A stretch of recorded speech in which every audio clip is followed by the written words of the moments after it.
gaming news today is all about getting a look behind the curtain. First, Yoshida did an interview and he finally destroyed virtually every remaining false narrative out there about PlayStation. He spoke to his new position, live service games, PC day and date, and more. You might actually be surprised by some of the things that have come from these interviews with him, especially when just within 24 hours, a lot of the false headlines about something that he said, he took the time to correct. Now, one thing sparked a new video from me about what he said, and it's on the channel right now. I talk about how Naughty Dog dodged a bullet canceling The Last of Us Online. Listen, you're going to want to check out the video. A lot of you guys are just dead wrong about that. You really still think they should have brought it out or launched it. Okay, check out the video, go leave a comment. The other big thing that was announced, a bit of a look behind the curtain, is new AI technology was announced by Xbox, and it's not going over all that well, but they do say it's going to help with game preservation. We'll look at what they said in just a moment. The reaction from the public has not been that great. The third thing, a little look behind the curtain, if you will. Sony has fired back at former Bungie employee Christopher Barrett and published documents showing the messages that he sent to his subordinates. And as I said, the theme of today is getting a look behind the curtain. Facts and evidence are really inconvenient. So, as always, I will end this little opener with a game for your wish list and your radar. A great way to support me directly and help me do this every day is hit that join button and become a member and pick Member Plus at $6 a month. You get into the sort of behind the scenes. You get to look behind the curtain if you pick Member Plus, and it supports me directly. If you can't do a membership, there's already a bunch of gifted members today, so take a second and hit the like button. That's a huge help, and hit subscribe as well. So what is going on with this Yoshida interview? Well, in just a matter of 24 hours, the last remaining lies and false narratives about PlayStation have come crashing down. I'm just going to run through sort of bullet point fashion stuff that we have learned from the Yoshida interview with Colin Moriarty, and you should always go and support Sacred Symbols. You see their clips on Twitter. I watched one of the clips yesterday. Go subscribe to their Patreon and throw them support and watch the whole interview. But let me just give you sort of a bullet point list of all the things that we learned. First, Jim Ryan did not force any of the PlayStation studios to make live service games. They willingly pitched and built their games. Second, Yoshida was actually excited to take on the new position over the indie games, and it was largely a compliment to get the initiative going. And he actually even pushed back and said that he didn't understand why everybody was saying Jim Ryan was a bad guy. So he immediately pushed back on that false narrative. Second, Concord actually started under Yoshida's time. Everybody thought he was perfect and flawless and basically a saint, and they didn't understand why, he might have been moved around or shuffled around. Everybody had their foot in Concord's crap pile, apparently. Secondly, or more from the list here, I'm sorry, Naughty Dog wanted to make their live service game. It wasn't an initiative from Jim Ryan. The other thing we learned, Bungie opened Naughty Dog's eyes and basically showed them, you don't know what you're doing. These are all things that I said for a very long time now.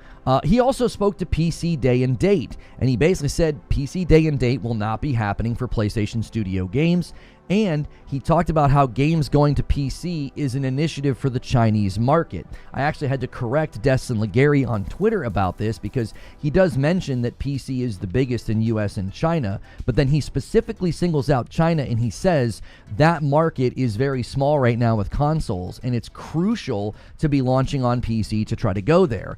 I have been saying this for weeks about the China Hero project, and that's why those games are launching day and date on PC.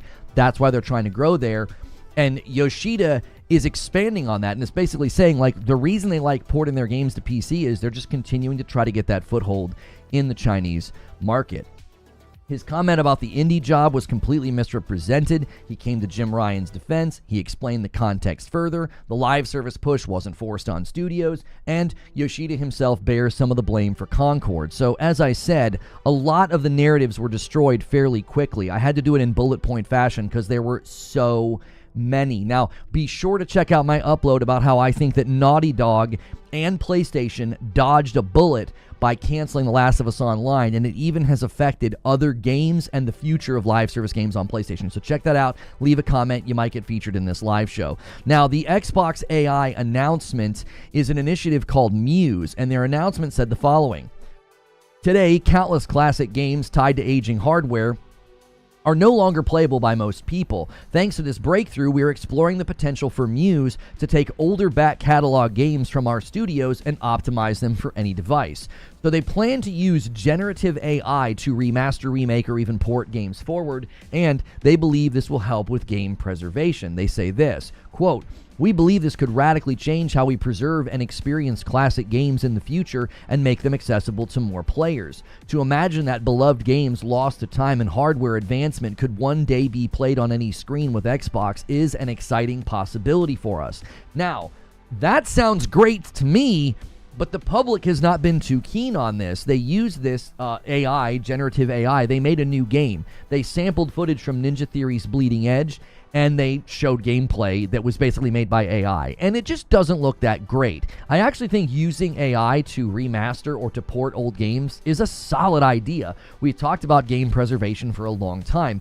Imagine being able to feed enough data or information to an AI, and it basically just remakes Coleco games, Atari games, Nintendo games, or whatever, making them fully playable. Now, this could get into rights disputes, copyright disputes for sure, but it could actually lead to very good things. We'll see. People are not a big fan of AI, so they're immediately saying this is bad. I think good could come from it. Just like yesterday, there was a studio that said, if you need AI to build your game, that sounds like a skill issue. Here's the deal. We can't just vilify AI and throw the baby out with the bathwater. There are smaller studios, AA and indie-sized studios that have a limited budget. And if they want to use AI to make a soundtrack or to do voiceovers, I think that that's completely legitimate. There are ways for these companies to bring their games to market and keep some of that cost down. The rising cost of development has been a continued subject in the gaming world. And for indie studios and other commentators to get self-righteous about AI, which could be a way of actually opening doors for more creatives to enter the market, as long as you're still getting quality work that is also handcrafted, I don't think AI is the devil that everybody's making it out to be. But speaking of devils, the other story that I don't have any B-roll for you, if you missed it, I'll catch you up a little bit here.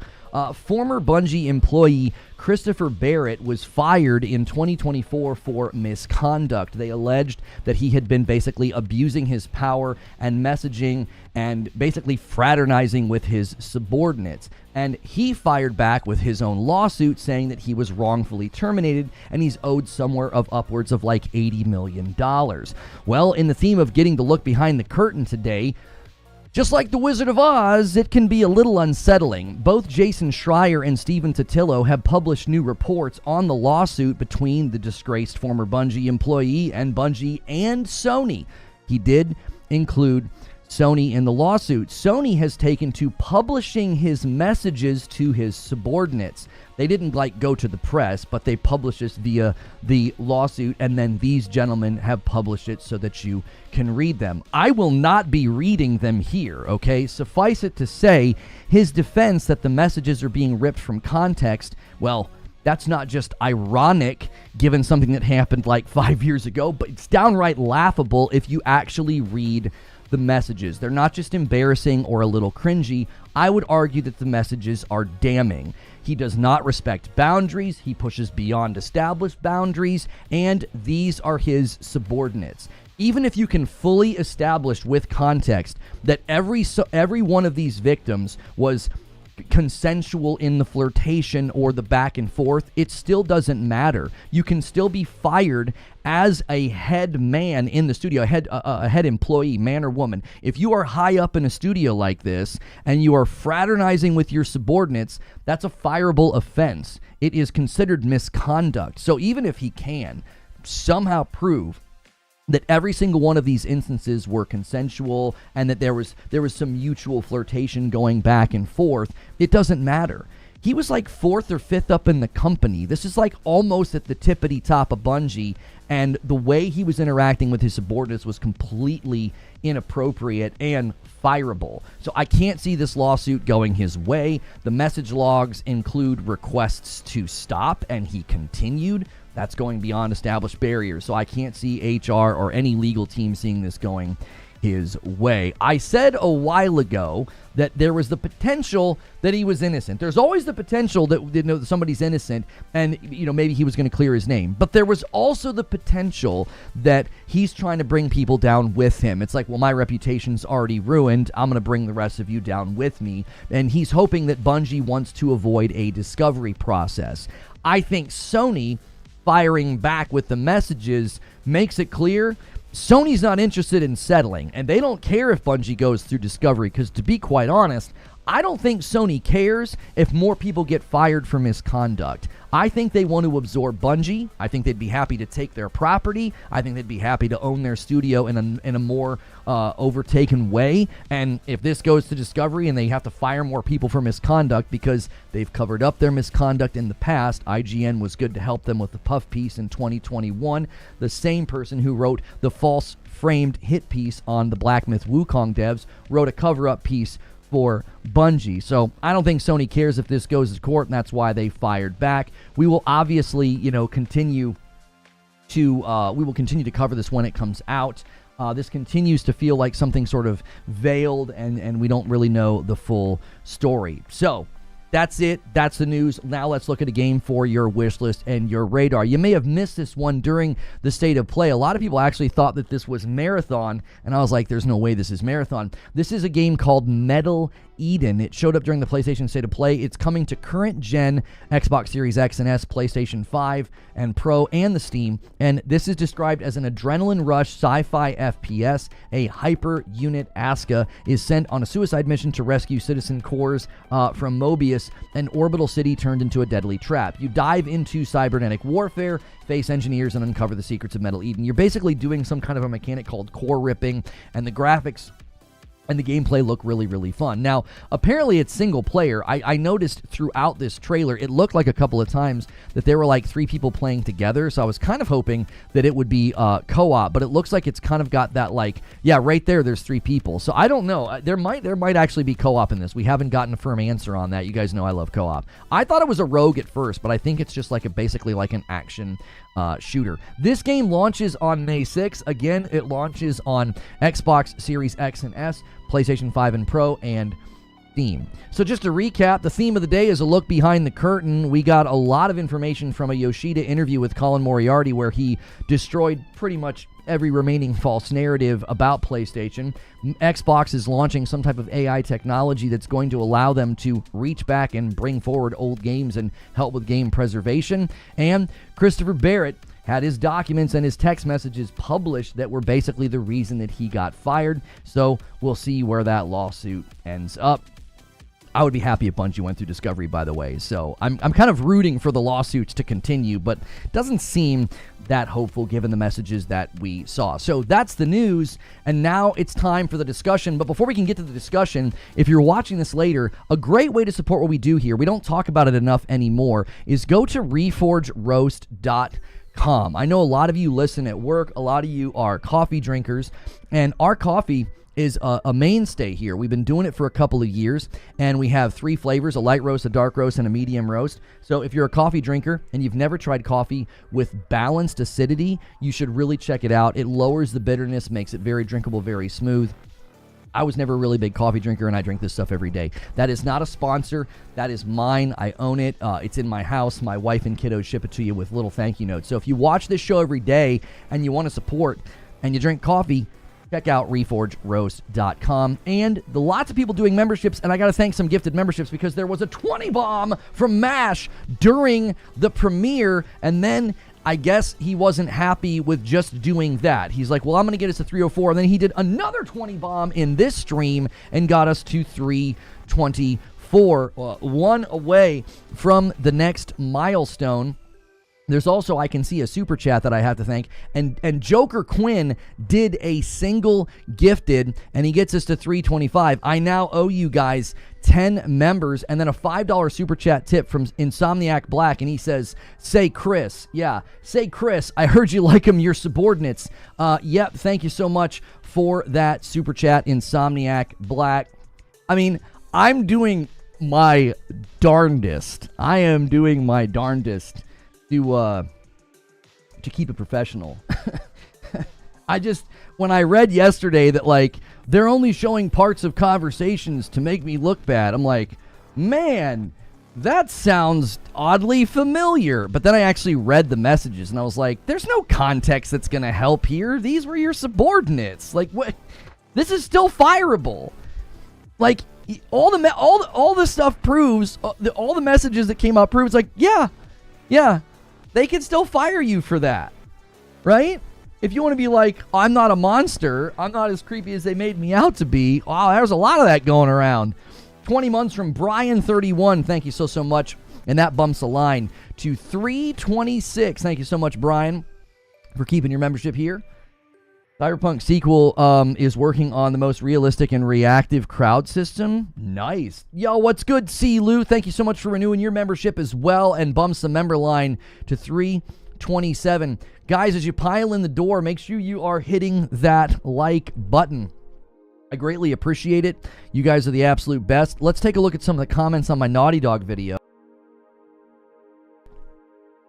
Let's take a look here. If you guys missed it, I basically said they dodged a bullet because they did. I think that was not only a choice that affected Naughty Dog, I think it's going to affect PlayStation and PlayStation games going forward. Stonespire said, I definitely think they made the right call. It's much better to cancel a game and then push out garbage. The stain on the studio and the franchise pushed out would have been permanently damaged. And Naughty Dog could have been shut down. Like, if they turned the whole studio into a live service studio, you could have lost talent. People could have left. People could have quit. Do you know what I'm saying? Best show channel on YouTube. Thank you so much, Brian31. I greatly appreciate that. I mean, really think your expert writing staff, campaign staff, you think all those people are going to want to stay if all of a sudden, oh, we're a live service studio now? Like, what in the world would you have them to do? Like, what job would you give them? I only try to use my position at the company to rizz up my staff. What's wrong with that? I said it this morning in Morning Coffee. I was like, even if Chris Barrett can definitively prove that every conversation was mutual and consensual, you still deserved to be fired. Like, when you're at that level in a company, that type of conversation, that type of fraternizing is completely out of bounds. Like, you know what I'm saying? It's like, they still have grounds to fire you. What are you even doing? Did he really think that this was going to go his way? I still think it's a vendetta. I think it's a vendetta. I think he knows there are people at the company that did worse things than him, and he wants to take them down. It's like, oh, you're going to let them throw me out? Okay, well, how about you? Like, it feels like if I'm going down, I'm taking all of you with me. That's what it feels like to me. Yo, Alex with 29 months and a member plus. I would love to see Bungie go through Discovery. Oh, I would love it. Thank you so much. Thank you so much. And we are looking into the terms of service changes at Twitch. You know, we're hearing that, like, even Aiden Ross is going to be allowed back on the platform. They're now saying that, like, terms of service stuff falls off your channel every 2 years. I'm like, I've been off that platform for like 5. So we're looking into it. Thundercat shirts fire, my favorite growing up. Thank you, Biggie. I appreciate that. Hey, it looks like the like button's working, guys. Get us to 200. It's really moving fast today. A $5 super chat tip from Rich Rod. If the game was great, you finish it so far in, then they give you the purpose to give it to Firewalk. Okay, yeah, Rich Rod, here's the thing. A lot of people have made that suggestion, and here's something that you got to understand, okay? Here's something that you got to understand. Even if they could have successfully built the game and launched the game, and then in your mind, like, hand it off to another studio, you have to understand what they were told. Okay, so how big is Naughty Dog? Let's just do it. Let's just do the research right now. Naughty Dog employee count. I can't type. Employee count. Naughty Dog has 934 employees according to this, but according to LinkedIn, it's somewhere between 200 and 500. According to this, 961 employees. According to this, 606. We've got a lot of conflicting reports here. So let's just say 500, okay? Let's just go conservative. Let's not go all the way up to the 900. I don't think there is the size of Bungie. I don't think that that's true. Okay, the 500 employees. If they were told that their studio would basically have to turn into a live service studio to support this game, you need a studio of equal size. You can't just like hand it off to some small studio and be like, here you go. Bungie basically walked in the room and was like, you don't have any clue what you're doing. You would need your entire studio to support this. And I can prove it to you. Hang on. Derek says, I don't understand the assumption that TLU Online would suck or that Naughty Dog couldn't technically run it. They ran online competitive modes in Uncharted 4 and OG Factions. It's not an assumption. It's not an assumption that it would suck. It was data provided to them by experts that said your whole studio would have to support this if you want this to be an ongoing game. This isn't attack on mode. This was going to be a standalone game, and I can prove it to you. Bungie knows full well the bandwidth requirements for an ongoing game, and it's made abundantly clear during one of Bungie's and Destiny 2's best stretch of content cadence, they had 2 support studios. Bungie has 800 employees at the time, and they still needed support studios to help them. They had High Moon Studios, and they had Vicarious Visions helping them make content. So basically, Vicarious Visions would be working on a season, and then High Moon would be working on like a raid or something, and then Bungie would be working on an expansion. So you got everybody working on different things. What's good, Brian King with the 5-bomb bumps us to 333. It's 3s across the board. Thank you so much, Brian. I appreciate you, man. So that right there proves, like, Bungie is well aware. Listen, you don't understand what you're stepping into here. You need all hands on deck for a game like this to work. You have to have people maintaining quality, patches, updates, balance, weapons, seasons. Like, you're wearing my childhood shirt. Oh, thank you. My childhood on your shirt. Thank you. So the game was going to be that much bigger than they've done before. Makes sense. I agree with all of that. But people saying it was going to suck, I think are forgetting. I don't know who's saying it was going to suck, Derek. Here's the issue. You have to answer this question. Do you think it was going to be good enough to make it long term, and then that's worth betting your company on? Like, that's the question. Was it going to be that good? Was it going to be some monumental, earth-shattering new live service, epoch that we were going to enter? Probably not. It was probably going to be decent and fun, and then 6 months later, it probably would have been suffering of there's not enough people playing. So they really, we're not risking our company here. I think it would have been great and absolutely not popular enough to make money. That's yeah, I think both things can be true. It'd have been great. It'd have been fun. But it wouldn't have been enough. It wouldn't have made it. It wouldn't have probably survived. So if BGS can do a live service game, 2 mobile games, and a new single-player IP with 450 plays, why can't Naughty Dog do that? Bethesda Game Studios isn't doing all of those things. They have individual companies handling Elder Scrolls Online. They have a whole team handling Elder Scrolls Online. It's not just them. It's not the same 450 people. I think you've got that all wrong, Lance. I think you've got that all wrong. There's a completely separate studio that runs and operates Elder Scrolls Online. You're not talking about ESO? So you think that Fallout 76 has that many people working on it? It has all 450 people. You're talking about Fallout 76? Isn't Fallout 76 a completely different studio? I think you're crossing your wires. If you're talking about Fallout 76, that's still a different studio. It's always the defense about the low quality of Fallout 76 is always that it was a different studio. It wasn't the main studio.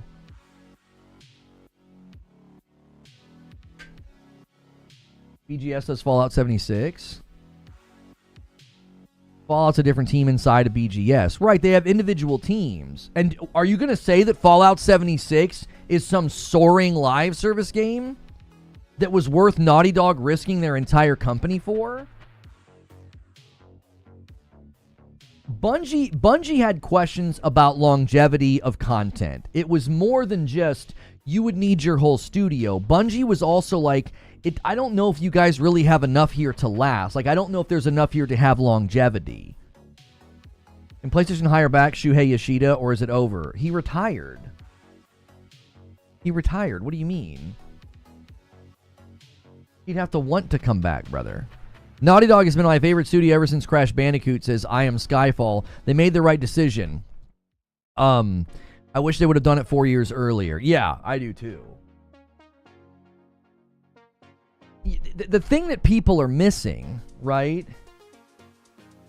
The thing that people are missing in the equation is that Bungie said, you don't seem to have enough contents to last, and then basically said, this is what it would take for a game like this to be sustained, and Naughty Dog was like, that means we'd basically have to become a live service studio. Now, you might be reading into that too much. Maybe I am as well.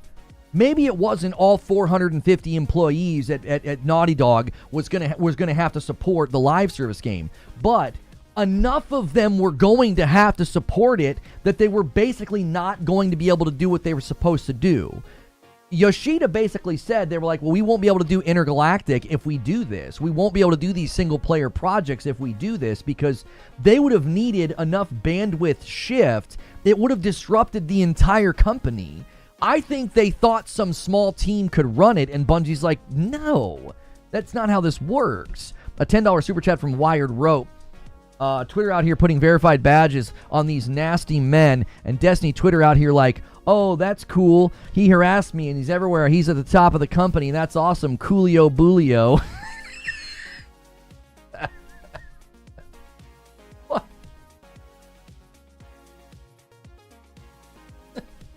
What? Wired Rope with a legendary callback. That's remarkable. That's callback for the ages right there. Thank you so much, Wired Rope. That's a real one right there. That guy knows the deep lore. That guy knows the deep lore of my character arc. They didn't know what they didn't know. That's why you hire a consultant. Yeah, I'm here to tell you. I'm here to tell you. It didn't have to be all 450 employees. It just had to be enough that it would have been massively disruptive to the studio. And like, well, we basically would have had to become a live service studio. Has the full interview for Yoshida not been released yet? No, you got to go to Sacred Symbols Patreon. I don't know if they publish them later on YouTube. You'd have to go and see if that's something that they typically do. People in here could probably tell you. I don't know. I really like Colin and what those guys do over there, but I don't have time. I really don't. I would love to support them, you know, monetarily and listen to all their stuff, but I'm just too busy. Rich Rod with the 2-spot. BGS is essentially doing what I said Naughty Dog should do. They didn't want to. Lono, I read all of the text from Chris, and he's the ultimate where's my hug guy. It's pretty bad, Taco. It's pretty bad. Like, I made like a joke, you know, and they decided like years later, like, I didn't like that joke. This guy's out here like getting drunk on calls with his subordinates. Like,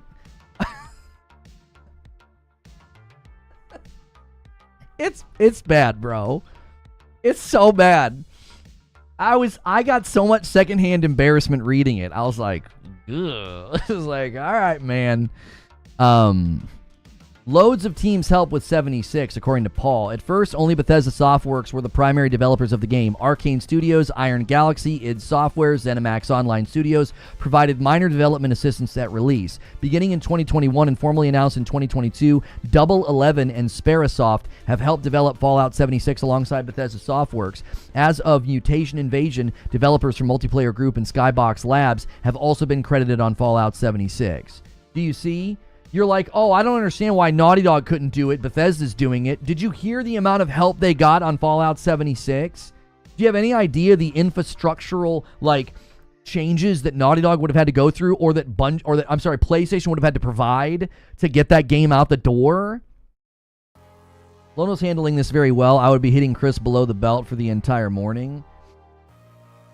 I mean, I don't need to hit anybody below the belt. I don't. All will be revealed in time. Time and truth are undefeated. I've told you this, guys, for 5 years. I have told this to you guys for 5 years. Back in 2020, I said the mob is stronger than the truth, but the truth has more endurance. And you're seeing that every single time something like this happens, you're seeing the truth come out. I can just kind of sit here and let it happen. And he's not the only one. This is not the end. This is but a beginning in my mind. There are so many more to be drug into the light. It always happens with enough time. Always.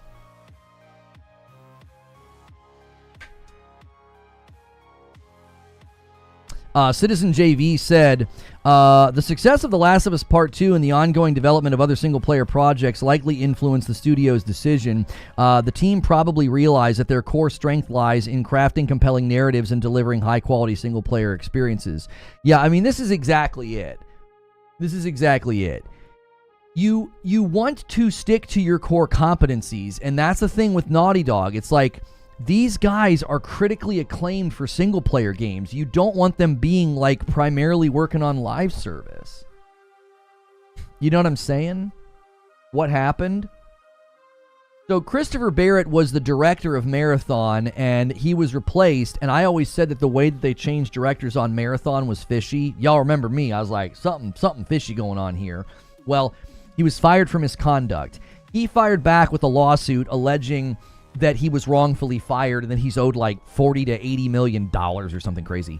And he's not just suing Bungie, but Sony as well. Now, I said he's either innocent and he's trying to prove his innocence, or he knows he got what he deserved and he's like, there are worse people at the company. I'm going to take you down with me. I think he might have been banking on the fact that, like, Bungie wouldn't want to go through a discovery process, which is when you see all the emails and all the internal communications at the company. Like, that all becomes public record. And I think maybe he was banking on Bungie doesn't want that. Sony fired back and basically published his messages to his subordinates. And it's like, yeah, he deserved to be fired. It's open shut case. It's like, even if he can definitively prove that the messages were received well and that it was like mutual or consensual, it doesn't matter. He was like one of the top brass at the company. He wasn't at the tippity top. He was like probably like fifth highest person at the company or something like that. He was at the very least in the top 10 people at that company. And it's completely inappropriate and out of bounds to be doing what he was doing with subordinates, especially when at least one or two of them established boundaries, asked him to stop, and he didn't. It's a funny thing, paper trails, right? It's a funny thing. Evidence is a funny thing, isn't it? I've said this for 5 years. It's like evidence is in an investigation is extremely important in these situations because it always unearths the truth. Always. When someone's pleading for an investigation and evidence to be brought to the light, I mean, this is why. This is why. So, I think Sony doesn't care. I don't think Sony cares if it goes to trial. I don't think Sony cares if Bungie gets drugged through discovery. Sony's like, I think he done messed up. You done messed up, Ron. You shouldn't have included Sony. If he just would have sued Bungie, it might have gone differently. Now, I don't know if he had that option because Bungie is owned by Sony, but including Sony was a mistake in my opinion, because Sony has no problem with going through discovery and getting rid of bad people. They don't care. They're like, get them out of here. It'll save Bungie. It'll save Sony a ton of money. A lot of these guys are going to get big fat checks in 2026 when the amortized payment finishes for their acquisition of Bungie. I don't think Sony gives a frick if this goes to trial. They're like, yeah, do it. Let's go to court. We don't care. Number one, they know they'll win. If you saw the messages, you know they'll win. He doesn't have a leg to stand on. Number two, it's like, if there are more people discovered at the company that should be fired for misconduct, Sony would probably celebrate that. They're like, yeah, get them out. I think they want to absorb Bungie anyway. I think they'd be happy if, somebody like Pete Parsons has to be let go. They don't give a frick about that. They don't want to be paying people these big fat checks in 2026 if they're nasty and they've been doing misconduct, because a lot of these people are probably going to get their check and leave anyway. That's exactly right, Dave. It would give them more ammo to take over. You start seeing C-suite employees drop like flies because of a discovery process, and Sony would kick the door in and be like, it's all ours now. Street Shadow says, here's insight on Naughty Dog and The Last of Us Online. Naughty Dog and Sony, in their ever-going evaluation of their games, reviewed TLU Online. They also added feedback from Bungie, a team. All right. ... We're going to get more here from Street Shadow. Comments on the video. Ika Gang said they still could have released factions and not have regular updates. Just tack it on to TLU 3 at this point. That's what I say you do. Just tack it on to TLU 3. It really seems like Barrett has no leg to stand on. Apparently his contract has a clause. As for the overall claims against him, Barrett's position is that Sony could not have legitimately fired him for cause and thus withhold his 8-figure Bungie purchase payouts unless he committed specific prohibited acts, such as engage in any financial improprieties or have or solicit any improper sexual relationships with his colleagues. The last line sinks him. Yeah, he was having improper. Yeah, it was. You could say it was improper. Yeah, it says have or solicit. There was a couple that seemed like solicitation. There was very much. It was like danced around, but there was very much like, I would if I could. If you weren't dating this person, I would be flirting with you. Like, I don't know. If you're having or soliciting improper, like, then that's it. You're done. They're your subordinates. Okay, hang on. Street Shadow continued their thought here. They added feedback from Bungie, a team. All the parties looked at the game and said, hey, this is great from a gameplay perspective, but how are you going to sustain it? Bungie told them what it takes, both the good and the bad.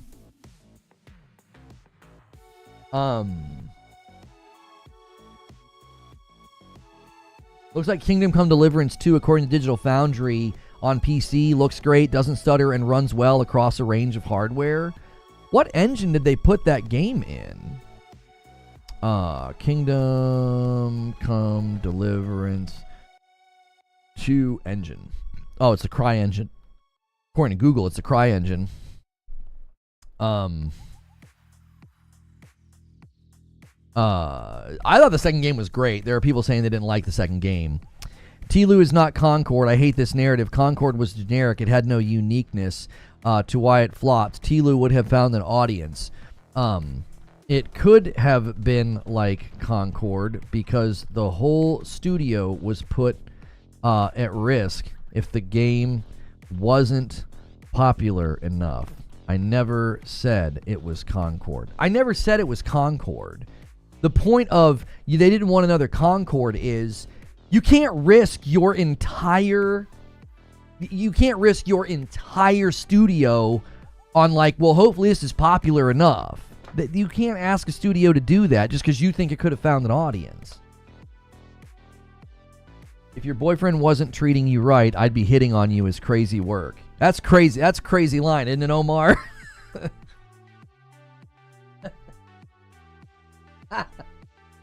Jiminy Christmas.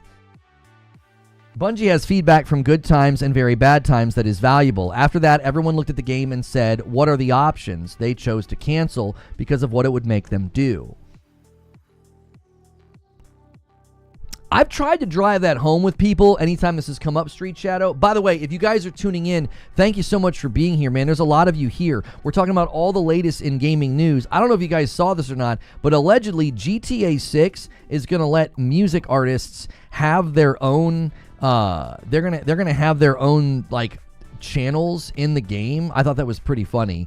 You're gonna be able to like have a DJ Khaled channel in GTA 6. So that is kind of out there in the ether. I didn't put it in the title or the thumbnail because I thought that was kind of cheesy but cool at the same time. Yeah, Kendrick's getting a channel as well. That's right. K-Dot Radio. Yeah, dude. We're gonna get to hear Say Drake in GTA 6. Anyways, no, streamers cannot play those channels. They'll get dinged with copyright. They would have had to focus only on that based on the vision that they built. You also have to factor in what's going on in the industry. Volatility in live service unless you're Fortnite or D2. The real question is, what would they even keep adding to TLU Online each season? No matter what you do, a game like that is going to slowly lose players over the years. So again, that was the question. Think Khaled really ages you? Huh? King Thrash needs his own GTA 6 podcast. Guys, take a quick second and hit the like button. YouTube, the likes, it's been working better today. So make sure, let's set our sights on 300 likes. I've seen some Twitch streamers playing copyrighted music, but I don't understand how they're getting away with it. They're getting away with it because it gets muted later. So they just accept the mute. They just accept the mute. Then eventually the companies are going to get wise and start shutting that down because those people are actively making ad revenue while the music is playing. On YouTube, you get demonetized. They just say, yeah, this video can't make any money, and then I can go and mute. But I don't like doing that because it ruins the content.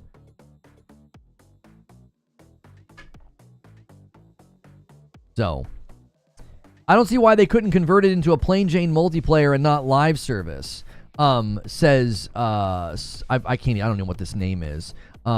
They could do that for TLU 3. I think they could do that for TLU 3.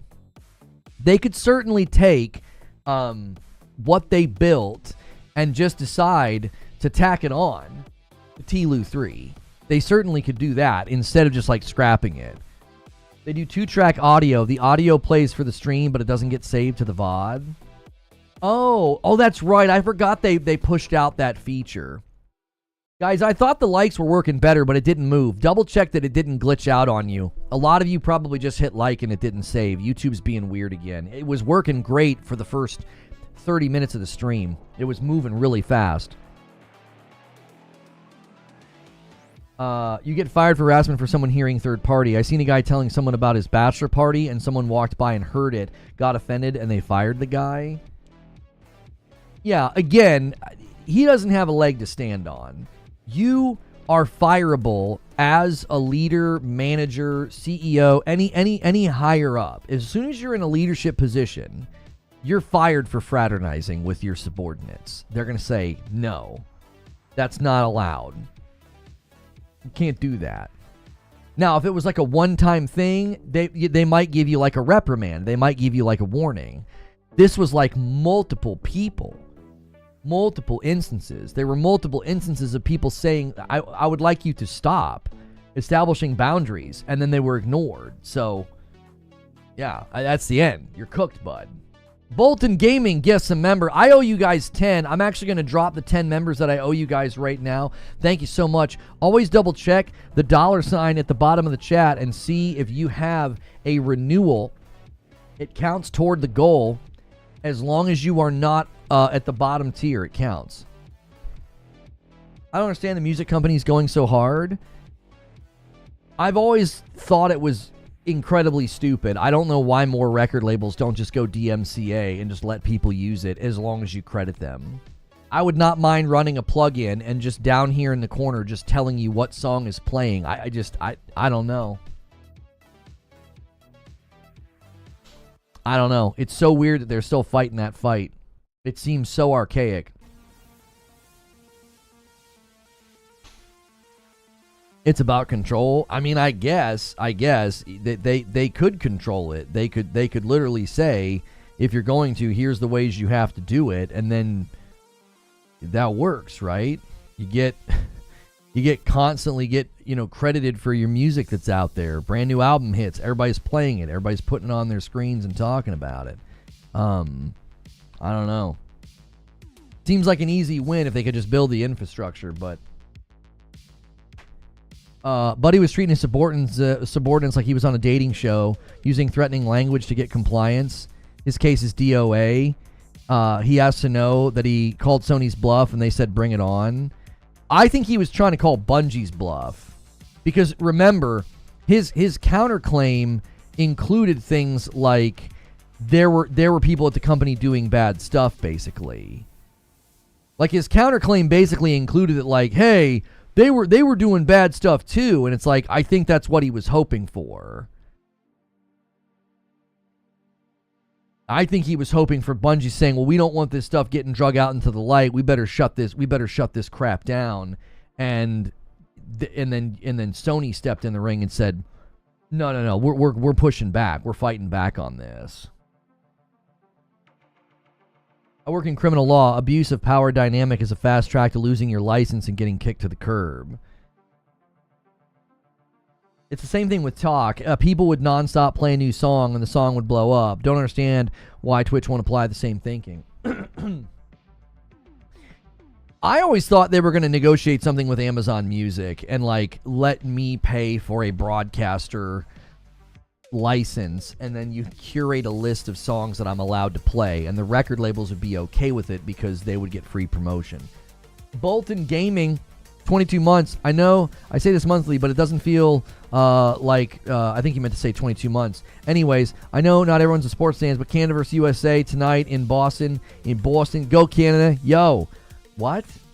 By the way, Bolton, I can't count your renewal. You need to upgrade to Member Plus. It's $1 more. Roll up if you can. I mean, you just gifted. So thank you for your ongoing support. But I do an extra show for paying members, and I can't differentiate between you and gifteds. The company having threads like that where people voluntarily engage is not the same as his DMs and FaceTiming. Yeah. I think that's where it's gonna be over.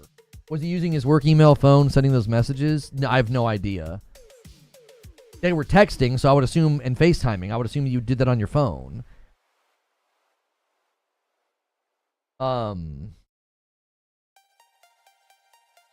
Maybe they should choose their words more wisely. What are you guys debating? They contradicted themselves. Oh, you guys talking about Digital Foundry? I didn't think that clip was that contradictory. I think he was saying it's been fun to cover it, but he felt underwhelmed by it. There it is. That counts as 2, by the way, when you upgrade. 336. We just moved the member count by 2. Thank you so much, Bolton Gaming. Yeah, he did some of it in Teams. Yeah. He did some of it in Teams. Teams threads or whatever. Yo, Lazaro with 24 months. That's a long time, Lazaro. Miss you watching live, but I know your vids. Support you on X. Love this community. Oh, you always watch the vids. Thank you, Lazaro. Benevolent Icon with 28 months. Watching you at 2 times speed right now is wild. VIP renewal. Thank you so much, Benevolent Icon with 28 months. When you hear this sub renewal later, you're going to be like, oh my gosh, it's going so fast, but I'm already talking fast, and you're actually doubling my talk time. Haha. That bumps line to 337. Thanks so much for the ongoing support, Lazaro. I appreciate you. I don't really know if there's a reason for you to upgrade if you can't make it to Green Room. That's the main thing. But we are trying to hit a big goal of Member Plus. I'm saying the one guy, the one individual there, and he's almost never on Digital Foundry Direct. That's not the opinion of Ledbetter or Linneman. They're all different people. Yeah, listen, the guys at Digital Foundry are all entitled to their opinion. The only thing that frustrated me about what he was saying is it's like, it's been underwhelming. If it's been underwhelming, then why have you guys literally dominated all your channels with it? He then went on to say, it's been great as a Digital Foundry member. Like, we've had tons of things to break down and talk about. But he was saying, from a hardware perspective, he felt underwhelmed. He's welcome to think that. He seems like he's a bleeding edge PC guy. So, of course, he's going to be underwhelmed. If you're chomping at the bit to buy 50 series cards, I don't think the Pro is going to make you, it's not going to make your eyebrows go up. It's going to be more tepid to you. How did you get your channel and your purple signs and stuff? Mad Nice in there. Explain how you grew. Explain how I grew? I brought a decent-sized audience with me from another channel. And basically in 2021 started doing variety coverage. I didn't realize you rebranded. Been missing your morning games talk show for some time. Glad I found the channel. Hope you're well. Thank you very much, Heron. I'm assuming the stuff with Christopher Barrett is going to have some people showing up today, or a lot of the times a lot of the old Destiny fans show up whenever stuff about Bungie ends up in the headlines. So take a quick second. If you guys just came in, go through the ritual of hitting the like button. And YouTube's been a little squirrely, so make sure it saves your like. And double check your notification bell. Make sure it is set to all. instead of personalized. Sometimes it gets switched. He grew by eating his vegetables. When have we ever been a guy, whenever we ever seen that guy on the shows for Digital Foundry? It's all been Oliver, Ledbetter, and Linneman. I don't know what Morgan's leanings are, to be honest, but Alex is the PC guy, and he remained silent for the segment. He was laughing at pretty significant parts, though. I think, Alex is on record on Digital Foundry being like, we don't need a Pro. We haven't squeezed all the power out of the PS5. And he's been more lukewarm for the Pro. That's fine. Again, this always gets lost in the discussion, but if you're a big PC guy and you like bleeding edge PCs and you're not impressed by the Pro, you need to understand that for $700, the PS5 Pro is better than most of the rigs in the market. The vast majority of PC rigs in the market right now, according to Steam's own data, they're at mid-level and down. You got gaming laptops out here that can barely run Among Us, right? Like, you don't have the vast majority of the audience is not sitting on a bleeding edge rig. So the Pro is actually a very viable offer to people that are in that hemisphere of price. If you're looking to spend anywhere from $500 to $1,000, you should consider the Pro. I mean, it's a very, very viable option with respect to performance to dollars. Imagine buying a $700 PC that can do what the Pro does. Like, you know what I'm saying? That would be incredible. It would. It would be incredible if you could walk into Best Buy right now and buy a $700 rig that could run Horizon Forbidden West at the fidelity that the Pro is running it, or Ratchet and Clank, or any of the other games. Now, you can point to a handful of games that did a bad job implementing PSSR, but that was rectified fairly quickly. Even the guys from Black Ops 6 were like, we've already learned how to denoise it. They already had figured out how to fix the problem. That's the same way DLSS operated. They got better with it. FSR, they got better with it. Like, I really don't think people did tech analysis of the Pro. They got all in their ideological feels about it. The Spy Who Swag says, do you think Sarah Daniels will be out here crucifying her husband like she did you? I mean, there's a clip of her saying they're bad people. She tried to laugh off the whole situation. She seemingly disappeared from Twitter. She deleted her account's gone. I don't know what to tell you.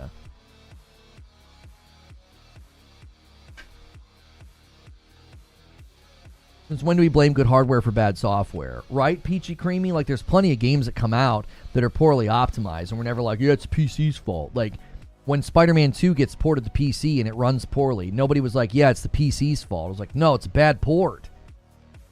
They did a bad job. $5 super chat tip from Siriu. You don't understand, Lono. Everyone wants to drop thousands on a new PC because of PlayStation games on Steam. Yeah, that logic tracks. We need one more $5 super chat tip or higher to make it rain confetti, and then I'll owe you guys another member. Thank you so much, Siriu.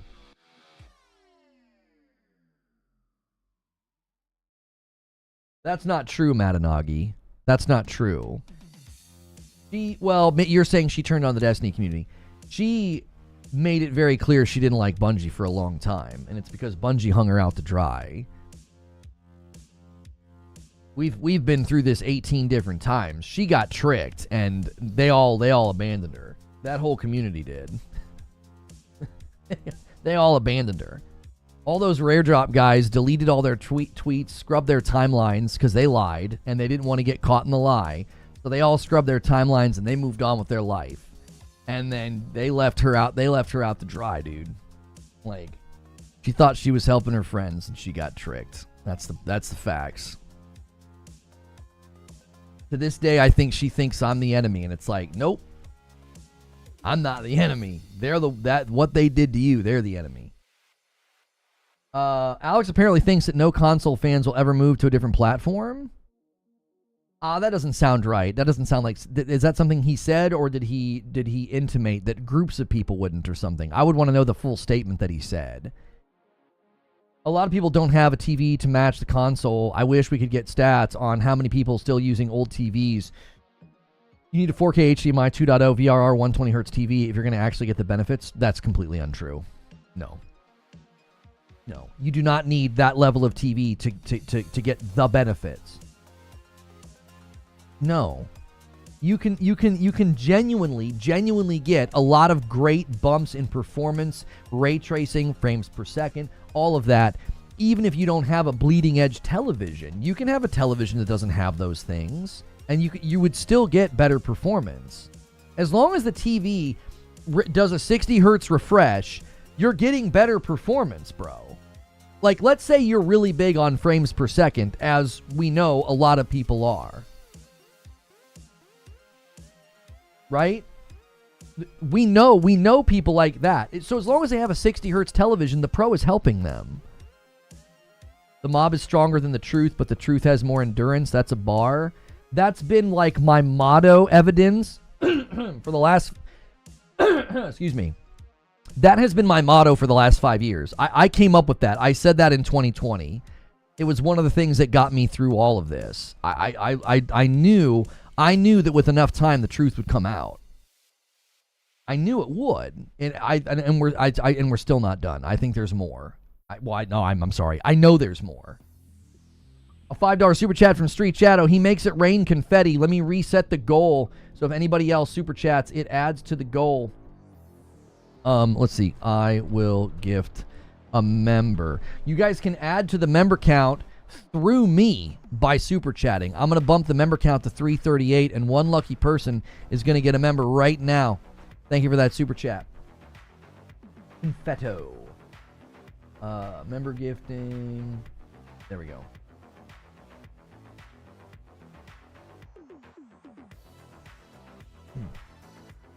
Yo, Joker Quinn gifts a member as well and bumps the line to 339. Thank you so much.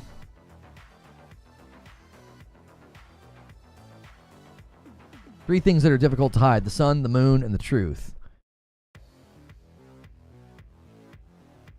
He said PlayStation fans won't buy anything but PlayStation, and Nintendo fans won't either, and thus Phil is smart for realizing this and opting to not try to lure them to Xbox anymore. If that is an accurate quote, I would say that that's completely incorrect, and it doesn't actually even line up with stats. He's factually wrong. Plenty of people buy the Nintendo Switch as an additive device to their home. Like, he's objectively incorrect. So many of the people who own the Switch also own other platforms. We have very good reason to believe a lot of people that own PlayStations also own PCs. I just think that that's completely incorrect. Let's assume he's talking about single platform players. I mean, there are single platform players that won't move, but there are clearly, according to the stats, there are clearly people who have both. Like, it's not like everybody who buys a Nintendo, they're like, this is it for me, I'm only having a Nintendo. What? Like, there's a ton of people in the Nintendo funnel that have both or multiple devices.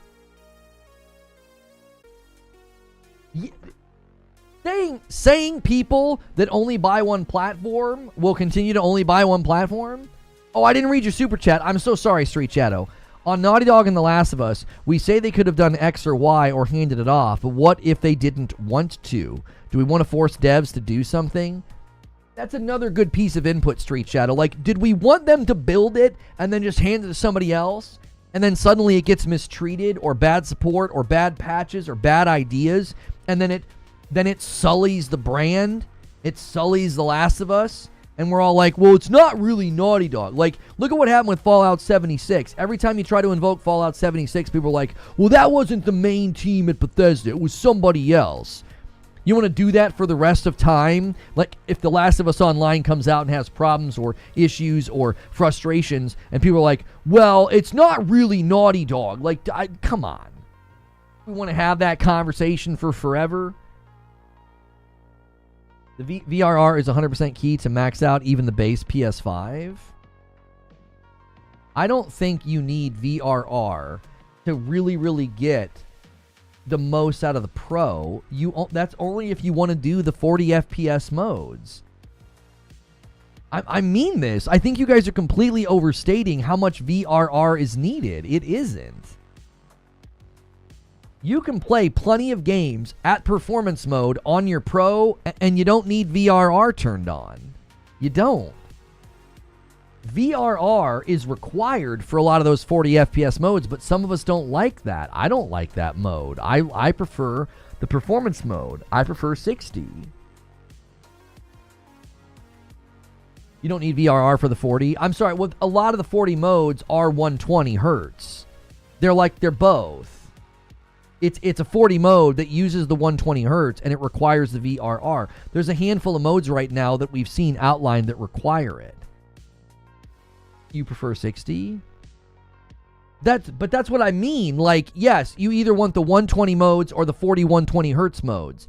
But if you're like, I'm happy with 60, not every game's even giving you that. To be clear, I'm referring to this Alex, not Digital Foundry's Alex. Oh, yeah, we don't... There isn't... Nobody here cares what that guy says. The guy from Digital Foundry is an authority on the subject and a reliable source of information. The other is not. Yeah, we were talking about Digital Foundry. VRR makes a big difference in all the FPS above 40. I'm pushing back against the notion that you don't get your worth out of the Pro if you don't have a VRR enabled television. I'm like, you still do. The primary thing, listen to me, you've got to go back to the original video when the Pro got announced. The primary thing they were saying is you no longer have to choose between quality mode and performance mode. You can get quality level graphics and ray tracing and still get 60 FPS. You don't need VRR for the main value offer of the Pro. You don't. You do not need VRR for the main value offer of the Pro. It can take the Pro further when you have the handful of games that do 40 FPS 120 hertz modes or the 120 FPS modes. That is correct. That was not the main offer of the Pro. The Pro's offer was not 120 hertz modes, 40 FPS 120 hertz modes, 120 FPS modes. That was not the value offer. The value offer of the Pro was you can get 60 FPS and not sacrifice quality and ray tracing. You can get both. I just ordered some dark roast. Now stop the podcast and get the shipping. Let me give you a shout out. Hey, somebody ordered some coffee. Thank you so much. Oh, I don't think you're the only one, unless you put somebody put in the username Dayon. Is that you? It just put the username in that. You're supposed to put your YouTube username in. That's fine. Thank you so much for ordering some coffee.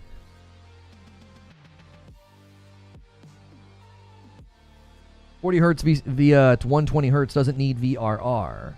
I thought the mode said if you want to run 40 FPS 120 hertz modes, it said a VRR enabled monitor or television is required.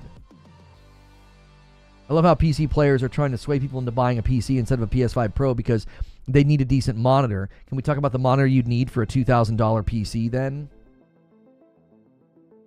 Those 40 FPS modes feel good because the FPS is locked.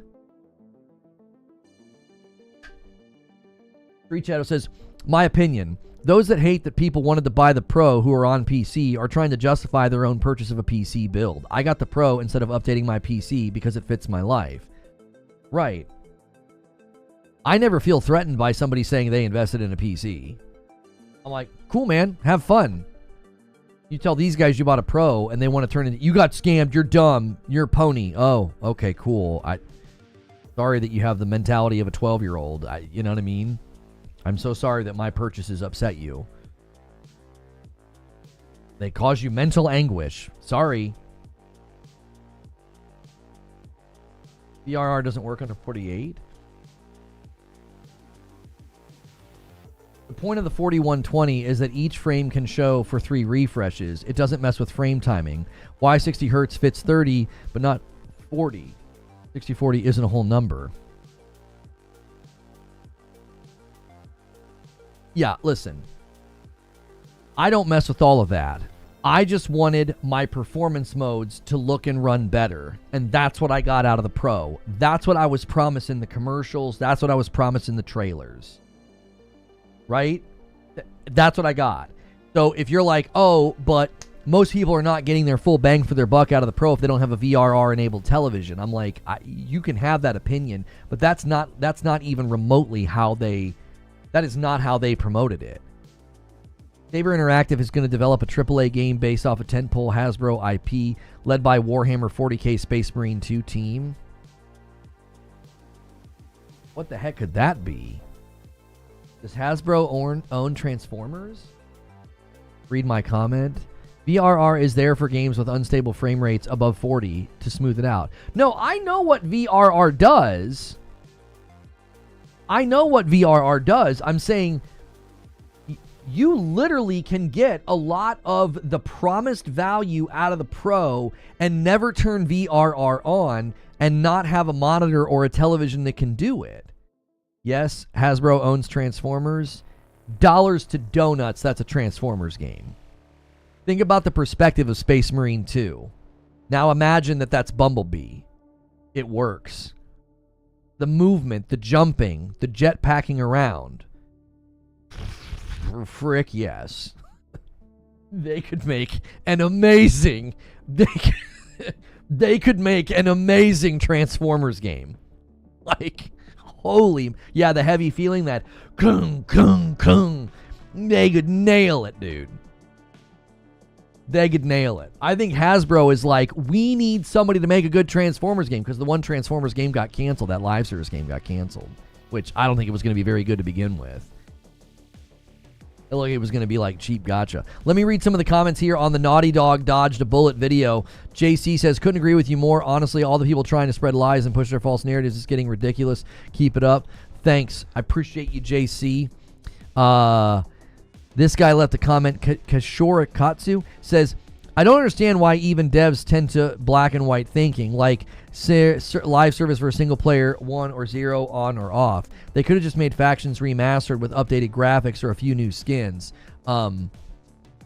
It could still show up in TLU 3. It could still show up. I really do think that people need to remember that this isn't over. Like, they made something.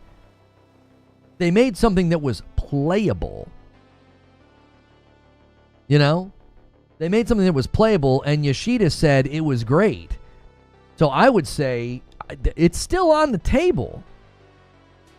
It's still on the table, boys. The promise of the Pro was prettier 4K 60. No, that's not JC, Joker Quinn. That's 80JC. 80JC is the one that we always tell him to shut his whore mouth. That's 80JC. Yeah, it could easily be part of TLU 3. It really, really could. I don't think... I really don't think that the entire thing has been completely and utterly scrapped. I think the idea of, you know, supporting the game and creating content for the game and establishing bandwidth and all of that, I think they said no thank you. They're like, no. They're like, ain't no way. Ain't no way we're doing that. I think people need to understand we're in a transition period and Sony is getting the pipelines right. The promise of the PS5 Pro is performance and fidelity combined. That's exactly right, Roger. That's why I'm pushing back on the notion that, like, well, if you don't have a VRR television, like a high-end 4K VRR 120 hertz television, you're not really getting, you know, you're not really getting the value. And it's like, you're not getting the full scope, but you're still getting a big bump. You could have a TV right now that can only do, at most, let's just say, I don't know, 4K 60. That's all it comes with. It doesn't come with 120. Doesn't come with VRR. I don't even know if that's possible, by the way. I think pretty much every TV that can run 4K with the 60 hertz refresh probably has VRR, but let's just say the TV doesn't have it. You're still getting what Mark Cerny primarily promised. You can run quality mode at 60. That's basically what he promised you. That's what he, you know what I mean? Lono, for your list. Gamatsu uploaded a cool trailer. Samurai Pizza Cats, Blast from the Past. It looks like Cuphead if it were Rayman or Mario, except it's 40s Disney art. All right, hang on. Let me look this up for my wish list and radar. Samurai Pizza Cats, huh? Samurai Pizza Cats. Let's see here. An hour ago, they dropped their trailer. All right. I just want to get to the gameplay. Do we have gameplay? Okay, we have gameplay at the very end here. Oh, wait. Sorry, everybody. Yeah, it's definitely inspired by Cuphead. It seems like it's going to be a little bit more of like... This is fantastic. Oh my gosh, this is fantastic. Samurai Pizza Cat's Blast from the Past. In development for all major platforms. Yeah, that looks wonderful. That looks wonderful. I'll throw that into my wish list in radar room as a saved game. That's great. That is great.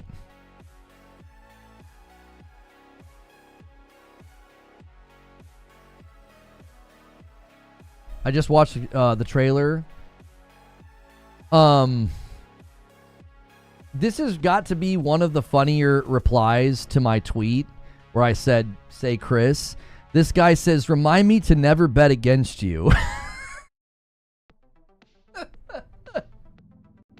That was my favorite reply this morning. I want to frame it. He was like, "Remind me to never bet against you."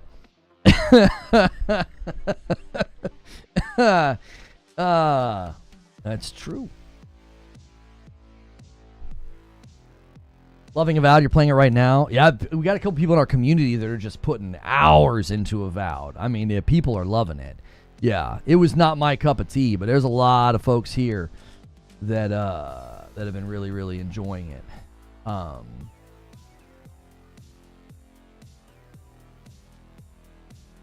That's probably not him, Fuzzy.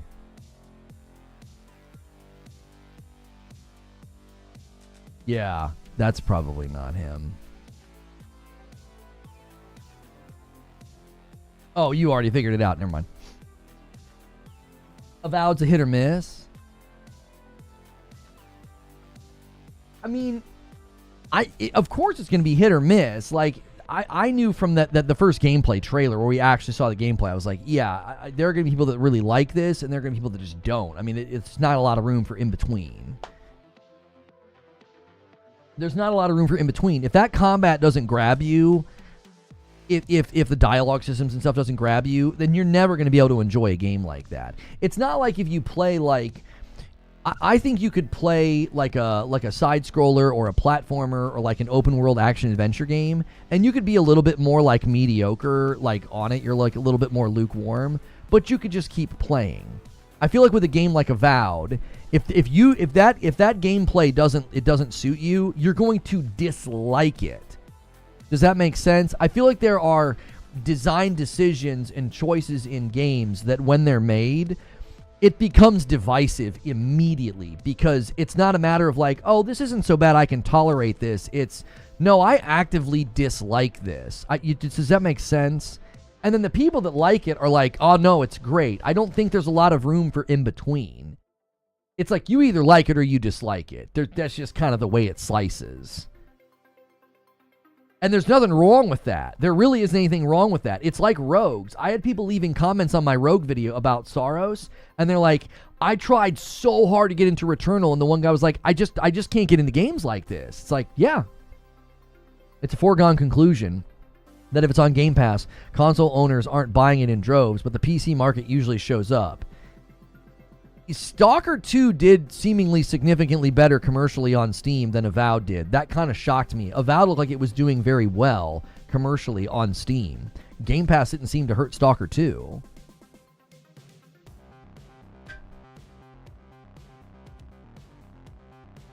Kingdom Come Deliverance 2 is more involved in punishing, and Avowed is just fun and straightforward.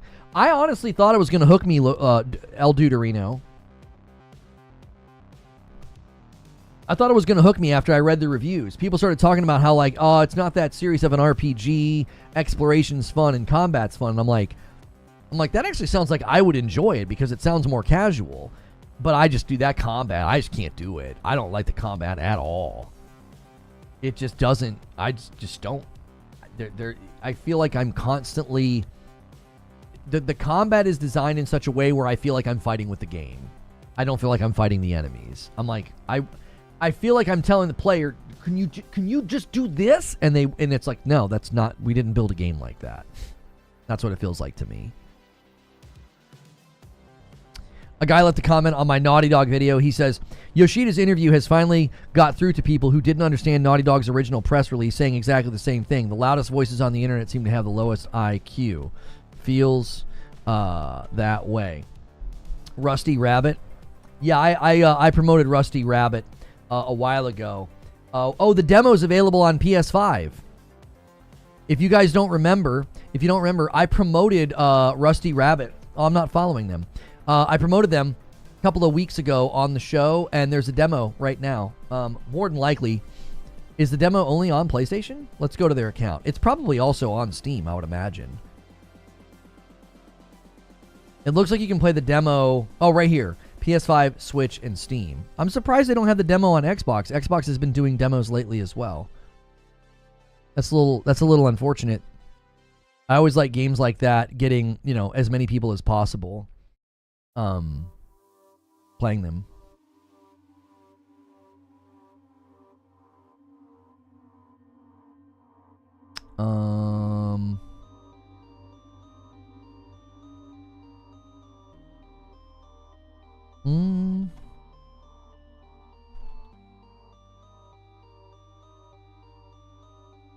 Hang on.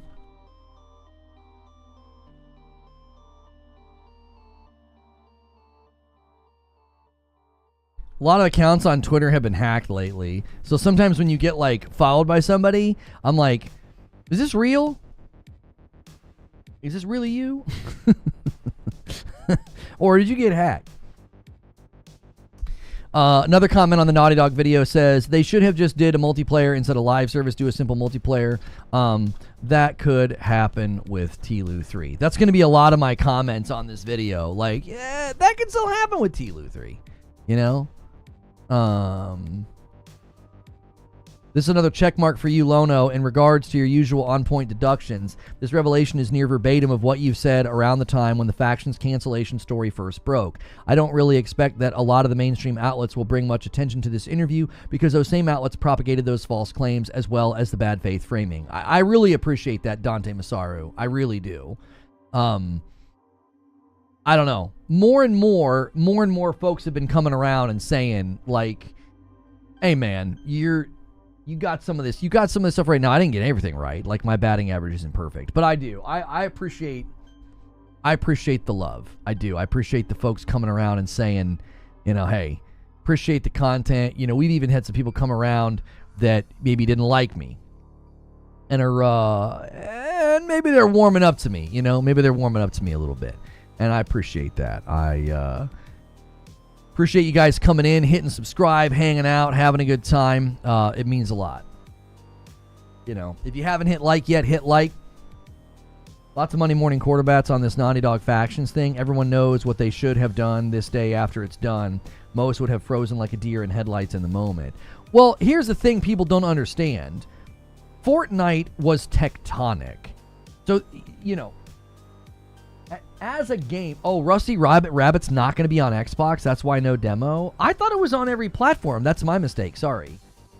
We're really proud of you, Lono. I mean, if you mean that, I appreciate that, Luke.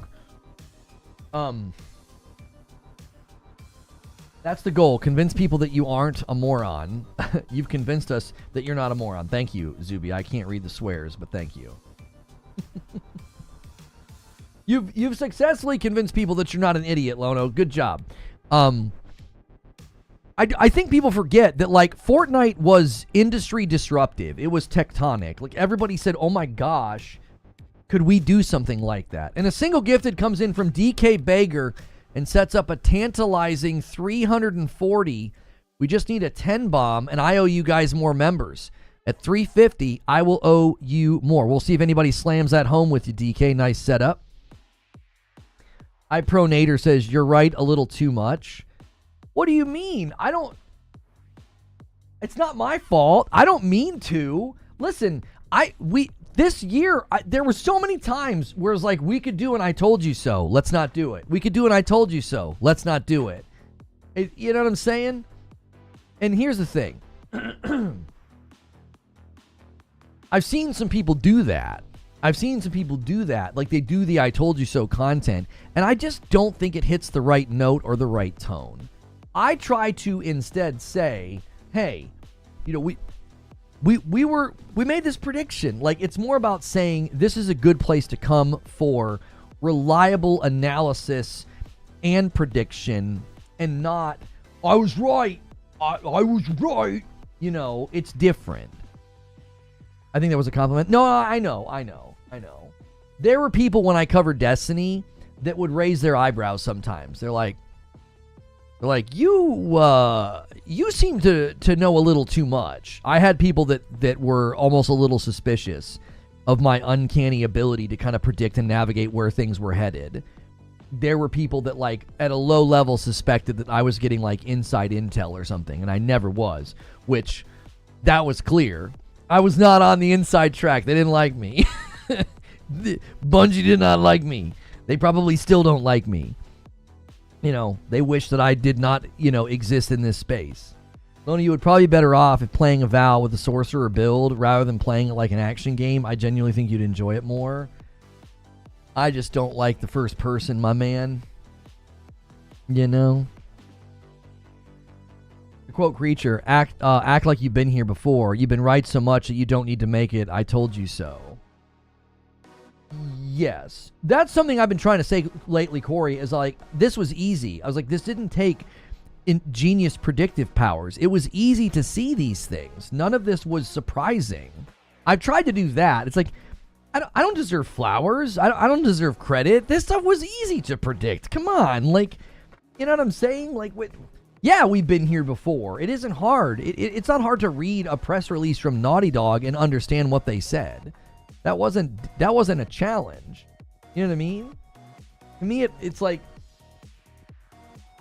I tell you what we should do. We should launch a Dr. Seuss gaming channel, and we should use AI to create, videos that explain gaming news in like a Dr. Seuss limerick style.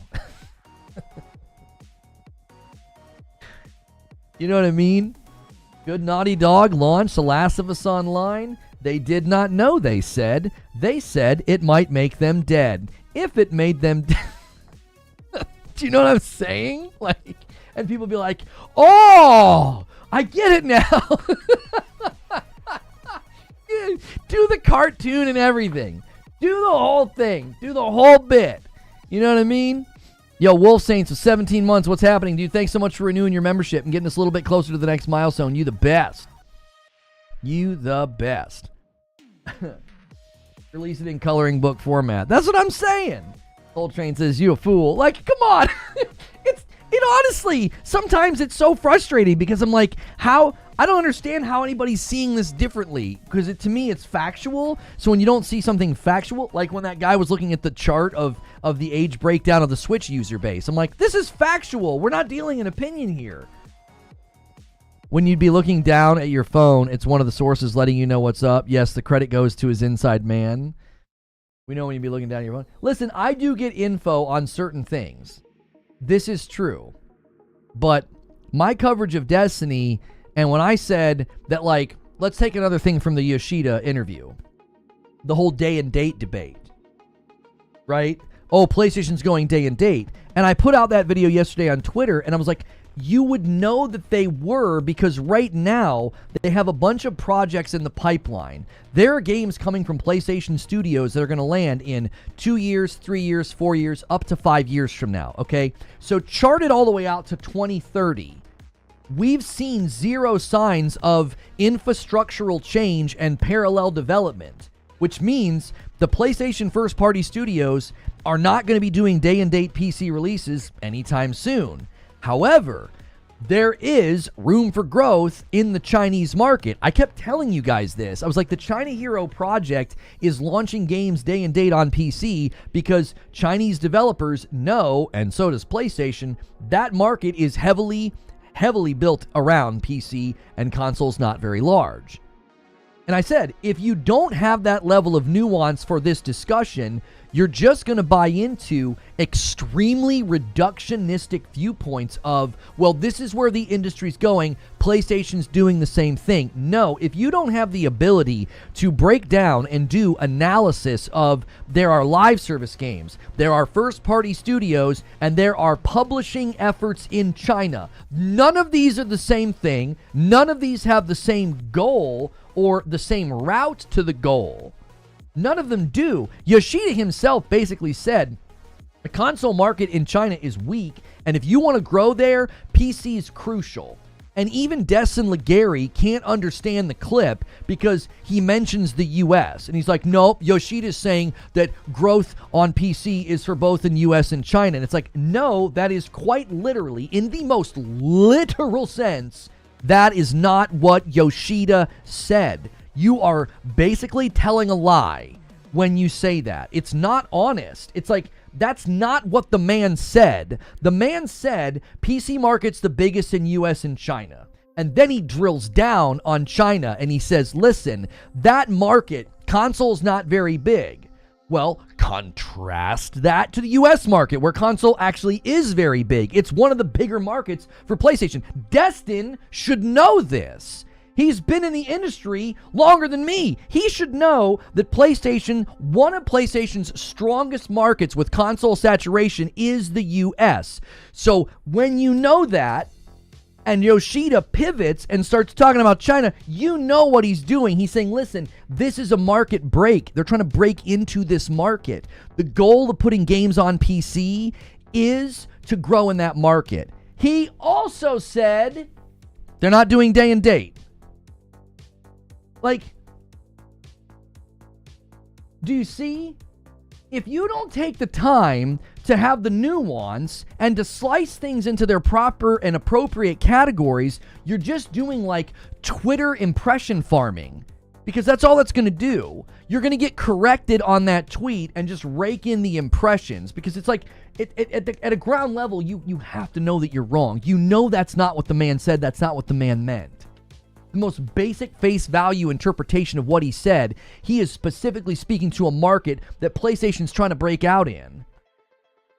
Broken Lobo with 14 months. What do you mean even Destin, especially Destin? That's what I mean. It's like, of all the people that shouldn't be missing this, you shouldn't be missing this.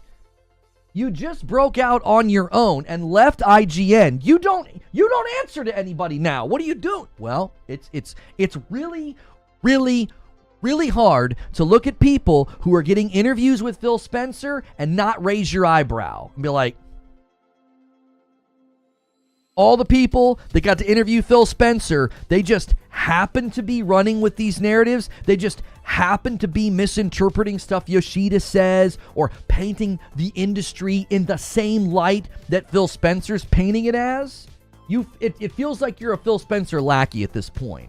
I'll say it. I'll say it with my full chest. You're out here getting interviews with Phil Spencer, and coincidentally, every single person, podcast outlet, they're all saying that narrative. I wonder why. It's a real noodle scratcher. Gee. Just coincidentally, we're going to misinterpret things Yoshida said and make things seem bad, wrong, or whatever you want to say about PlayStation. And it just so happens to be coming from all the people that got to interview Phil. You don't want to lose your access. That's the truth.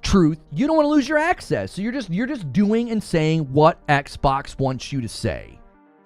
It's astroturfing. It hasn't stopped. A 5-spot from Luke Vaders. Is it true Phil Spencer was in China talking to Xi Jinping about being the only American console in China? I don't understand how it's possible. I'm not sure what you mean. Do you remember when I asked what happens when a content creator is a prisoner to cater to the views of the people who watch their content? Well, let me introduce you to Destin. That's what I'm saying. Like, the transition from this rant into the Dr. Seuss stuff in Discord is going to be rough. Oh, Zubair did it. In a studio called Naughty Dog's Den, they pondered on games again and again. A multiplayer tale, factions by name, to join The Last of Us in its fame. But Bungie, the sage of live service lore, shared wisdom of challenges, pitfalls, and more. To keep such a game lively and spry would alter your studio. Reach for the sky. Yeah, this is fantastic. Did you have ChatGPT do this? Did you have ChatGPT do this? It's all about the prompt. The thought of this shift made them reflect on the core of their craft and what to protect. So they chose to set factions aside, preserving the essence in which they take pride. Yet whispers suggest, in Adventures to Be, factions might surface in Last of Us 3. A mode intertwined, not standing alone, within the rich world of their fans have known. That one's not as good. Thus Naughty Dog steers with the narrative art, crafting their stories straight from the heart. While live service dreams may rest for a while, their future endeavors continue in style. I'm telling you, dude. I'm telling you. Dr. Seuss Gaming, we probably would run into trouble. We'd have to call it something else, but that's fabulous. That is so good, dude. Bars. That's it. That's it. That's good stuff. Okay. I was getting a text from my wife, sorry. Avowed picked a terrible time to launch. I mean, I did think it was interesting that they didn't shift it a little bit. Why are we hating Destin today? I'm not hating. If you're going to say things in the public that are incorrect and false, I'm going to correct them. It's that simple. I've been doing it for 5 years. I'm not going to suddenly stop now. You want to walk out into the public and say something false? Okay, that's fine. You can do that. I will correct it.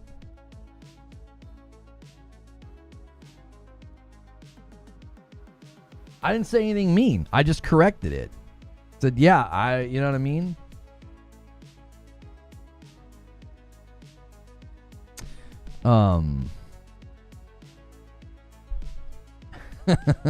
Agreed, LOL. Okay. Literally just walked in, no idea. Here, I'll show you. I'll show you what I did. I requested a community note. I requested a community note on this tweet because this isn't true. This is false. Yoshida explains that PlayStation PC ports are primarily targeting the US and Chinese market. No, he does not. This sentence is false. It is not true. Okay? The actual clip, do you want to listen to it? You guys want to listen to the clip? Let's listen to the clip. Ready? Here we go. In other words, people think that putting a game on PC means no one's going to want a PlayStation anymore. But I'm like, no, I just don't know that these people were that interested to begin with. And if they are, the only way you can really go and get them is to aggressively go and get them. So you here, you know that when publishers release games on multi-platforms, especially on PC, the number one market countries their games sell is either US or China. China is a huge PC game market, and China is. See how he said either?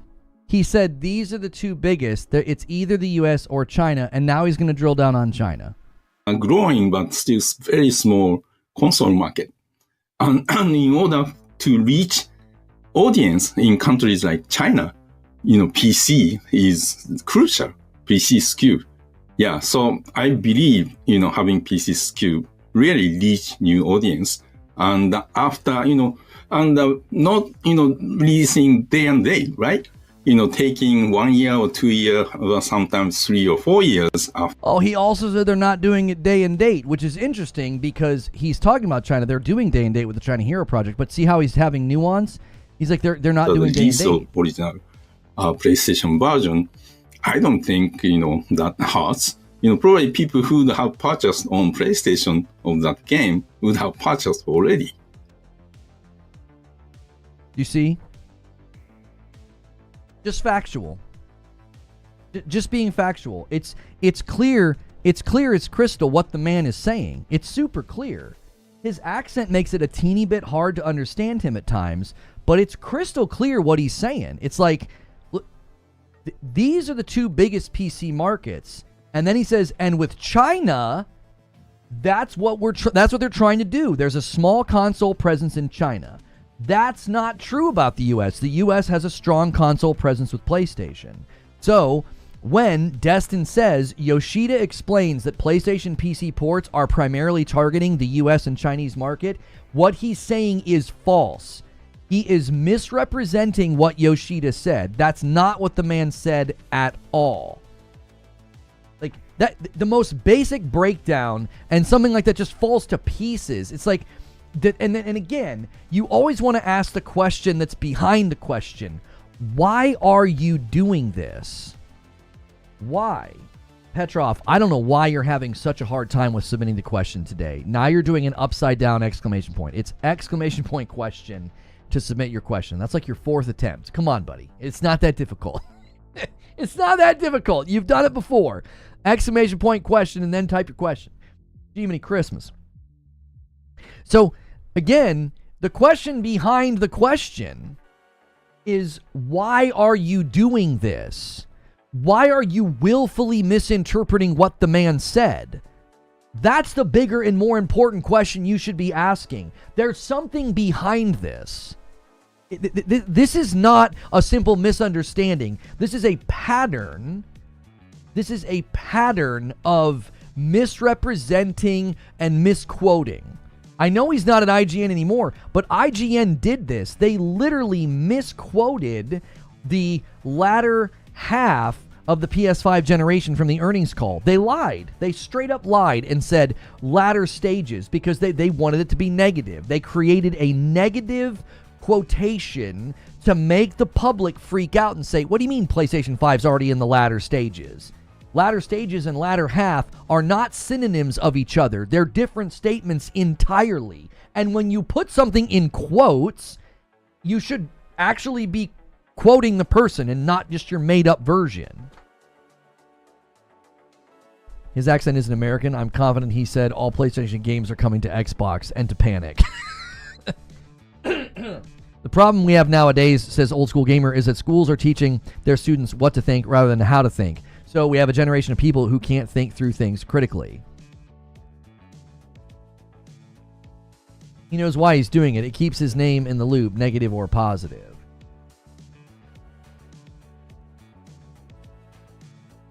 Is it day and day or day and date? Day and date is the phrase that people have come up with.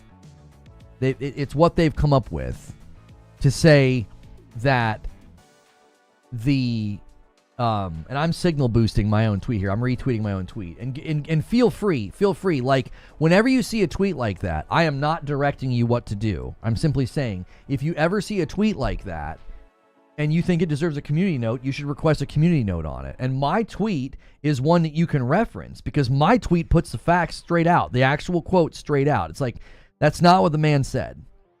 It's, to me, it's egregious. It's egregious to misrepresent what the man said when it's right there in the dadgum video. It's right there in the dadgum video. Xbox better. I don't know if that'll submit as a question. Let me see. You might break the question command. Yeah, it didn't accept your question, MASH. Okay, Petrov finally got the question submitted. Sorry. And Lancelot tried to help out, but I've got it here from Petrov. Do you think PS6 is going to launch with a handheld? I could see a PlayStation handheld launching before then. I think that their goals with cloud and the handheld are going to continue to move forward. I think they're going to continue to add cloud games that you can play on your portal, and I think that they're gonna continue to expand that because the portal for $200 is a great value. If you can get to the point that you can play, where you can play the games that you own on the portal, I think that's going to be huge. I think that'll be a huge win for the device. Basically, for $200, you can take your games, play your games anywhere you want, and I think that's huge. Historically, Sony puts distances between devices. I could see them launching the handheld like late 2026 or sometime in 2027, and then the PS6 would come out like 2028, 2029. I feel like they're going to be separated. I do. I don't think they're going to have them come out at like the exact same time and like be stepping on each other. They don't like to do that with their games. They like to space out their games. I mean, if you think about the way that they do their marketing, so at the State of Play, they let Saros like steal the show. And guess what? Yote wasn't there. Death Stranding 2 wasn't there. Like, do you see what I'm saying? Like, to them, that's how they market. They like to let things kind of sit on their own and not like step on each other. I think they like to do it that way. They like to kind of say, hey, let's kind of space things out rather than like just dump everything on there at once. That's always a risk, I think. That's always a risk when you're marketing big pieces of property and big announcements. The risk is you can accidentally step on your own stuff, step on your own 2 feet because you've just got... And this is always going to be a challenge because here's another thing that Yoshida said that I think is actually really, really helpful because we've been talking about this, right? Zubitech's got like the breakdown here. I think this is really, really helpful, okay? So Yoshida basically says on like second party and so on, he says, internally, we use the terminology differently. So when games are made by a developer, independent developer, and published by PlayStation, we call them first party game, okay? So it doesn't matter if it's made by an independent developer. Okay, if PlayStation's publishing it, they call it a first-party game. Now, we know this because Herman Holst did that interview. They did that interview with him, and he referred to Death Stranding 2 as their game. Like, hey, what do you all got coming? What do you all got coming from first party? And he's like, well, I can't tell you everything, obviously. He's like, but, you know, we've got... And he listed Yote and Death Stranding 2. I think he may have left out Lost Soul Aside for some reason, but he did mention Death Stranding 2, right? He says, before Housemarque was acquired, they were an external developer, and our external producers managed relations, and we funded the game and released the game first party. And it was still first party titles, but it was externally developed. You see? So, like, now here's another term that we use all the time as well, right? We call second party when the independent company created the games but pretty much funded the title or jointly funded the title and the IP is owned by that company, like Rise of the Ronin by Koei Tecmo.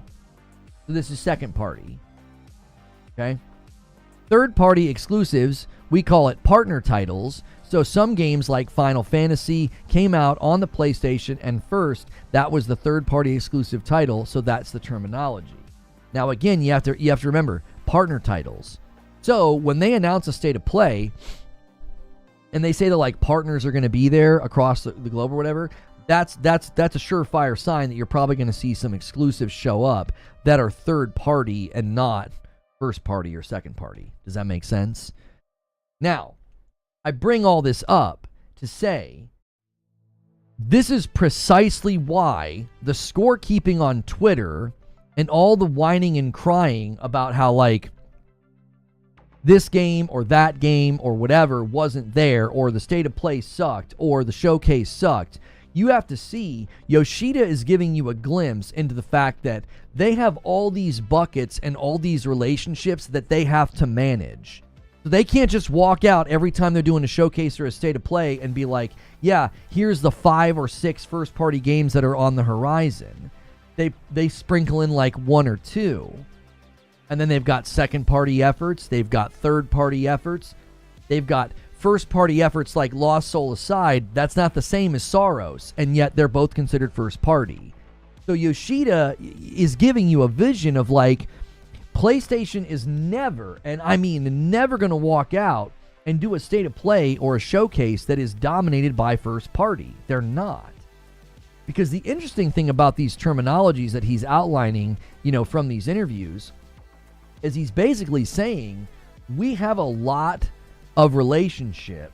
We have a lot of relationship that we have to honor and respect. We've got to make sure all these things are firing. Like, it's a multifaceted approach.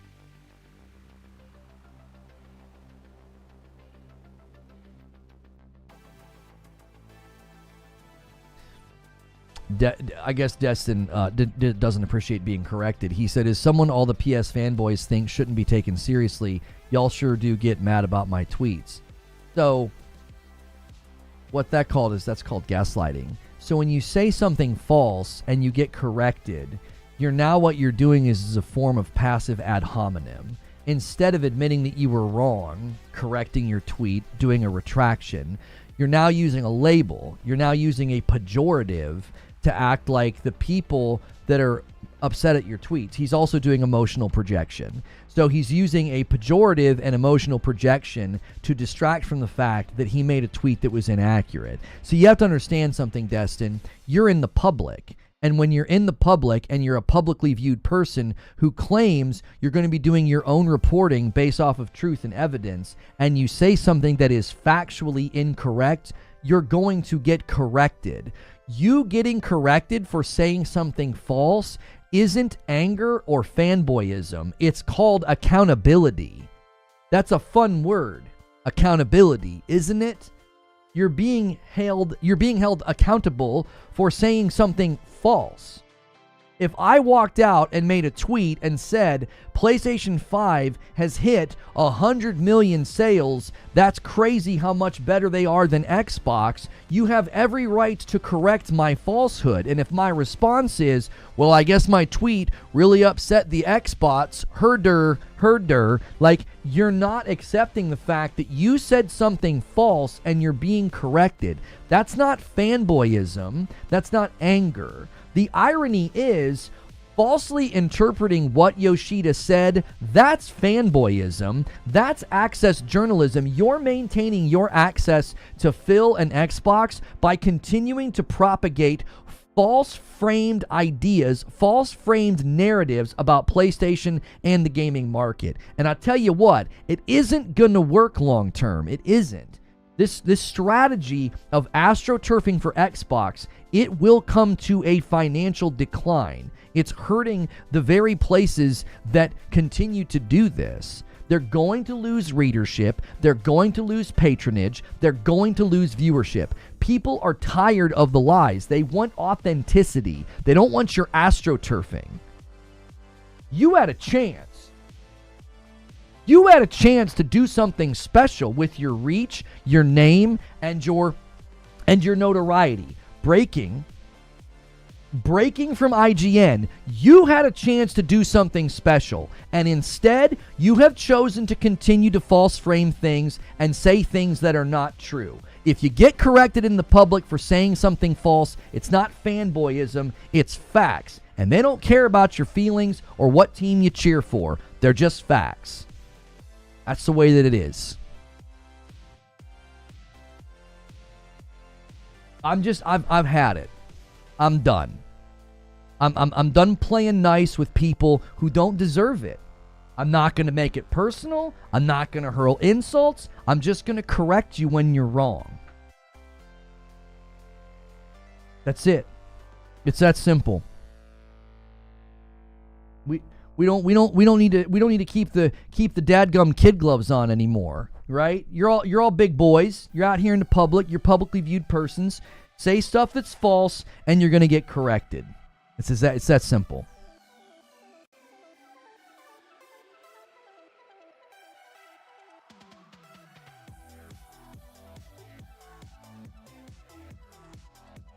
Blatant engagement farming.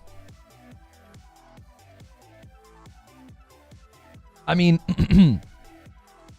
there are layers to my frustration. There are layers to my frustration, and I await the death of the gaming press. I do. I await your death because it's deserved. It is. You've sold your soul, and you say things that are false, and you mislead the public. You misquote people. You misrepresent what people say. And buddy, that strikes a real personal chord with me, and so I await it. It will be better for the gaming market. It will be better for the public. It will be better for the dialogue. It will. I am genuinely curious where all this money's coming from for IGN to purchase these outlets. Really, really curious where that money's coming from. Something doesn't smell right there. It really doesn't. The continued downward trend of these platforms with respect to their popularity, their click rate, and you gotta know that's gotta be hurting ad revenue. Where's this money coming from? How are you buying these studios? How are you buying all these outlets? And then IGN just announced that they're doing they're basically partnering with Xbox to do that indie showcase show next week. I don't know. The whole thing doesn't pass a smell test. It's like, where are y'all getting this money from? Where's it coming from? How are you buying all these places up?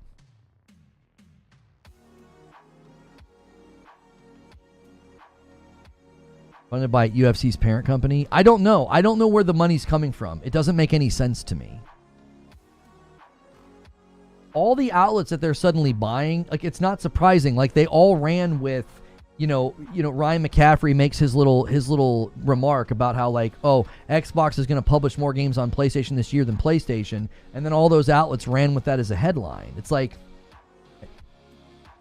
it's like when the evening news, everybody says the same thing. It's like everybody's saying the same thing. They're all reading from the same, Associated Press briefing instead of, like, doing their own reporting. IGN owns 70% of the game's media, even the PlayStation ones. Yo, it's good feed. You need somebody. You need somebody with the investigative prowess to follow the money here, because there's something off. Something weird is going on. None of this feels right. None of this feels genuine. They're just, I don't know. I've been in this industry for a decade, and my spidey sense just continues to tingle. It's like, what is happening here? This doesn't feel like on the up and up. It doesn't.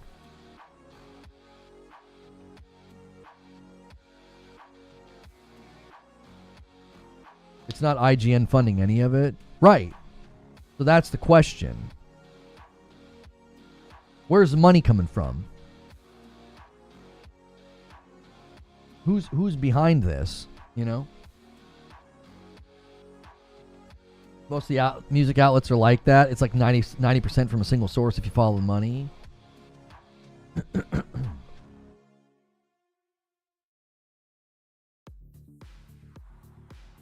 Go get him, Lono. You're the freaking Serpico of the gaming media.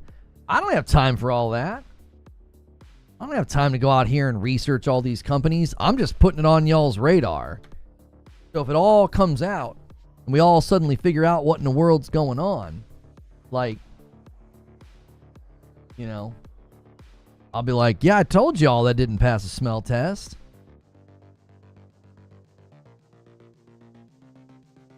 Avowed's user score on Metacritic is a 6.5. Yeah, but that can get review bombed. That doesn't, come on.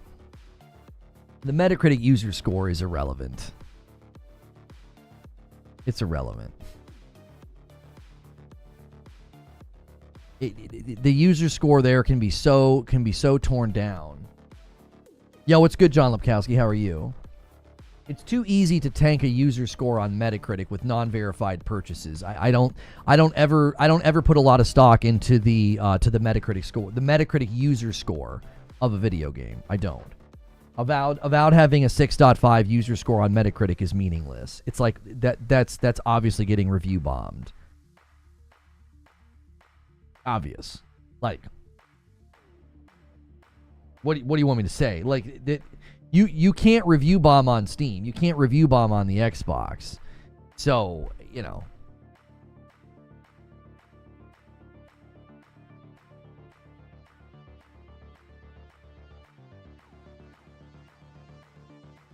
only user score that matters is verified purchases. I have said that for the longest time, and a lot of people always, I've gotten misunderstood on this one a lot. I get ripped from context here, and they're like, oh, I thought the Metacritic score didn't matter. And it's like, no. The Metacritic aggregate from the critics gives you an approximation of value, and it can let you get, I think, a very, very clear picture of whether or not a game is going to get, Game of the Year nominations, right? Again, because it's an aggregate of where the press is landing, and the jury process is typically a reflection of that aggregate score. That's not the same as me saying, hey, you got to ignore the user score on Metacritic because it does not require verified purchases. And Metacritic benefits heavily from review bombing. More and more people going to the platform to review bomb, and then more and more people sharing the links and the screenshots continues to make Metacritic relevant in the discussion. So review bombing is honestly good for their business. It really, really is. It's like they have no reason. They have no reason to put a stop to it.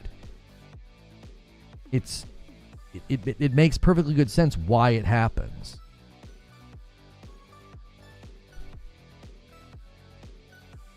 Assassin's Creed Shadows faces action from Japanese officials for shrine destruction. Are they going to do the same thing in any other game that lets you do that? Assassin's Creed Shadows will face appropriate action from Japanese officials due to a recent shrine destruction gameplay footage. An Assassin's Creed Shadows player was recently seen destroying an Itet Hyozu shrine in the game. In the footage, it's probably Itate Hyozu. In the footage, Yasuke uses his sword to destroy all the different assets in the temple, including the shrine altar, which led to a significant uproar in the community. Now a report from the Japanese publication Sankei News reveals that representatives from the shrine will take appropriate action against the game. Moreover, the shrine representative was also asked if Ubisoft had contacted them prior to using the location in Assassin's Creed Shadows. They don't have to get your permission for any of this crap. This is stupid. 10 bomb from Risic takes us to 352. We got somebody else in here dropping some bombs. It's been the MASH show this week with the big bombs. Thank you, Risic, for joining in. Appreciate it. There is no appropriate action. You can't do anything to Ubisoft. You can't. What are you going to do? If I make a video game right now, and I decide in my video game I'm going to have some famous religious site, just pick one. And in my video game, you throw dynamite at it. Right? I call it such and such religious site destruction simulator. You can't do anything to me. You can't. There's nothing you can do.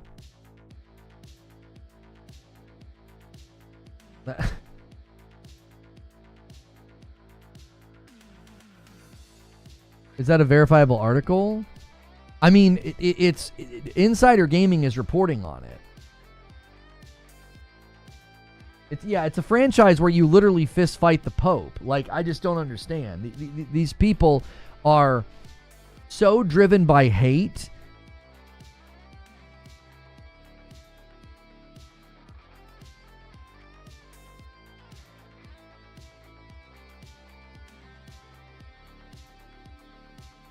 Destin says, did he hit his member goal yet talking about my tweets? Glad I gave him content for the day. Didn't he say some not nice things about people who do that? Not hating, get that bag, respect the hustle. I corrected your falsehood. The irony of being corrected about misrepresenting what Yoshida said and tagging someone who consistently rips video clips from context, like the guy from Kinda Funny. Really stepping in it today, Destin. You're gonna tag a guy. You're gonna tag a guy that literally ripped the guy from context. The guy from Kinda Funny was ripped from context. Like, the irony of you misrepresenting what Yoshida said. You get corrected, and this is your response. The irony of being corrected about misrepresenting what Yoshida said and tagging someone who consistently rips video clips from context for salt content, like what he did to the guy from Kinda Funny. Really stepping in it today, Destin. Jiminy Christmas, bro. Jiminy Christmas. He's responding He's responding to the guy who clips me like crazy. Like, he's literally replying to a guy that stalks my channel and clips me every single day. This is who you're going to run to? This is who you're going to run to, Destin, when you get corrected on saying something in the public that is false. Like, it's unbelievable to me. It's like you're going to go to somebody who habitually you're basically going to people who harass me, who target me for harassment. That's who you're going to run into the arms of when you get corrected. I don't make content misrepresenting people. I showed your tweet. We listened to the Yoshida clip. You misrepresented what Yoshida said. That's a fact. That's a fact. I didn't rip anything from context. I showed your tweet and I let the clip play. That's not the same thing as what that other guy does with his salt content. He literally missed that. That guy ripped the dude from Kinda Funny completely out of context and was like, who is we? And literally seconds later, the guy describes who we is. He's like, he's talking about fans of the game. That's who won.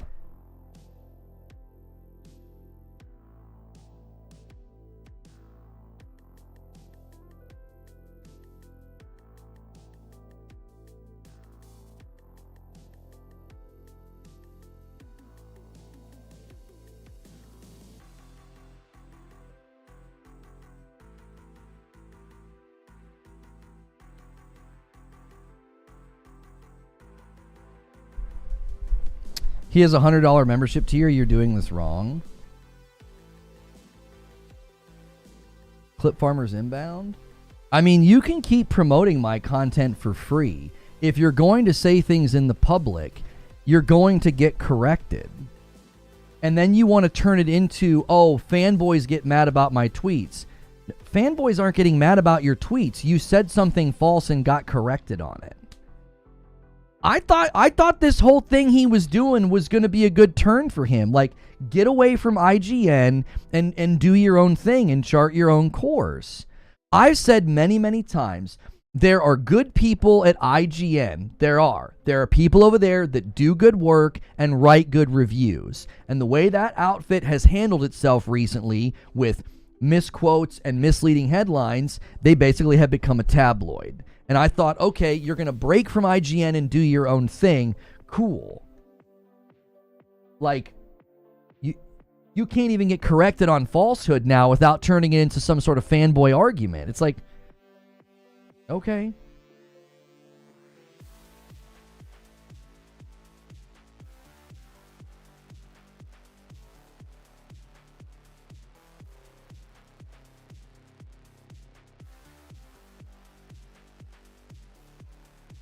He gets offensive because he knows he's misrepresenting the info. If it was an honest mistake, he'd respond differently. Actually, this is your fault, Lono. You should have been careful around his easily bruised...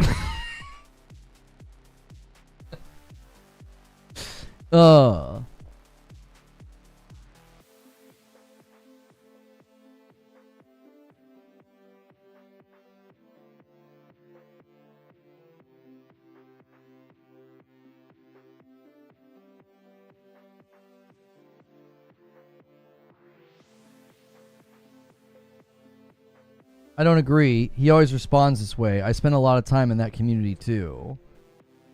Wow, you ejected at the last possible moment. He's having flashbacks of you correcting him on Fireteam chat. That was the worst. That was the worst. Having to be like, you misread the TWAB, that's not what they said. Those are the worst moments. Because I always felt like a small fry. And I was like,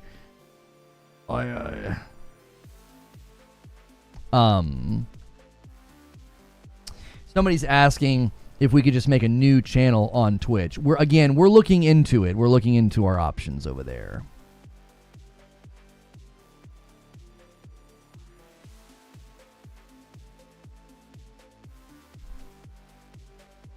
Yeah, somebody just told him, he said, it's wild that you quote tweet this dude. He's literally a psycho stalker who does nothing but spend his day harassing the same person over and over again. And he says, wait, what? Yeah, I don't even think he knows. I don't think he knows who he's signal boosting. This has happened before. People see that guy's clips and they think, oh, what's going on? And it's like, do you know who you're interacting with? That guy literally won't leave me alone. It's psychopathic. Like, it's unhealthy. There's 2 different users on Twitter that do it to me every single day. Like, you've really just kind of sullied yourself by you're hitching yourself to a wagon full of feces, bro. Like, these are crazy people. A $5 super chat tip from PWH down. There has been a deal with Destiny and Jets for the longest purposeful misinformation. I don't know if it's for engagement or lack of comprehension. Yes, he does. He lives on Twitter. Yeah, I don't. A user named on Twitter Gaming Grifter. He's a loser. Carry on. You're the man.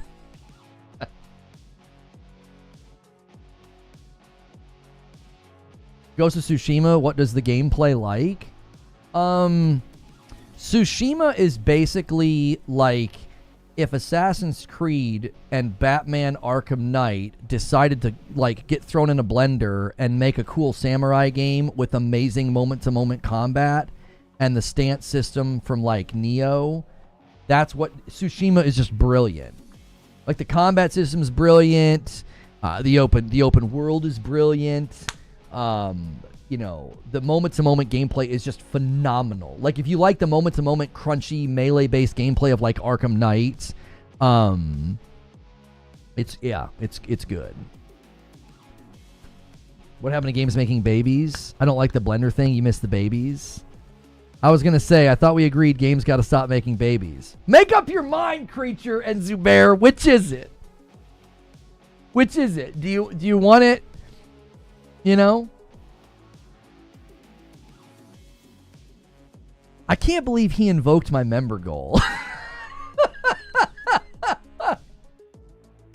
He said, Destin said, did he hit his member goal yet talking about my tweets? I tell you what, I'll hit more than that. I didn't hit my member goal talking about your tweets. I hit you with Lucille, bro. I didn't hit my member goal talking about your tweets. That's not the point.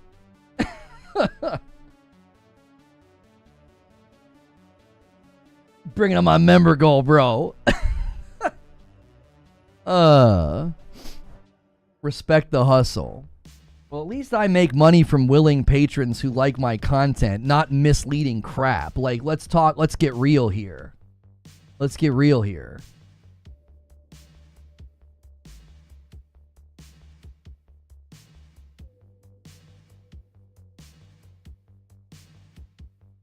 Don't pre-order anything. Ghost of Yote is the exception in my book. Yeah, I mean, with pre-orders and pre-order bonuses, though, I think with pre-orders and pre-order bonuses, I actually think consumers are in a pretty strong position of power. Like, I don't think you have to, like, pre-order right now. Here's what I'll say. Don't pre-order foolishly, I think is what I would say. I think you can pre-order wisely because we get enough information, we get enough breakdowns, we get enough gameplay, and, right? And we also get pretty good review embargoes, and you can still get your pre-order bonuses. I think you can get both. Looks like you hit a nerve. Thank you for the 2-spot digital, dude. No calling out Destin, I'm here for it. Listen, I don't interact with salt farmers and rage farmers because I believe that they're fools, they're court jesters.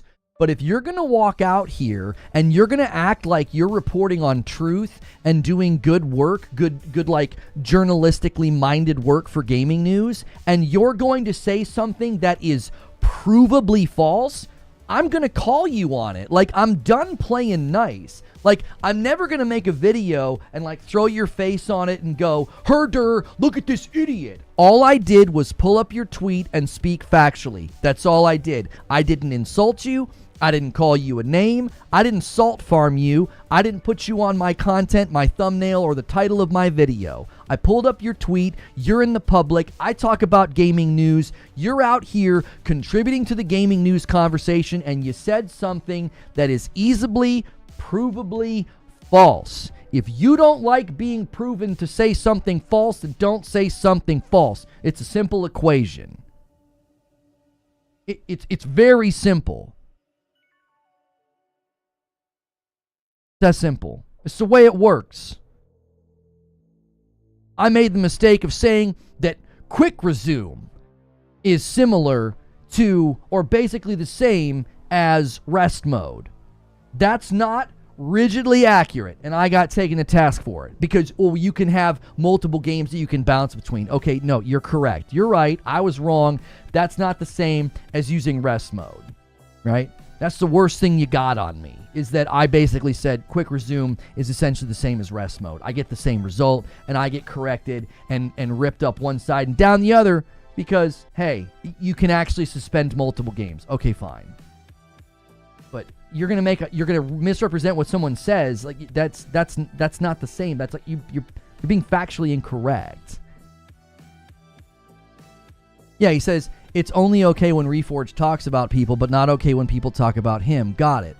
No, again, he's being so underhanded. I'm talking about someone in the public that's reporting on the news. If IGN gets a headline wrong, if Eurogamer gets a headline wrong, that's not the same as putting people in your content to make fun of them, call them a retard, and basically sick your audience on them. That's not the same. It isn't. I have always said you can put me in your content. I've never tried to stop anybody from putting me in their content. Not once.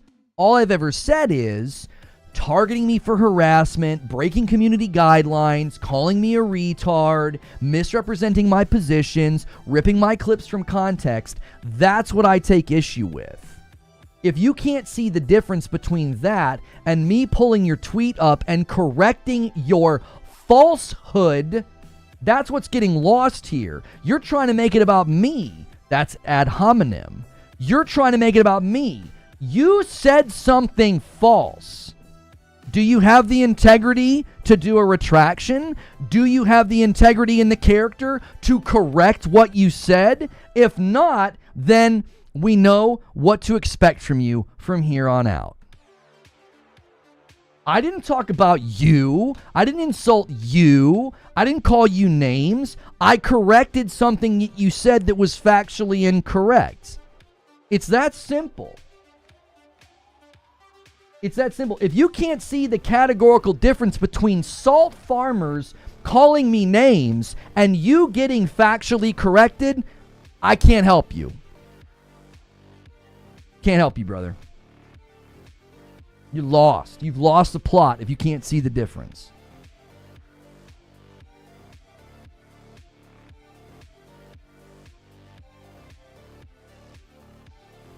And again, I've never, not once, have I tried to stop people from making content about me. I've not once tried to put a stop to it. They break community guidelines in every video they've made about me, and I've never once tried to put a stop to it. I have no respect for the content. I think it's toxic. I think it's actually bad for the platform, and that's basically where I leave it. That's where I leave it. But I have no problem pulling up an IGN article and saying, this headline is misleading. This claim is false. That's not the same. Like, pulling up a false claim, pulling up a false interpretation of Yoshida's words is not the same. Not.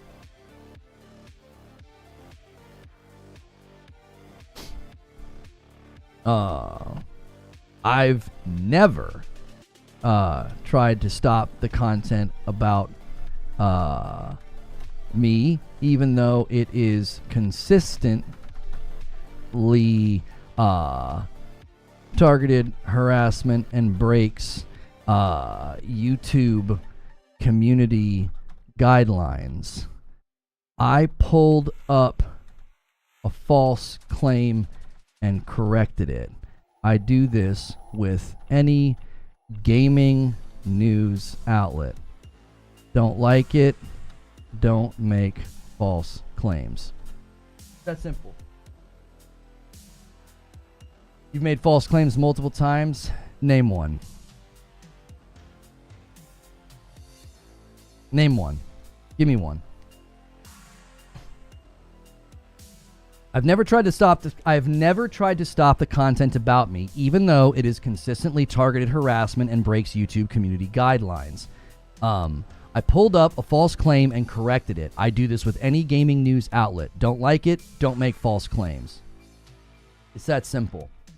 I have never, and I will never try to put...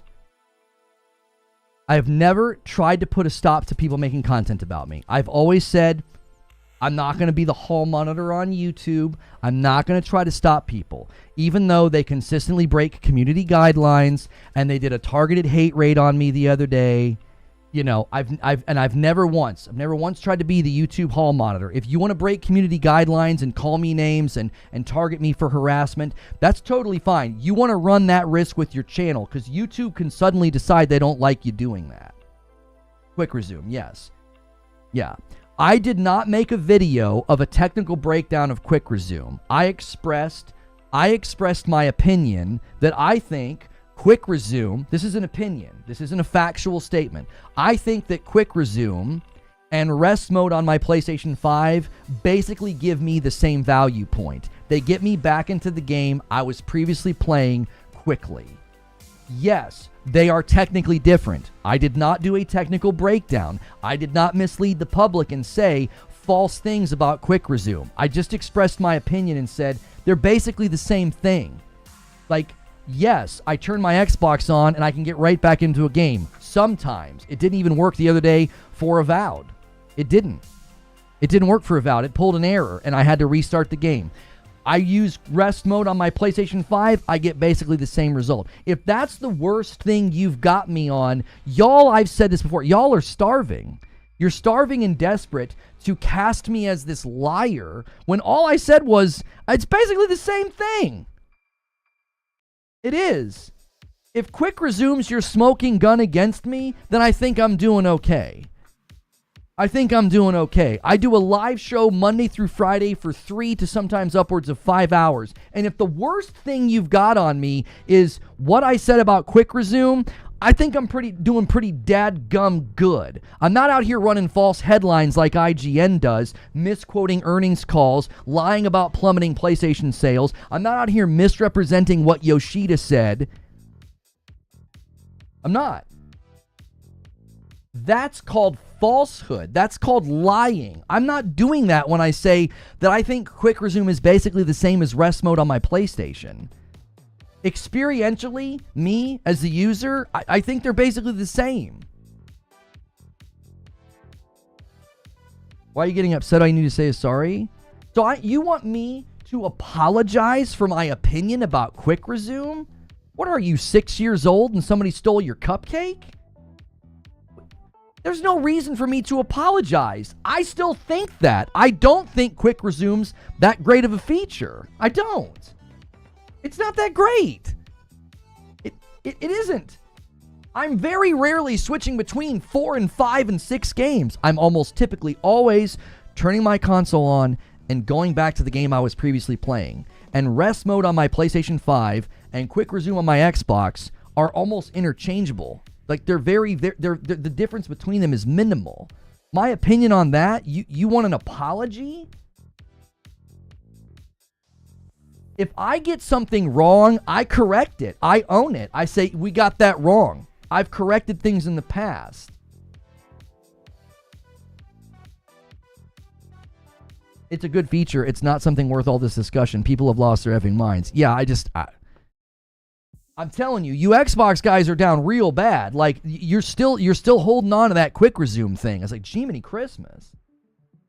When I was wrong, I say sorry. I wasn't wrong.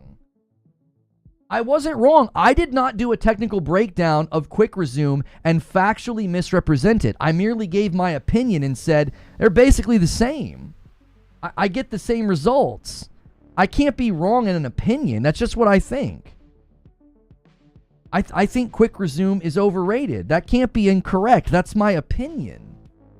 I think the PlayStation UI is ugly, and I prefer Xbox's UI. That's just my opinion. There's no apology needed.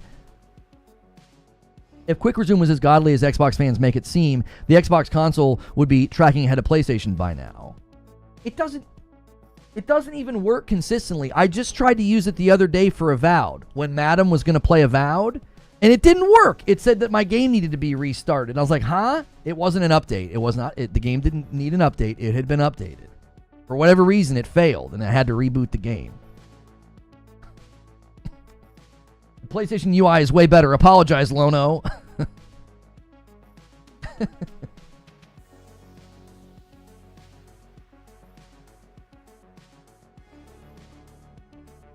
Evidence says, this is why I like your content. You have open and truthful discussions. You use evidence to back up your points.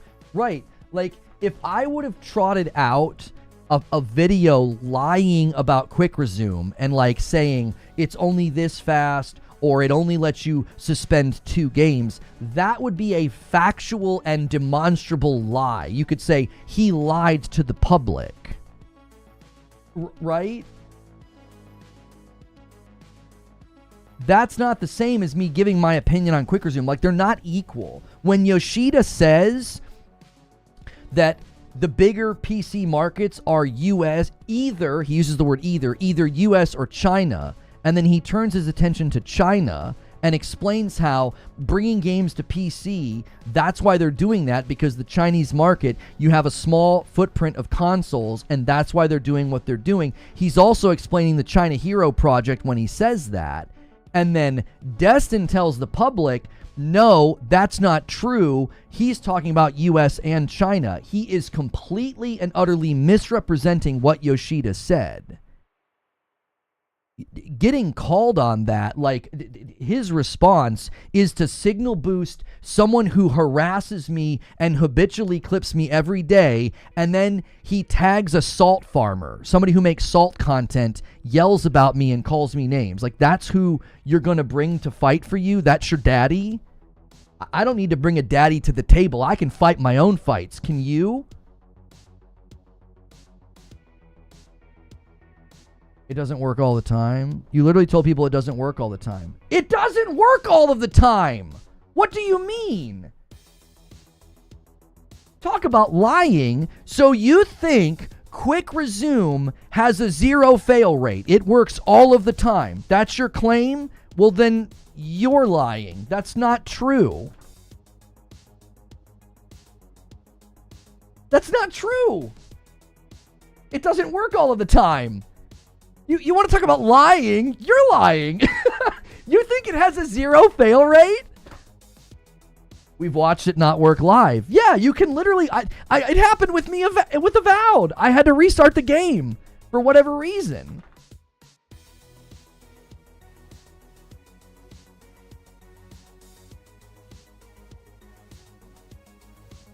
We have it on several streams showing it doesn't work. It works 90% of the time. Where did you get that figure?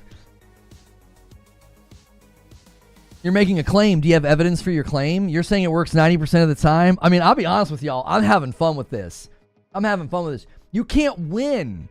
You can't win. I base my content on facts. And now you're going to come and say 90%? Well, okay. Where'd you get that info? $5 super chat from Trill. Don't let us distract us from the fact that Destin is labeled as an industry heavyweight, but he lacks the integrity to admit when he's clearly wrong. Yeah, he keeps saying that he's right. He's like, oh yeah, I'm right. This is what's going on. I was like, okay. Arrow Odd with 5 months and a member plus says Xbox better. Let me add that to the total. Thank you so much for renewing your membership and adding to the goal.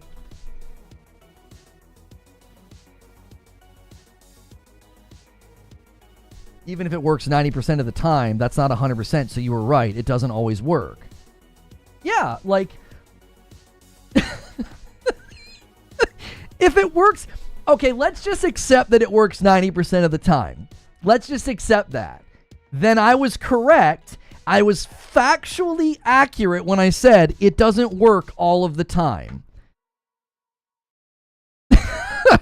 Glassdoor Gamer with a $2 super chat. Did Colt use a hack destin? No. It doesn't.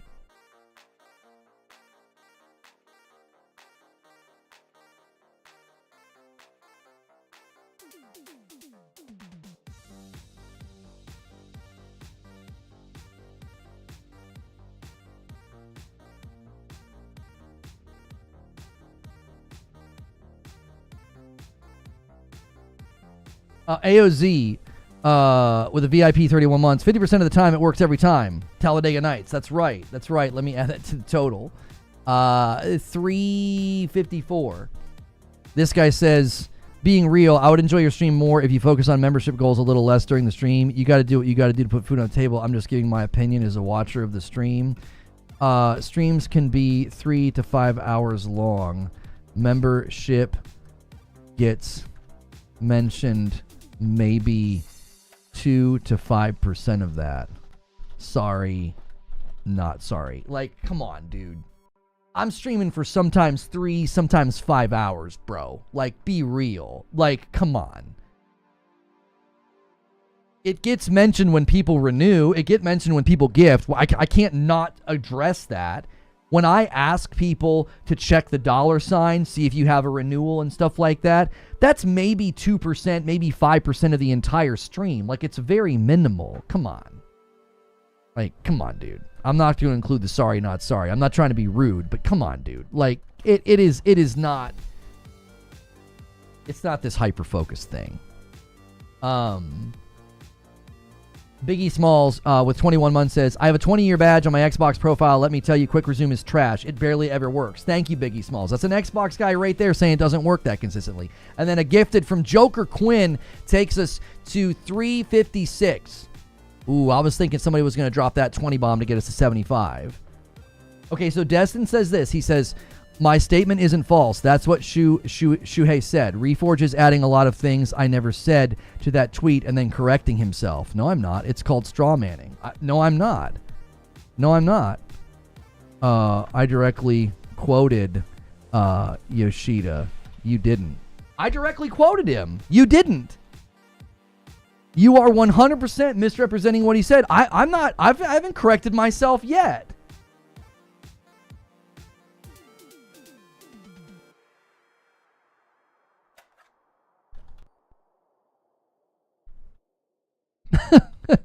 Talk about straw manning.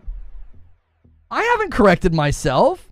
I haven't changed a single thing in this conversation. I have not changed a single thing in this conversation. You misrepresented what the man said. He did not say anything about trying to grow in the US on PC. He was talking about China. He mentioned US in passing.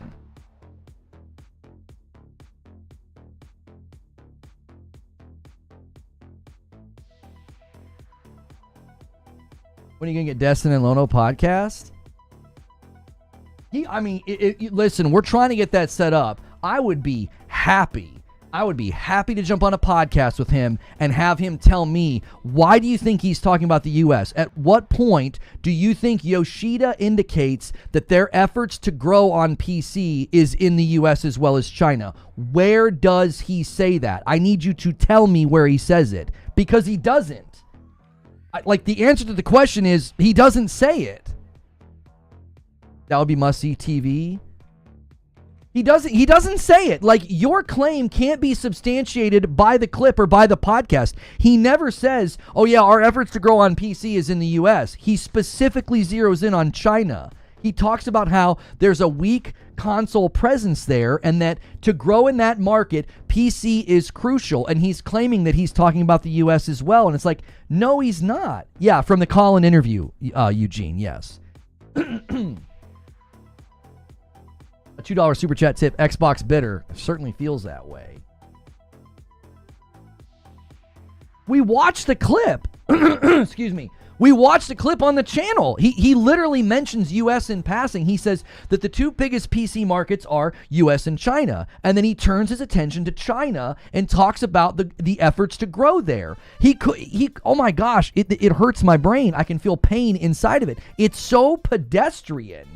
It's like, it's so clear what the man is saying. A $5 super chat tip from Lord Horg.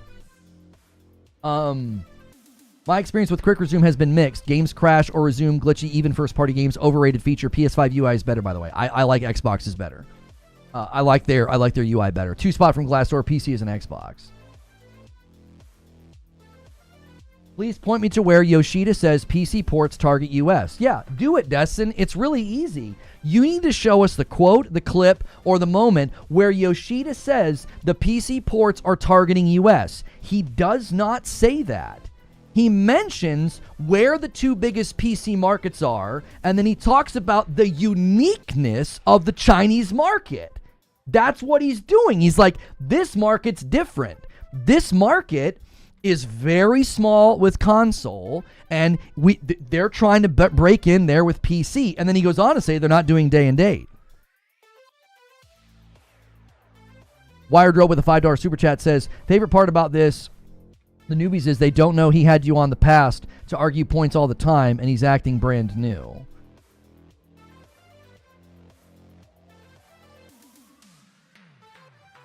Let me add you. Oh, you guys are talking about adding gamer tags. Oh, let me reset the super chat. We hit the super chat goal. Thank you so much. It's that simple. If Destin thinks he's correct, then he has to substantiate the correctness with facts. All he's got to do is provide the clip where Yoshida speaks to the US PC market. He doesn't.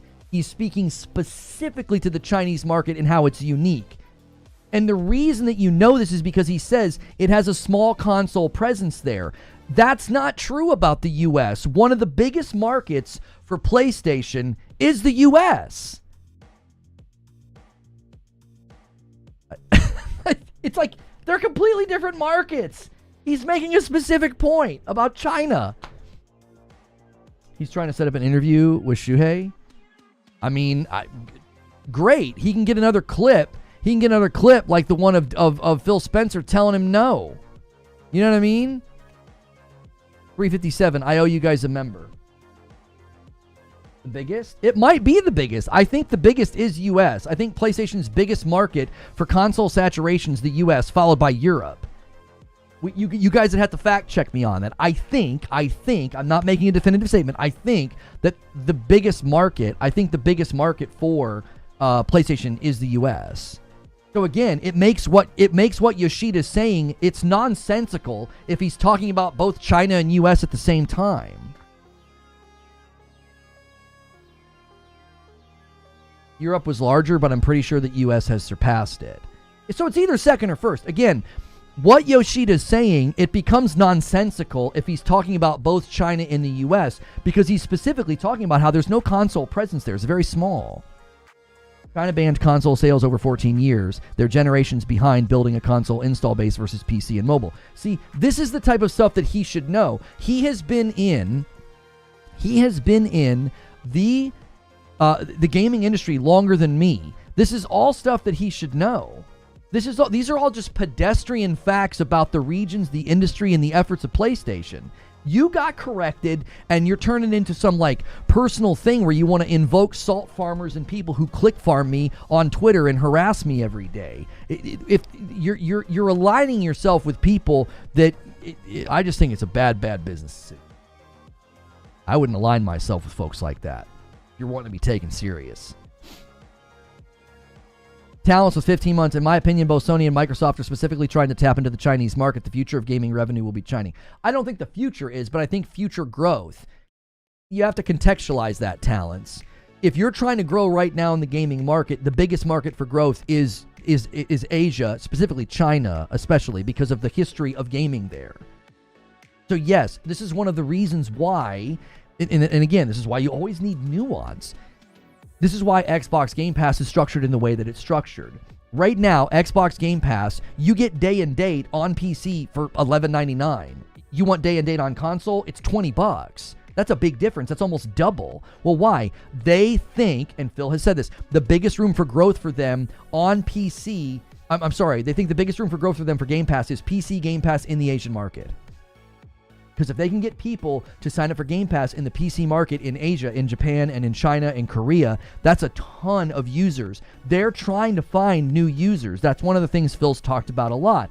He frames it up in a way where it's like, oh, consoles are stagnant, you can't find new users, and yet PlayStation's finding new users. They have somewhere between 20 and 25 million new users in PlayStation 5's ecosystem. They just hit an MAU record. So yet PlayStation's finding growth, and PlayStation's hoping to find even more growth in the Chinese market. This is why China Hero Project games are day and date on PC. They are Chinese published games by Chinese developers, and that market, you gotta hit PC.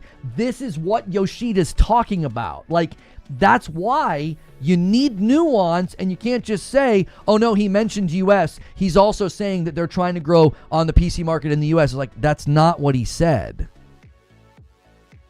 That's not what he said. Now, he could come out later, and Yoshida could come out later and say, oh, no, yeah, they also want to grow in the U.S. market. That could still be true, but that isn't what he said. You've got to go based off of what he said. He zeroed in on China. And a lot of us have been saying that. A lot of us have been saying, like, that's the market. Like, Black Myth Wukong made it crystal clear to the gaming world at large.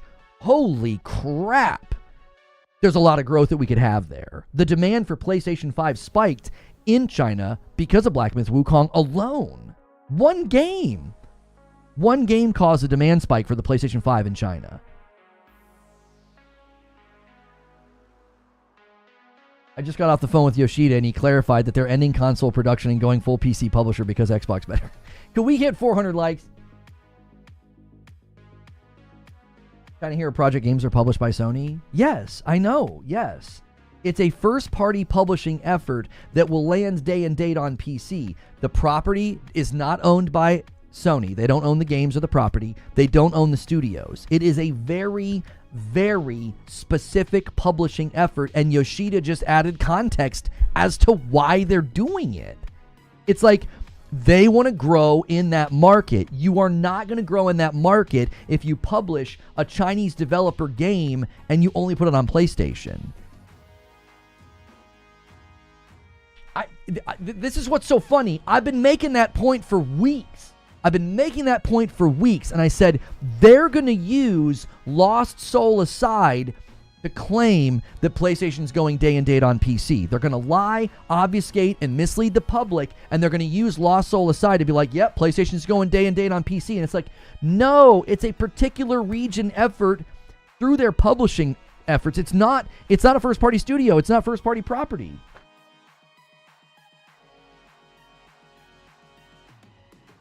It's the exact same publishing they're doing with Korea as well. Stellar Blade was published by Sony. Yes. Yeah, Stellar Blade's coming to PC like, what, June?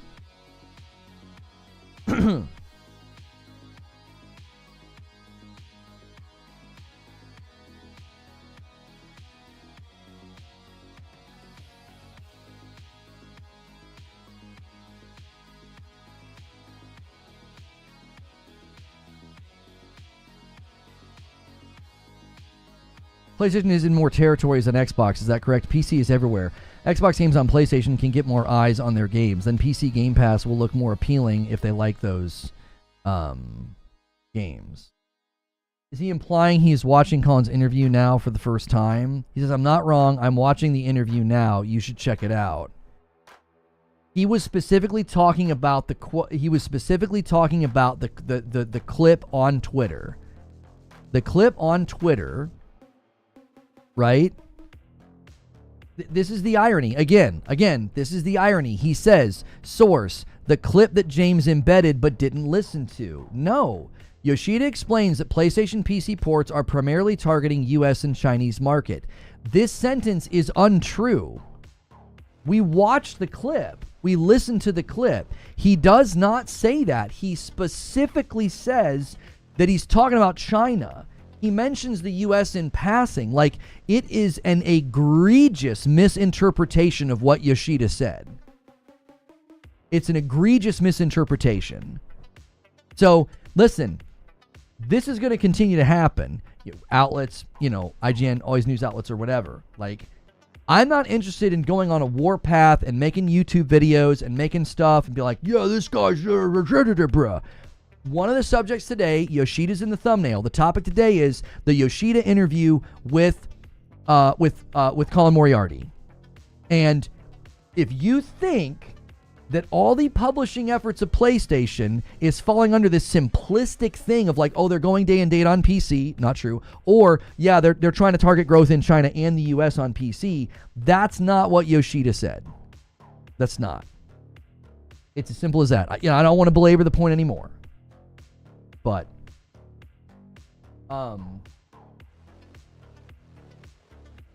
yeah, and if listen, open invitation. If you're not a salt farmer, right? If you're not a rage farmer, open invitation. If Destin wants to hop on the phone on a mic right now, you want to get on a Discord call, we can break this down. You are welcome to try to substantiate your position. You are. I don't think that you can, because Yoshida literally doesn't say the thing that you're claiming that he said. He literally doesn't say it. He doesn't say they're trying to grow in the PC market in the US. He specifically talks about China in the clip.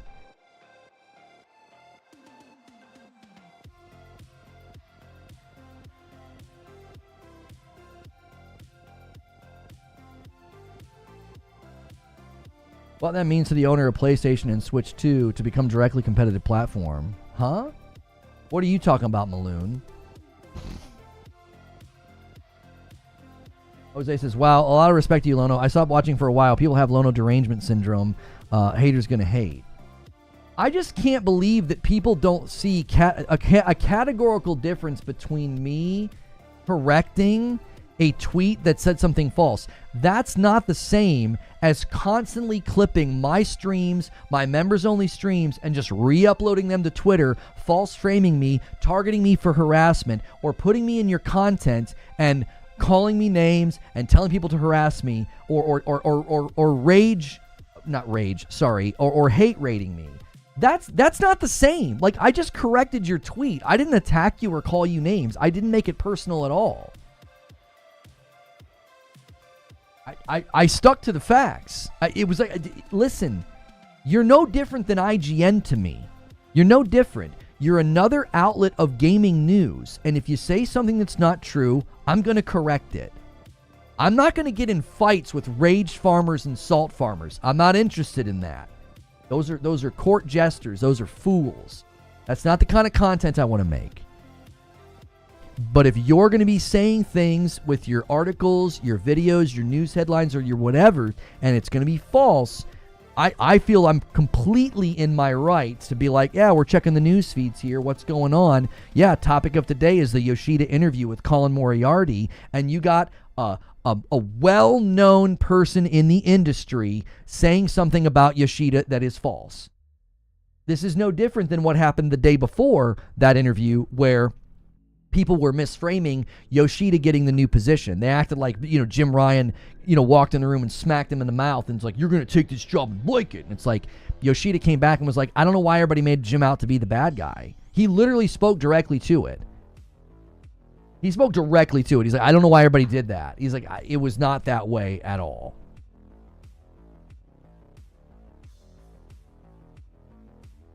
We call second party when the independent company created the games, but pretty much funded the title or jointly funded the IP, like Rise of the Ronin by Koei Tecmo. Yeah, we talked about that a little bit ago. Like, I think another thing that from the Yoshida interview that I think is very helpful is when I tell people that PlayStation doesn't care about us, they don't care that we want to see all the first party stuff. I think Yoshida gave us a glimpse into why. They have so many different categories of games and things that they're constantly trying to keep going. When you get a chance, re-add me on PSN. Okay. I've been getting so many friend requests on PSN. So if you're getting ignored, I don't game with people all that much anyway on PSN. For entertainment purposes, claim the rage bait YouTubers.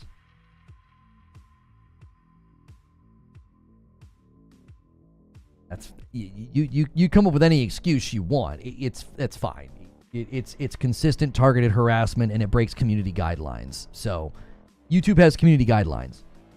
If I pulled up a video right now of another YouTuber and called them names, called them stupid, encouraged you to call them stupid, encouraged you to go to their videos or their timelines, or we rated them that's against community guidelines. That's bannable. Like, you're not allowed to do that. You're not supposed to do that. But I'm not interested in policing YouTube. That's not my job. My job is to create content for you guys. I'm not going to do hall monitoring on YouTube. I have always said people are 100% welcome to use my content in their content. I do not care. I personally think they should not be allowed to use my paid for content, whether it's Morning Coffee or Green Room. I think that YouTube should say that that's off limits, right? I'm not claiming copyright. I'm simply saying I think that there should be a standard on YouTube that if I say this is paid for content, I don't think that should be able to be reacted to or put into content. I think that should be a policy on the platform. That's just my personal opinion, right? YouTube launched something called courses. Imagine taking the time to put together a very well-built course on how to play guitar or how to speak a language, and somebody reacts to it and basically puts the content on another channel. That's taking from your money. That's taking from your ability to sell the content. Like, it's harmful to have paid for content re-uploaded to Twitter or re-uploaded to YouTube. It's not. I think that's just my personal opinion.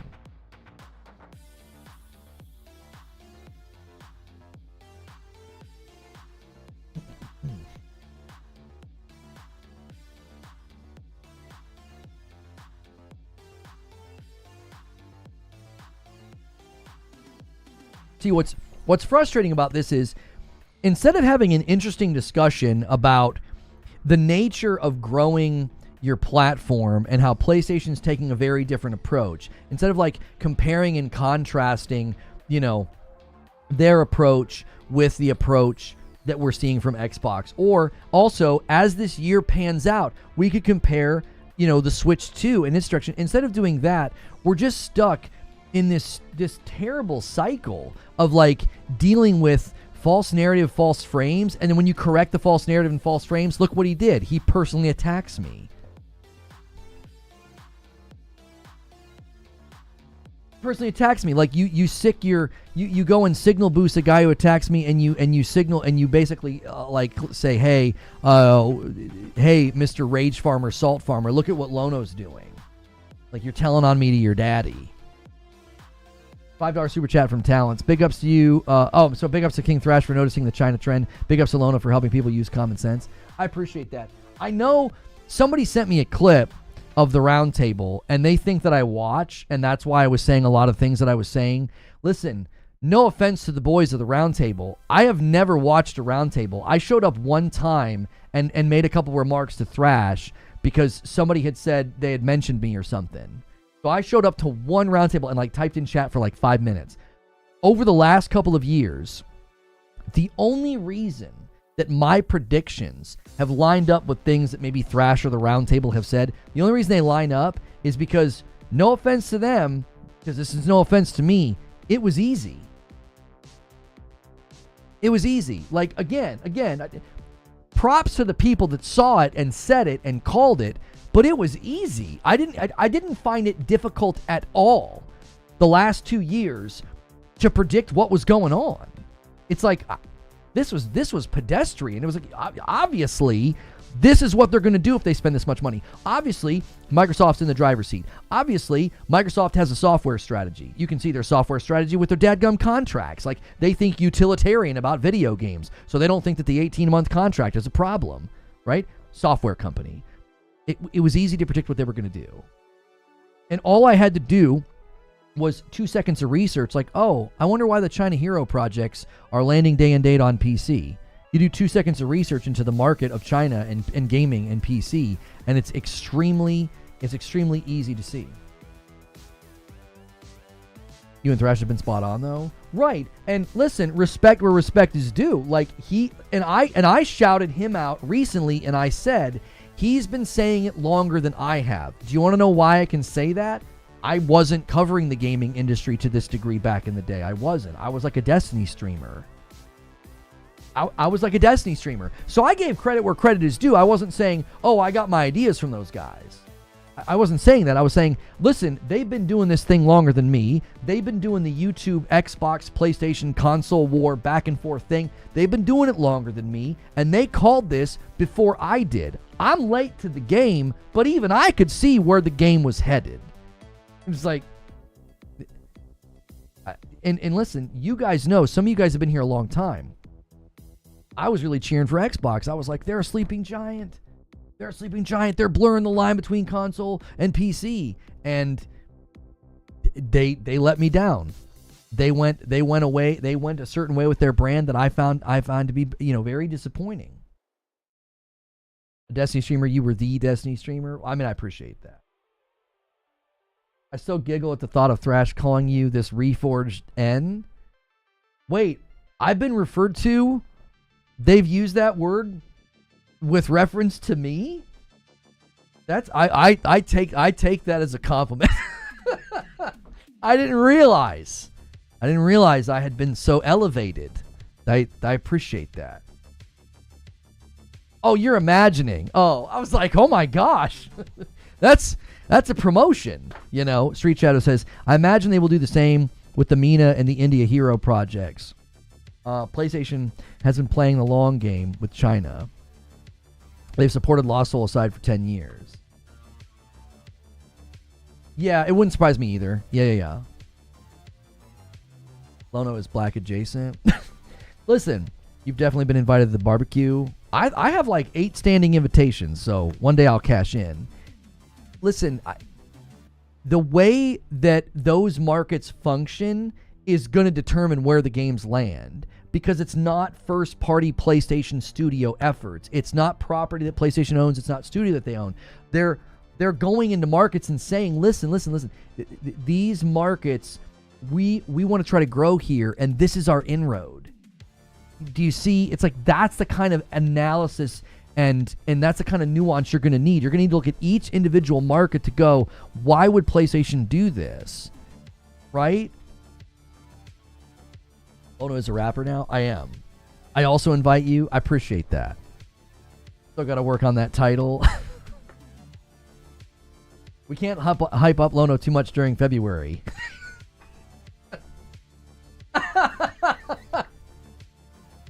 Hey, I know the universal signal. I can take my hat off, throw it up in the air, If I ever need help, I really hope I have a ball cap with me, because,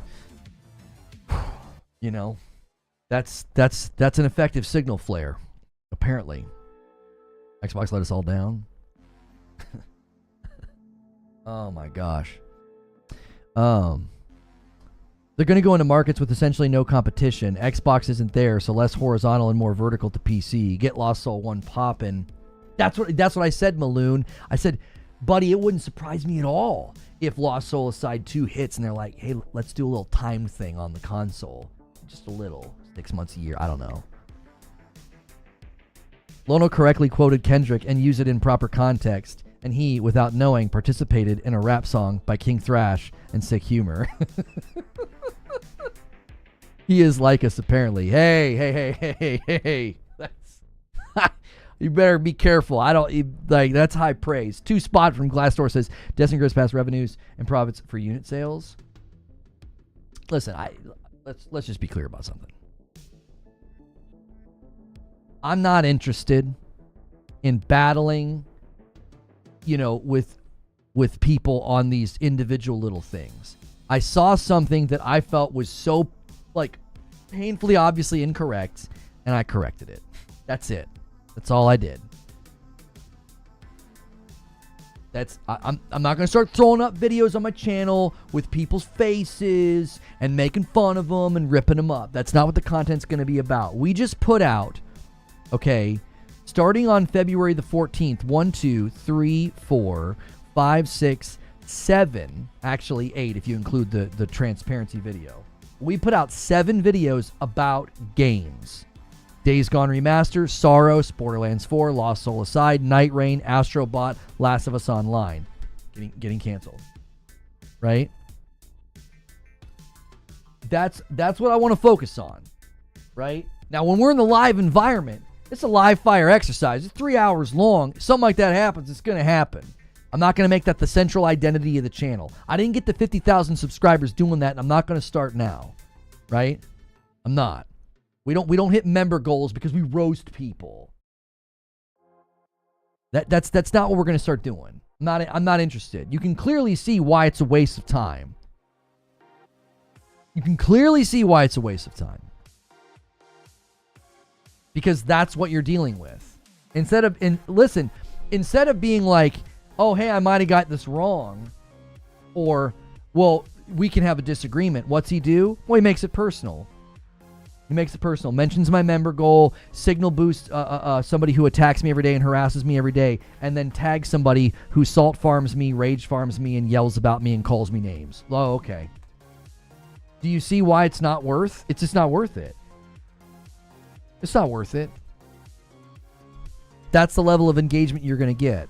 That's where his integrity meter lies. You want to know a man's integrity? Look at his actions, and that's where his integrity lies. Gets corrected on something, and that was his response. Okay?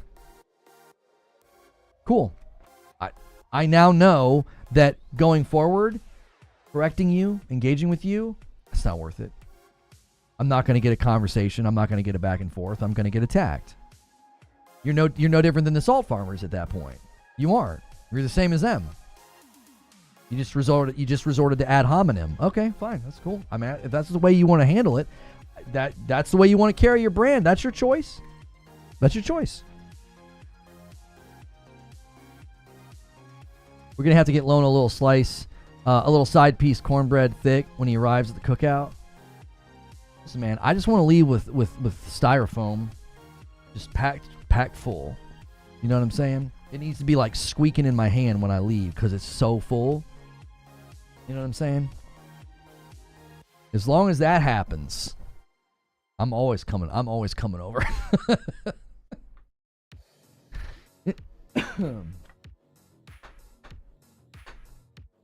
Video games became much more toxic than sports and reality TV.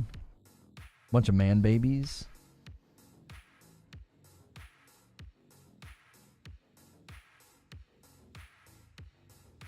We do good shows with good information. And that's just what I'm going to keep doing. That's just what I'm going to keep doing. I mean, we've spent, we've spent the vast majority of our time pulling up articles, PDFs, reporting on, the ABK trial, looking at the gaming news, looking at the interviews, looking at the earnings calls, looking at trailers, looking at trends, and we're just going to keep doing that. We're just going to keep delivering that level of excellence of like analysis, debate, discussion. We don't do styrofoam. You get a plate and aluminum foil. I'm good with either. I was going to say something about the aluminum foil, but I was told that sometimes you don't get the aluminum foil. Like that's actually kind of a reserved thing. So I was trying to be humble.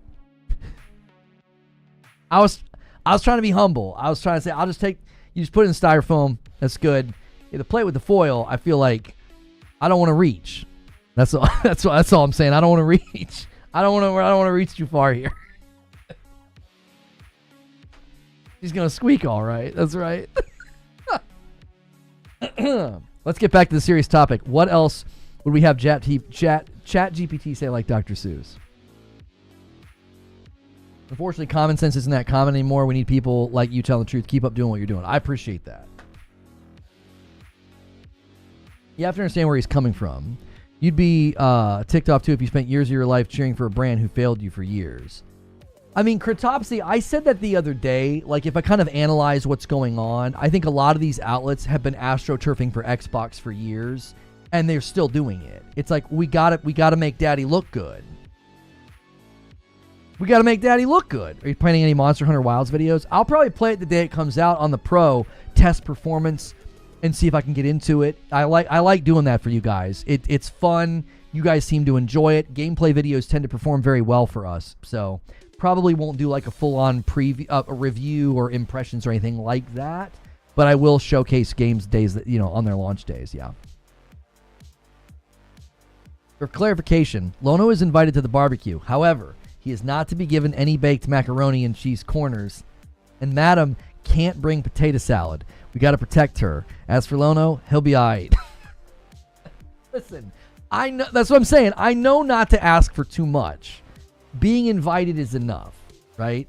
Like, I know y'all aren't going to let me play spades, okay? I know. I know I'm not allowed to have that. I'm not allowed to have the baked mac and cheese corners. I think asking for the aluminum foils is too much. You know, and no, I would bring cups. I would bring like probably red Solo cups. I wouldn't bring food. I know not to bring food. I'll bring the cups and maybe some napkins. That's it. A man has to know his place, okay? Oh, you can play spades. You just can't ask to be taught. Oh, okay. A man has to know his place, and I know my place. You bring beer. I bring ice. I bring cups. I bring napkins. Yeah, I bring a bottle of bourbon. Yeah. I'd introduce you guys to some good Kentucky stuff. Yeah, or Henny. Yeah. Or as much Henny as I can pack. Hollow Judgment with 32 months says bring some Hennessy. That's right.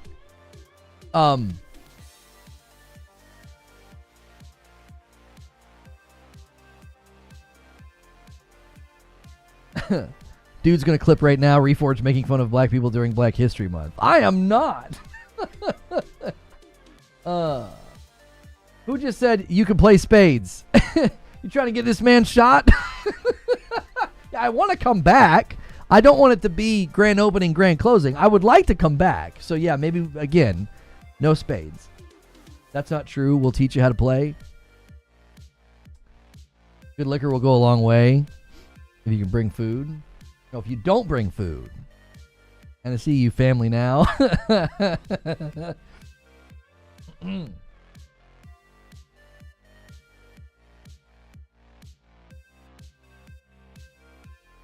See, I'm all about cultural study so that I can then properly just integrate if I need to, right?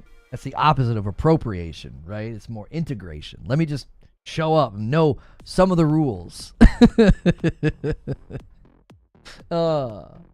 Being taught how to play in your adulthood is the definition of a traumatic experience.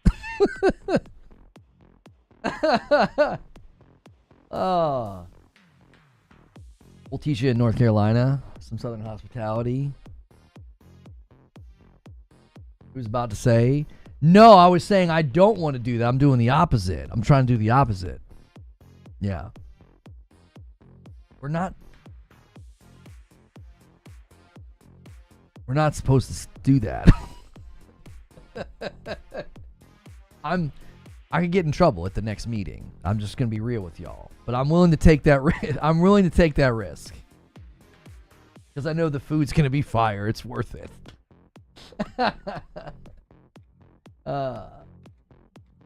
Yeah, I can't say that in Insomniac Black.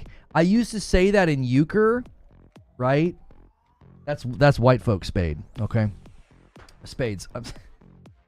I used to say it in Euchre. I can't say it now. I'm like, it's too close.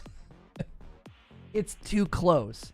There's a British version of snickering in the Harry Potter books. I can't read it. I always change it to snickering with the CK. I can't do it. I'm like, It makes me uncomfortable. I can't do it, dude. It does. It makes me uncomfortable. I was like, no. They were snickering. I really enunciate it too. You know, I put a lot of enunciation on that. It's like you see the videos of the people that like put their hand in like the mouth of the alligator and they're going like this. That's what that feels like. I'm like, no, I'm good. I'm good. What did you say? Yeah, that's what I'm waiting for. It's like, no. I didn't say that.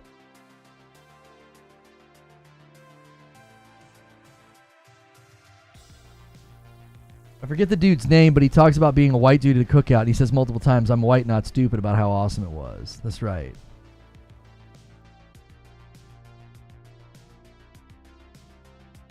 Yeah. Too close. Oh, what should we do? It's Thursday, so let's see here. Let us see here. Just avoid any word that starts with the letter N. That's right. Did you put the vanilla wafers? It's just all these like half record scratches are like, huh? Oh, okay. Oh my word. Okay. Okay. All right, let's do something. Okay, here's what we're gonna do. Yeah, they got Thrash's original channel. All right, let's do something here. Let's keep the party going. We're at 3 hours. I'll give you guys like another half an hour. I am going to take a brief break, though. I'm going to hit the ads. I only hit ads when I step away. I appreciate you guys. Make sure you're smashing like. And let's try to hit 400 members by the end of the day, so we'll be on pace for tomorrow. When we hit that goal, Friday night, Madam will continue. Actually, this is going to be a Saturday night stream. I just realized. It'll be a Saturday night stream with Madam of her continuing her Kingdom Come Deliverance stream, which I know more of you can come on Saturday evenings. So I'll be right back. Don't go anywhere. And you can submit questions. Keep the good times rolling. Make sure you're smashing like, though. A lot of you might have forgotten. We've been going for a while here. I'll be right back.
Okay, I'm back.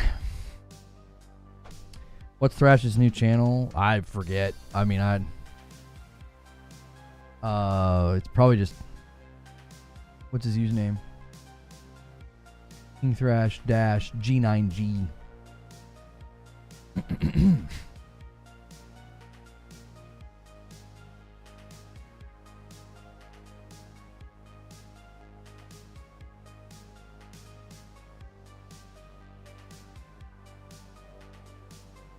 How do you lose the channel?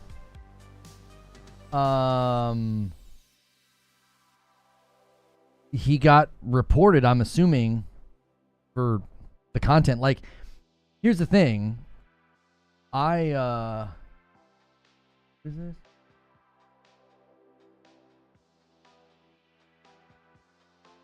I don't have anything against people that want to make that kind of content, right?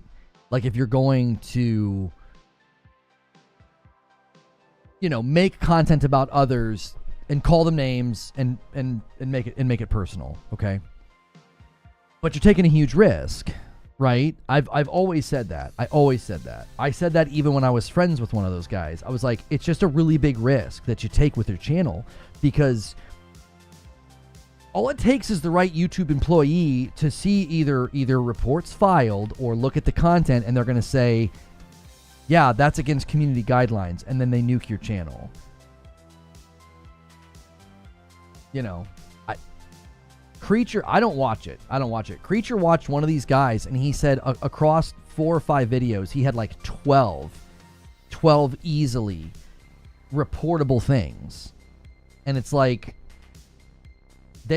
again, you're taking a huge risk. Like, I do not care. I am not going to police YouTube. I am not going to go out here and try and like stop people from doing what they're doing. But it's like, you're taking a humongous risk. You are. At any moment that can happen. And Thrash certainly had content where he would talk about people. He would put clips of people in his content, and he had very, very colorful language about them. That's a risk. The risk there is that they're going to get you.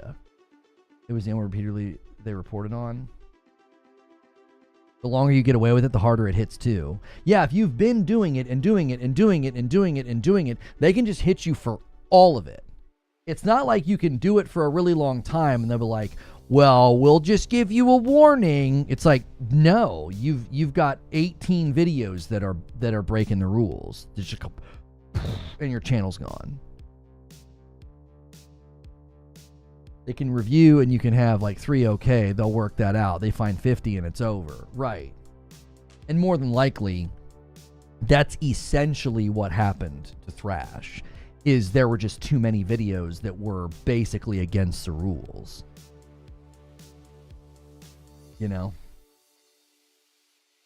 It's the risk. It's the risk that you take. And again, Thrash knows the risks he's taking. He doesn't do, this is not what he does for a living. He doesn't, he cares, but he doesn't care. He probably didn't like having all the content disappear like that. But it's not what he does to earn a living. So, and he said, he's like, I'm not going to try to go after anybody. He's like, a lot of these guys, this is how they put food on the table. He's like, I'm not trying to make it to where somebody can't eat. You know, because a lot of these channels are just as, I would argue a lot of the channels are worse. They're worse.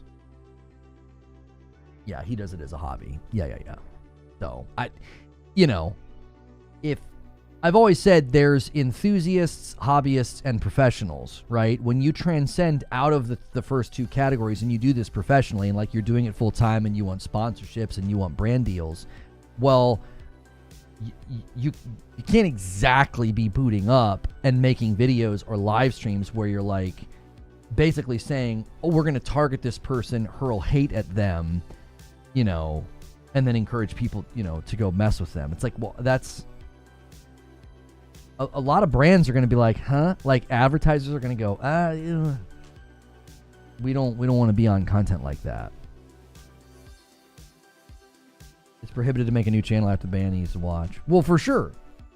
But again, it's not a it's just not a concern that he's in the hobbyist category, which is totally fine. Like, you want to be in the hobbyist category and you want to kind of play fast and loose and and y'all be surprised how often the way Lono phrases something reminds me of a song lyric. It was the PC community. How does anybody know who did it? Did anybody actually say, it was me? I knew it was you, Fredo. You broke my heart.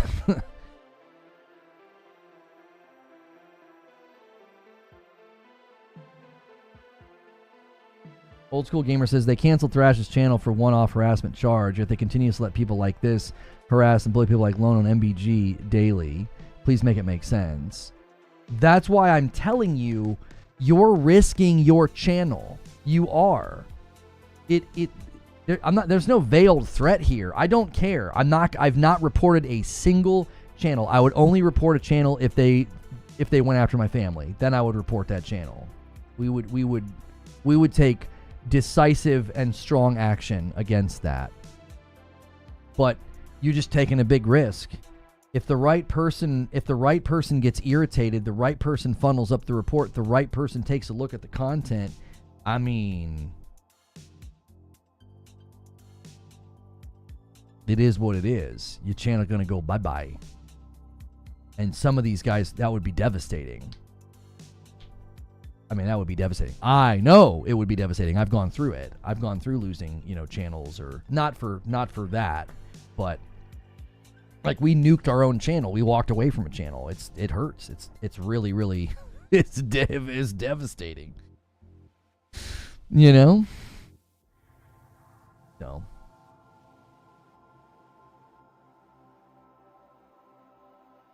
They basically flagged his channel because he was posting content directly from those people. If you use enough of their content, then they can flag your channel. But if you have enough people flag...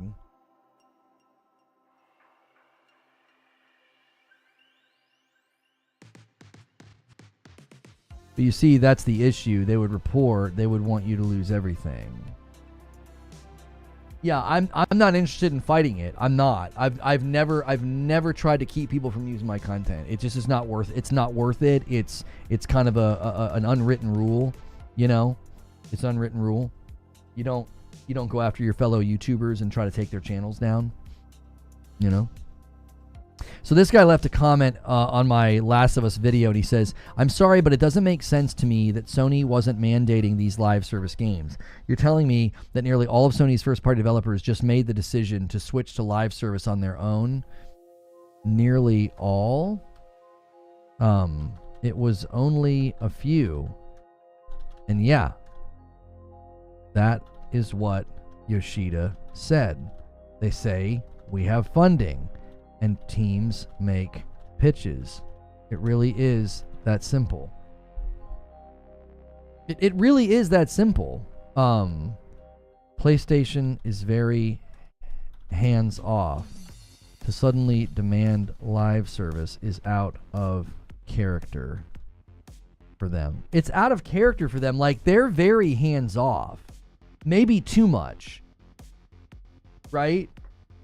Like, maybe too much, because with what happened with Concord, they could maybe afford to be a little bit more hands-on. But yeah, they didn't force anybody to make live service. They said, we've got funding, and teams made pitches. Like, it literally is that simple. It's not as... See, people want to make it almost like a Disney movie, where, like, Jim Ryan walked in the room and his eyes were, like, flaring red, and he's like, you will make live service games. And they were like, we don't want to. And he's like, that's too bad. Like, it really is that simple. I appreciate your work, says Halfie, where other YouTubers are either scared to talk about certain topics or just being weird and hateful about it or sitting on the fence. You're sensible and fair. I appreciate that, Halfie. Thank you. They're hands-off for the initial creative process, but they closely monitor devs once a project's underway, with a few exceptions. Responding to that comment, says Street Shadow, PlayStation had a company goal. We want to invest in live service. If you want to bring us an idea, studios did that, and we're seeing the results. No one is forced. Right. That's what I'm saying. It literally is that simple. It's that simple. It's like, we want to make live service games. Pitch us a live service game, and you can get funded for it. It's that simple. Here's how you know they weren't forced. Here's how you know. There wasn't a bunch of talent loss. A bunch of people didn't leave. You better believe that if Jim Ryan walked in the room and was like, we are making you build a live service game, people would have quit. They would have quit. Like, they wouldn't have stayed. They'd like, we don't want to do that. Now, Killer Dude's saying, the thing I can't wrap my head around is why it took Naughty Dog 4 years into development to realize what creating and maintaining a live service game would require for them. How do you get that far in development before you realize this? They were ignorant. You don't know what you don't know until you do. Lots of failed live service games prove this. Lots of devs are ignorant about the reality. You don't know what you don't know until you know it. Like, they didn't know. They had a huge blind spot. I don't think they're alone in that. I think a lot of these companies that have come out with failed live service games, I think they have that in common. I think they all thought, we've talked about this before, right? Like with Fortnite. You look at Fortnite as this archetype, but that's a mistake. A lot of what has happened with Fortnite are what we would call emergent properties. Thank you, Zubair. They're emergent properties. The insane popularity of Fortnite led them to do certain things that work because of the insane popularity of Fortnite. So everybody looks at it and they think it's like the archetype. It's like, well, this is archetypal. What we should do is we should make our game and put it everywhere. Like, think about what Matt Booty said in the Xbox podcast last year, how like there are games that are larger than any one platform, right? There's single games that are larger than any one platform. And it's like, yes, but they got there organically. Fortnite didn't launch as a game on every cell phone and the Switch with a battle pass and all these micros and everything else. They organically got there. So if you're like, oh, we need to do that too, this is what I think a lot of studios made the mistake of doing. We can do a live service game. Look at what Fortnite's doing. You just do seasons and cosmetics and just like update the game periodically. And it's like, well, you're looking at results and you're thinking those are causes. Those are results of popularity. They're not the causes of the popularity. And that is an egregious mistake that a bunch of these studios made. I think they looked at Fortnite and thought, we can do that too. And it's like, you're looking at the results of hard work and you think that they're the cause. It's like, that isn't what made Fortnite popular. It's so backwards. It's so cart before the horse. And that's why these games are failing. And that's why live service needs reevaluation. And you need companies like Bungie. You need a company like Bungie that's like, these were our best years. These were our worst years. Here's what led to each. Here's how you avoid the pitfalls. Here's how you achieve the apex. Like, you got to have both. The mountains and the valleys are both things to be learned from. So Bungie's valleys are just as instructive as their mountaintops. Like, you need to know what leads to both. Because Bungie's in the same situation, right? You look at Destiny in some of its best years and you're like, oh, you just do seasonal content and a battle pass. And it's like, oh my gosh, that's not what got them there. It's what helped them stay there, but it's not what got them there. That's a fatal mistake for all those live service games. Live service games are like growing a garden. It takes time and patience. You think these studios didn't want to make the next big thing? They probably thought they could. That's exactly right, Siryu. That's dead on. Screech Shadow says, in terms of managing staff, yes, but for creative decisions, we have no proof of Sony impacting Bungie's creative decisions on Marathon or D2. Airhead keeping up with Helldivers 2 with such a small team is really impressive. I wonder how they manage that. I mean, there's a handful of things that work there in their favor. You know, the content loop is so good, and so repeatable. I think that helps.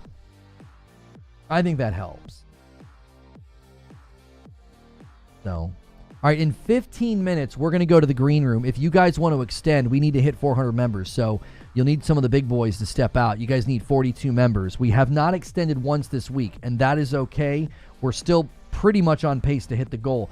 This week's stream with Madam will be a Saturday evening stream. We will not be able to stream tomorrow night.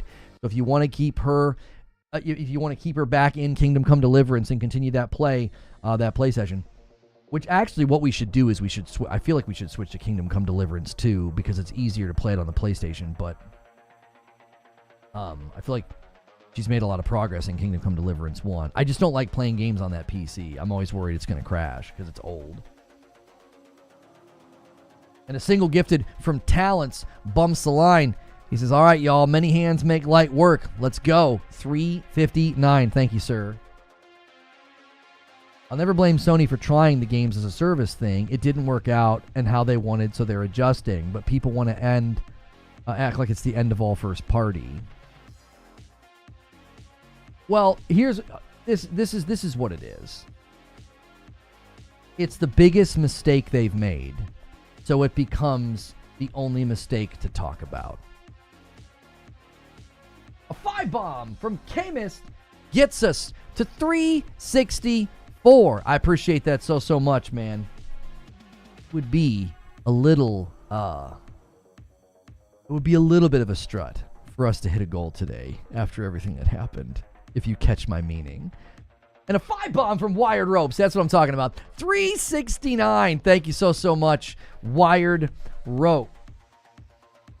I just checked the character review of Human Torch and Marvel Rivals. GG fellas, we're cooked. Thank you, Wired Rope. Thank you, boys, for throwing in and pushing us a little bit closer to the goal for the day. But do you see what I'm saying? Look at it like this, and I've made this sports analogy before. If you have a team that's just screwing up the entire season, you're going to keep talking about it. You're going to keep analyzing the terrible plays. And that's what it feels like with Xbox. It feels like they have had one of the worst seasons ever. Just thing after thing after thing. It's like bad news after bad news after bad news. And Bungie, the situation, not with Bungie, and PlayStation, and the live service debacle with Concord and canceling live service games, that's like their biggest mistake of the season. Like they had like a really, really bad game. And I feel like everybody wants to act like that's their defining moment. They're going to ignore all of the other good things they've done. They're going to go ignore all their other victories, all their other growths, all their other successes. And they're just going to fixate on, well, they screwed up with live service. And it's like, that's what it feels like to me. It's like, well, this is the biggest mistake they've made. And buddy, it's a doozy. What happened with Concord was pretty embarrassing. But it's like, we can't just stay here and keep talking about this. We've got to move on. It's why I try my absolute best to not constantly hammer on the Series S, because it's, to me, it ruined my Series X, and so it's irritating. Its existence irritates me. And the way Xbox handled it and the marketing and the way they privated a video, it really irritates me. But it's like, we've got to get to a point where we're like, listen, PlayStation's moving on here. They're going to keep doing live service. They're going to find ways to bring stuff to market, and they're obviously hoping to have success. But because it's their biggest mistake, that's why it gets fixated upon. It's kind of like when you watch an All-Star and they have a really bad game, it really gets hyper-fixated on. I remember watching when like Jordan would have a bad game back in the day, and it was all you heard about. Why? It's really out of the ordinary, right? So PlayStation, having this colossal mistake with Concord and then canceling games, and we find out you were having Blue Point make a God of War live service game? Like what? Like that seems nuts. Why? Well, because up to now, I feel like they've been very consistent and the quality's been there and the games have been good, whether it's their own studios or efforts like we saw with, Stellar Blade, Ronin, and others. I feel like I've gotten good cadence and good quality. And so when this happened with Concord, that's why I kept telling you guys, this is a big risk. When they first came out with that trailer, I was like, I don't know about this. I don't think that there's any receptibility here in the market for this. The MJ comparison was on point. That's the era I grew up in. And it was like, if the best guy has a bad game, it's like everybody talks about it. You expect him to put up, the triple doubles and all the good games and stuff. Like you expect it. You're like, oh, yeah, he's gonna have a great night. And when he doesn't, you're like, what in the heck's going on?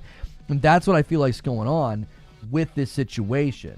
It's like, well, we're gonna fixate on this because, well, it's the biggest mistake that they made. With Xbox, it's like, there's a laundry list of disappointments that the Xbox fans feel that you could talk about. Abandoning exclusives, raising the price of Ultimate, moving day and date to Ultimate, not really capitalizing on Series X hardware power when they bragged about it like crazy before it came out. Game skipping your platform, game coming to your platform late.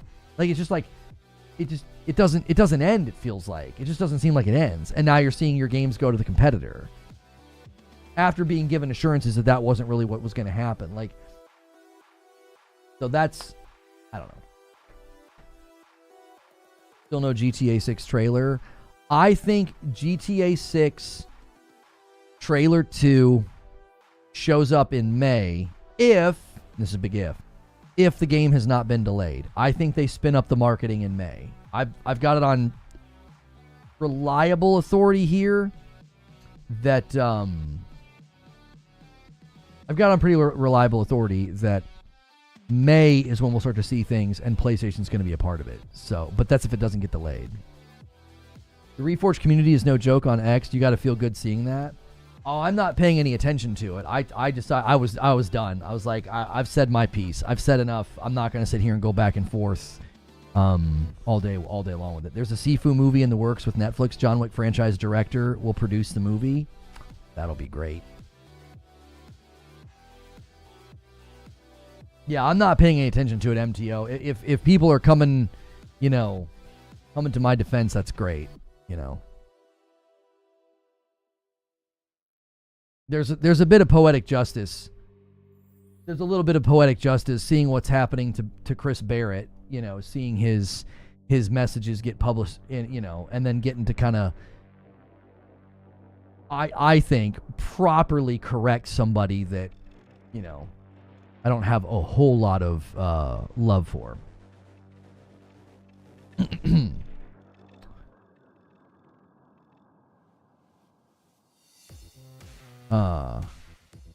I hope that rumor is true. All right, guys, you have 8 minutes. Some guys tried to stoke the member fires here. We're at 369. We need 30 more members, and we'll extend. And I appreciate everybody who threw in Wired Rope, tossed in a 5. K-Mist R1 threw in a 5. Thank you guys so much for doing that. And then Talent started it with the single gifted. Double check that you don't have a member renewal, especially member pluses and VIPs. Make sure you don't have a membership renewal. Astrobot is just fun. We need more games like this. Yeah, I want more in that vein as well. I love the little just fun family platformer, I like it.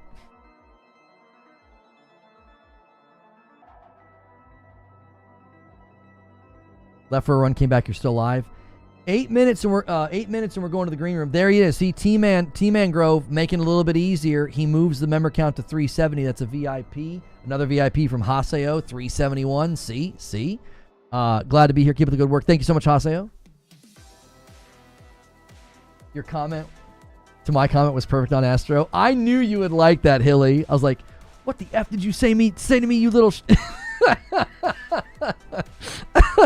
I typed it and I thought to myself, Hilly's gonna love this. Like, I knew. It was like, he's gonna love this. It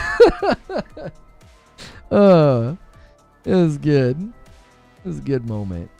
I like when you learn a person's sense of humor and you're like, oh, I'm gonna get this person. They're gonna like this. They're gonna think this is funny.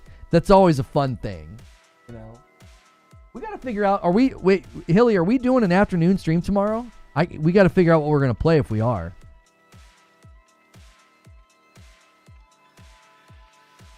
Halo died because they tried to continue a story that didn't need continuing. Yeah, I still feel like you just need to do like like kind of how they did the Doom 2016 reboot. Like, you almost have to do like your spiritual reboot. Like, just kind of start over. Get some DDR dance pads. Take-Two likes PlayStation. It's why Borderlands was on the State of Play. Yeah, that is true. They let the State of Play announce the Borderlands release date. That's actually kind of significant. My wife's birthday. Oh, that's right. You DM me about it. No, that's fine, Hilly. That's fine. That's right. That's right. So tomorrow, no Hilly, and then the Madam stream, if we unlock it, is Saturday night. Yeah. Me trying to summon MASH to hit the goal. You guys can't always summon MASH. Sometimes you just need to get a little single train going, and that'll do the job. You know? Can't always summon MASH. They packaged the PS5s with... Oh, and K-Mist says, all right, I'll throw down one more. Thank you, K-Mist. And he gets us to 376. That's the next milestone. I actually owe you guys some members for that one. Thank you so much, K-Mist. He's giving you guys a fighting chance. He's giving you guys a fighting chance. He's got you within 24. Thank you so much, K-Mist. Appreciate it. There's a 5 that I owe you. Thank you, everybody, for being here today. If you get a gifted, we appreciate you being here long enough to get one. If you can upgrade, that's appreciated. Sneaky Wolf says, okay, let's try it. Let's see if we can get a single train. He gets us to 377. There it is. So Borderlands and the WWE IP on the PlayStation State of Play. I bet GTA 6 will be there too, all under Take-Two. I've been told that there's a lot of rumors. Right? There's a lot of rumors about a marketing deal between PlayStation and GTA, and Take-Two with GTA. And I had somebody tell me that yeah, there is one. And we'll see evidence of that in May, is what I've been told. Yeah, we still need about 30 people to upgrade to Member Plus. So if you get a gifted membership and you want to bump up, you can. Thank you to everybody who has done that. A lot of people have done that recently. I feel like Halo 4, 5, and Infinite Story were all over the place. What makes you think there is one? Joker Quinn gifts a member and throws on the little single gifted train we have going right now. You guys don't need to wait for a gifted to help us hit. You can just sign up right now. Hit Member Plus. So, Chris Davies, when there's a lot of people saying that they've heard that there is a deal, and then I have somebody who's giving me really reliable information tell me that they have heard from reliable sources that there's a deal, I would say there's probably a deal. Given PlayStation's dominance this gen, it shouldn't be surprising. We're talking about 75 million PlayStations in circulation versus like less than half of that by Xbox. So like, I don't feel like they're going to have a hard time convincing Take-Two that it's worth it. To be like, yeah, we should be in a marketing deal together. Probably some really good work done there as well on the Pro would be my guess. You know, it's not 75 million consoles sold, it's 75 million shipped, which means it'll be 75 million sold very soon. But the point is, that's the trajectory. It's like they're doing very, very well, and Take-Two obviously is prioritizing console first, and they want to make money. They want to sell. So you guys just have a couple of minutes left. We need 22 members. We'll see if you guys can pull out a buzzer beater. We have not extended once this week. It'd be the first time this week.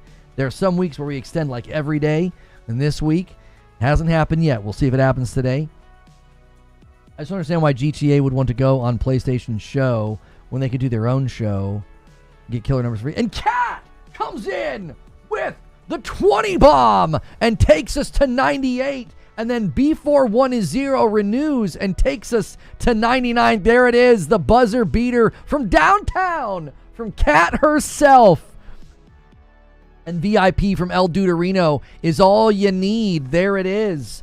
Unbelievable. Thank you so much. And Tyler Johnson is the agent of chaos. He's going to push us past 400 to 401. Thank you, Tyler Johnson. You did it. El Duderino's like, I forgot about this. Well, you were number 400. Thank you so much, El Duderino.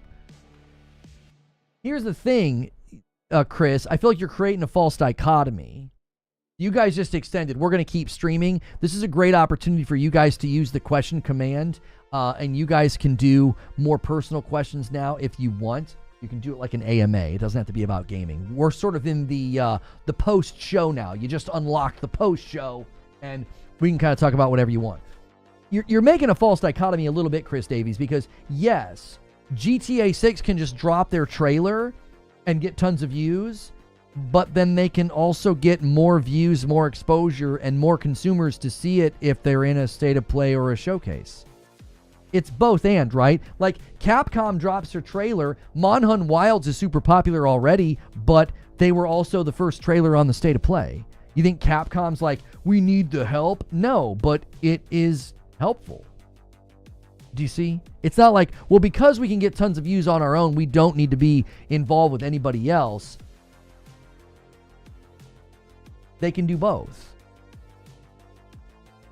It becomes mutually beneficial. It helps PlayStation, but it also helps Take-Two. PlayStation events get really high viewership. They do very well. GTA is marketed with PlayStation a number of times. Yeah, I don't think they're going to be like against it. Like, no, we don't want to market with you. We don't need to. Street Shadow says, Sony has a close relationship with Take-Two, and same goes for Epic. Borderlands and 2K games, WWE and NBA are evidence of this. I'm sure GTA will fall in. Yeah, so there's evidence right there, a pattern in the market of like, yeah, there's probably a relationship and deal going here.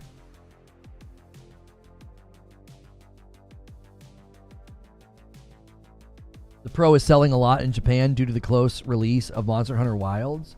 Where did you get that information that the PlayStation Pro is selling well in Japan? I do have a couple of questions here in the question queue. One is from Joker Quinn, and he says, do you think it would be better to go from the Pro Console to Pro Console instead of PS5 Pro to PS6? I'm debating between the two. Wait, what do you have right now? I just always buy the next thing. I mean, I'm bad to weigh in on this. I buy the next thing. I'm like, give it to me. You know? Chris Davies says, I'm just thinking if they do their own show and say it's going to be everywhere at the end, it would reach more people. But if they have done it before, I'm going to be honest, I don't know that. Oh, you didn't know that. Here's the thing, Chris. You got to hear what I'm saying. They can do both, homie. They can drop a trailer with a release date, and then they can also be in a PlayStation showcase. Companies like this don't do like, well, we put out our trailer, there's no reason for us to do anything else. Does that make sense? Like, again, my example with Monster Hunter Wilds. Monster Hunter Wilds pushes out their trailer, it's doing just fine, lots of viewership, and then they also are at the start of the state of play, the same trailer. Marketing is not about, only taking sniper shots. Sometimes it's about buckshot. You put your trailer everywhere.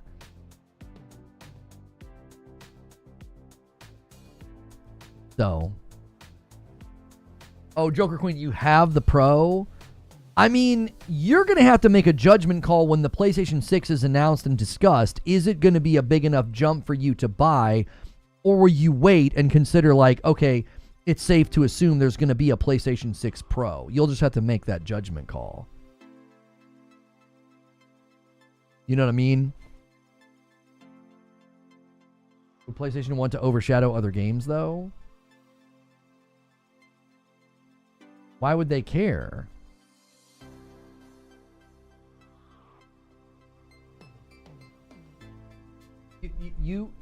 You don't think that they would want to have a GTA 6 trailer in their showcase? That's a huge win for them. Rip the Surface, Jez tweet. What? The Surface you know and love or hate is dead. Microsoft Windows hardware enters a new era. Microsoft Surface today is all about maintaining Windows ecosystem health and sticking to the status quo, not experimental new form factors and categories. I wonder what that means for the handheld that the Surface team is apparently working on.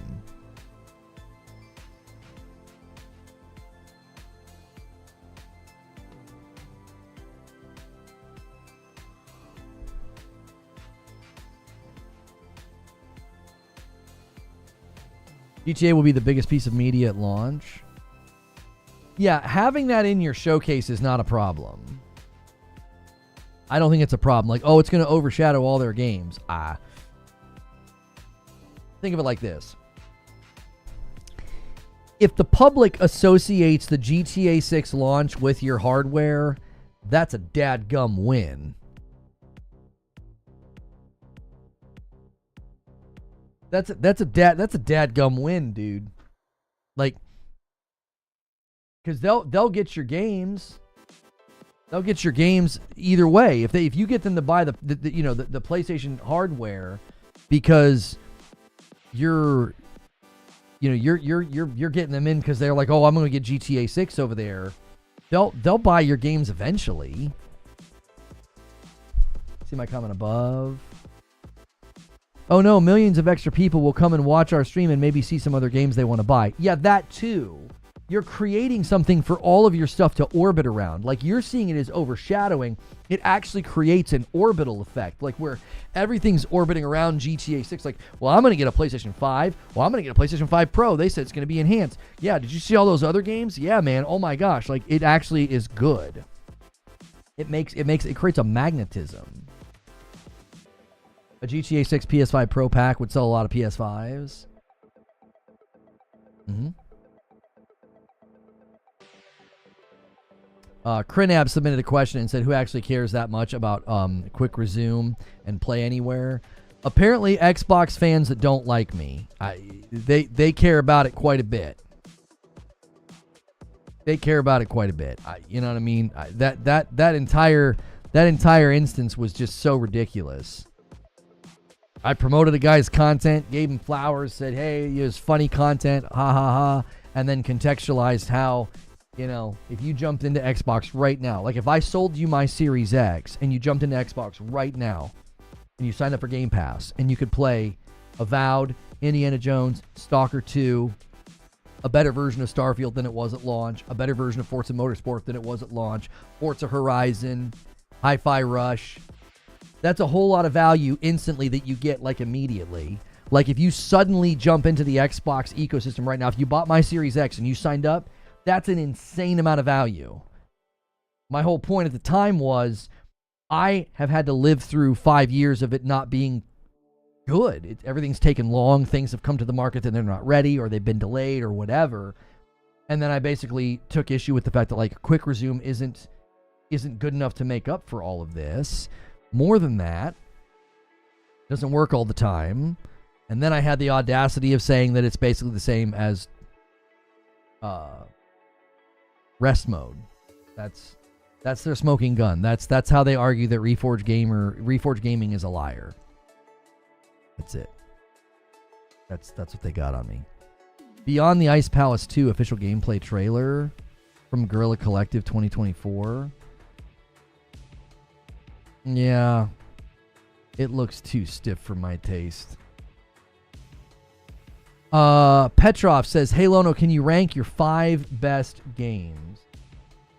I think that this is always hard for me because I think, like, the number one spot is always Hellblade 1, followed by, like, Ghost of Tsushima, Returnal.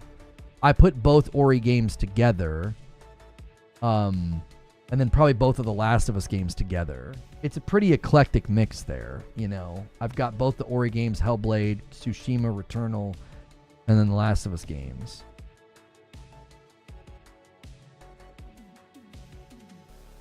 I think that's pretty much my top, like, yeah. Funny is, out of the 5, you know, 2 to 3 of those are Xbox property. Sekiro. Yeah, Sekiro's probably, like, if I extended it beyond 5 into, like, a top 10, yeah, Sekiro would definitely be there. Sekiro was sort of a transformative, almost, that was almost like a psychological, like, spiritual journey for me. Sekiro was. Sekiro's very special. Yeah. In that regard. Let's see. Hilly says, given that time is infinite and that the universe is also infinite, do you think Fable comes out in 2025? No, I think Fable has been delayed. I think Fable slipped. I think they brought Outer Worlds back. They made Outer Worlds earlier because something slipped. Now, Jeff Grubb thought that the thing that slipped was Perfect Dark. I didn't think there was any indication, both externally and internally. I didn't think there was any indication that Perfect Dark was coming this year. That trailer was simulated gameplay. It wasn't real. They didn't give a release date. I think Fable slipped. It makes more sense to replace Fable with Outer Worlds 2. And I think Fable slipped because it's been tasked with dropping as a multi-plat. An Elder Scrolls 6 leak, what's that about? I've not seen it, I don't know. State of Decay 3? State of Decay 3 was not slated for this year. If we get to June and this year's showcase don't show a deep dive of Fable at the end like they did with COD, yeah, it's delayed. The reason I think it's delayed, Jake, is I think they're going to reserve that deep dive every year for Call of Duty.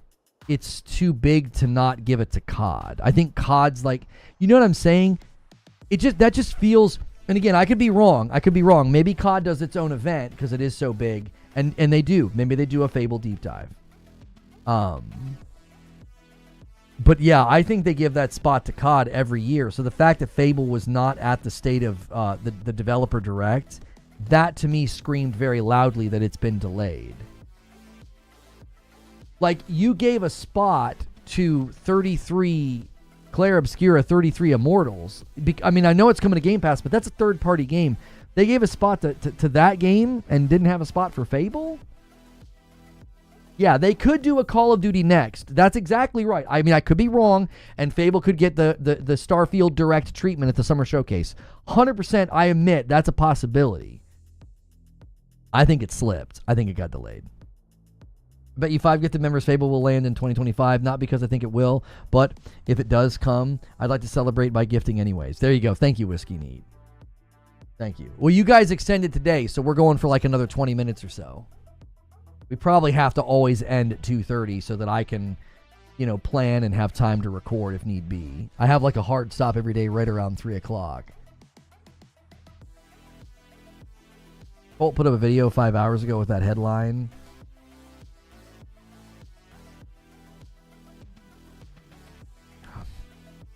I'm not trying to start fights. Okay, so this is a generic statement. You have to be very careful with YouTube thumbnails and headlines, because a lot of the times, this is happening with GTA 6. It'll be like, GTA 6, huge leak. And it'll be, a guy claimed he saw footage and the cars are fast. And you're like, oh my gosh. So you got to be careful. I'll just say it that way.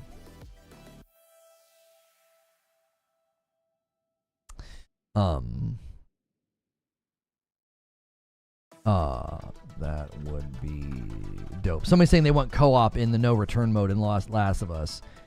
Getting shot and surviving and dodging a bullet are two different things. Had they stopped in early development before announcing it, not wasting millions of dollars before canceling is what I would consider, say, dodging a bullet. It's a big opportunity cost, that time and money. You aren't wrong. Maybe I will say it this way. They dodged second and more lethal bullet. I still think you can say that Naughty Dog dodged a bullet, a more lethal bullet. If they would have gone forward with The Last of Us Online and it failed, and they like converted their studio into a live service studio, that's a lethal bullet. I mean, that could have gone very poorly. Oh, Matt Pescatel's going on kind of funny. Good for him. That's why I asked you. I've not seen anything about it. So I don't know.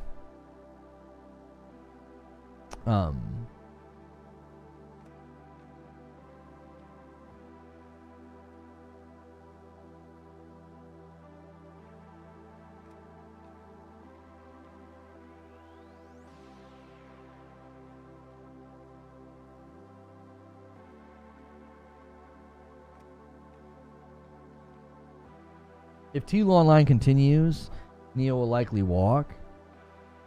Oh, you're saying if it continued? I'll tell you what. I'm just going to mute you. Don't care what you have to say anymore. You've earned a spot on that list. I just don't even care. You said finish your second playthrough of Death Stranding. I need to do one playthrough of Death Stranding. I'm trying really hard to finish Final Fantasy 16, and it's taking a long time. I fought a bunch of stuff last night, and there were these blue elevators and these blue doors, and I fought this guy, and the fight took for fricking ever, and he was dressed in like a knight in shining armor, and it took a long time. And it went from 88% to 90. I was like, that was 2%? I was like, 2? Is okay. I was like, dadgummit.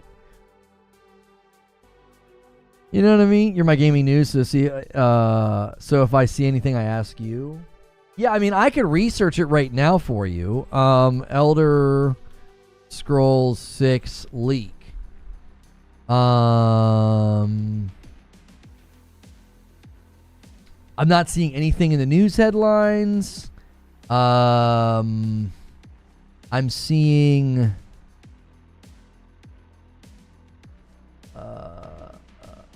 8 months ago on Reddit. Nope. I'm not seeing anything. Nothing new. That was Odin. You're getting there. You're in the game now for FF16. After him, it's a big push till the end.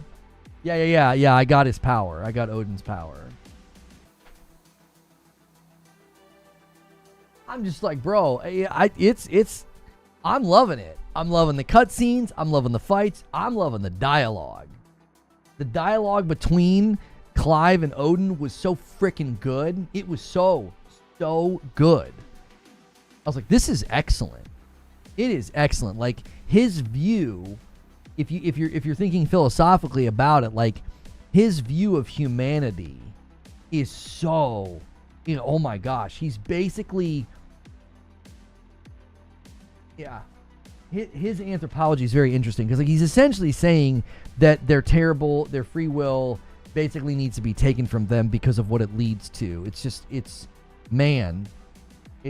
very, very well done. And him and Clive like basically going back and forth I loved it. I don't like how long the fights take. They take a little too long. I think it gets really long in the tooth. I'm like, I've done this combo. I've dodged that attack, for the 18th time. Like, can we be done, It needs a pro patch. You know what they're going to do? I'm going to roll credits and they're going to push out a pro patch. I know it's going to happen. I can feel it. But I didn't want to sit around. Like, I've got momentum in the game. I'm going to keep going.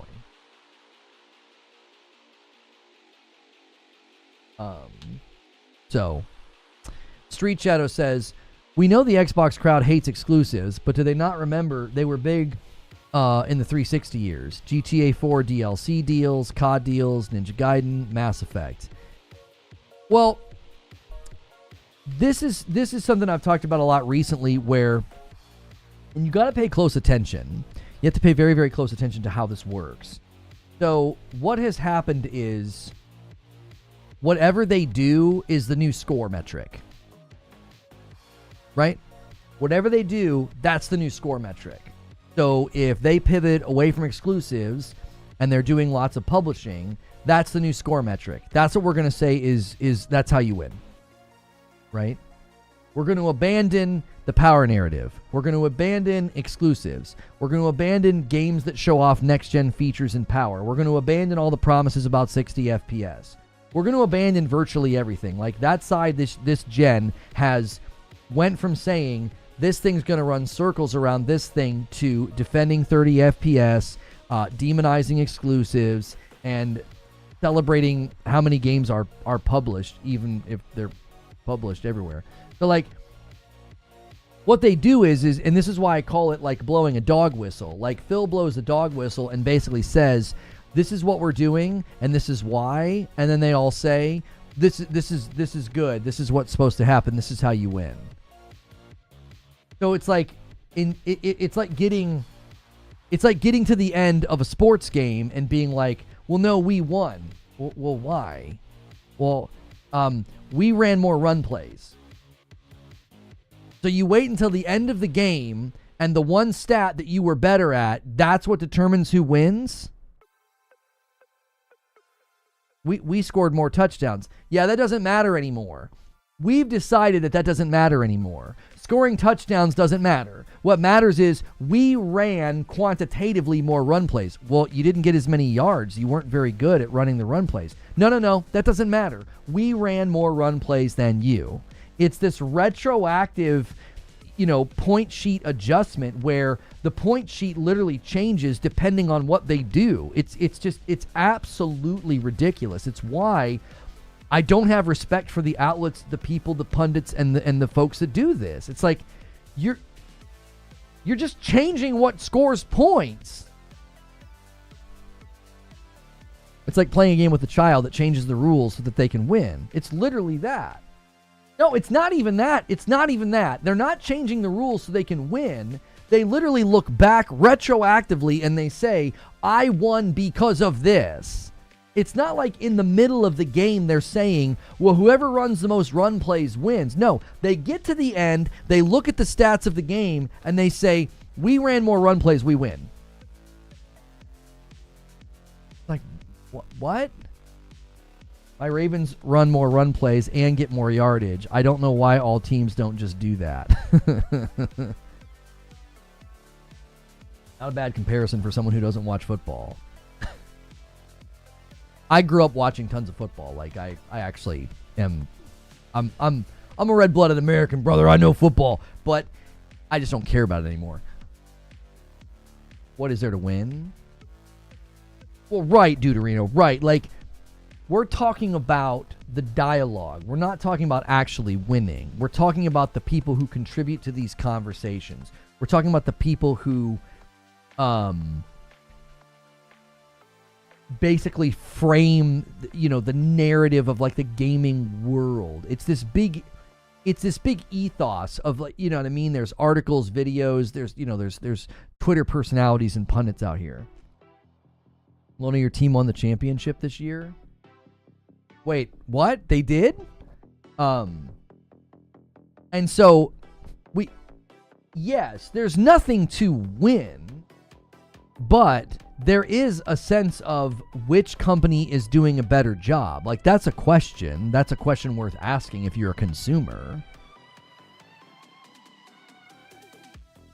Ohio State won the college football championship. You didn't know that? Yeah, no, I don't have time to pay attention to any of it. I'm so busy. That's why sometimes you guys will ask me about stuff in gaming, and I'm like, I don't even remember that. When did that happen? Like, there's just so much going on. I feel like, and I'm not even coaching soccer right now, and I feel like my head's spinning some days.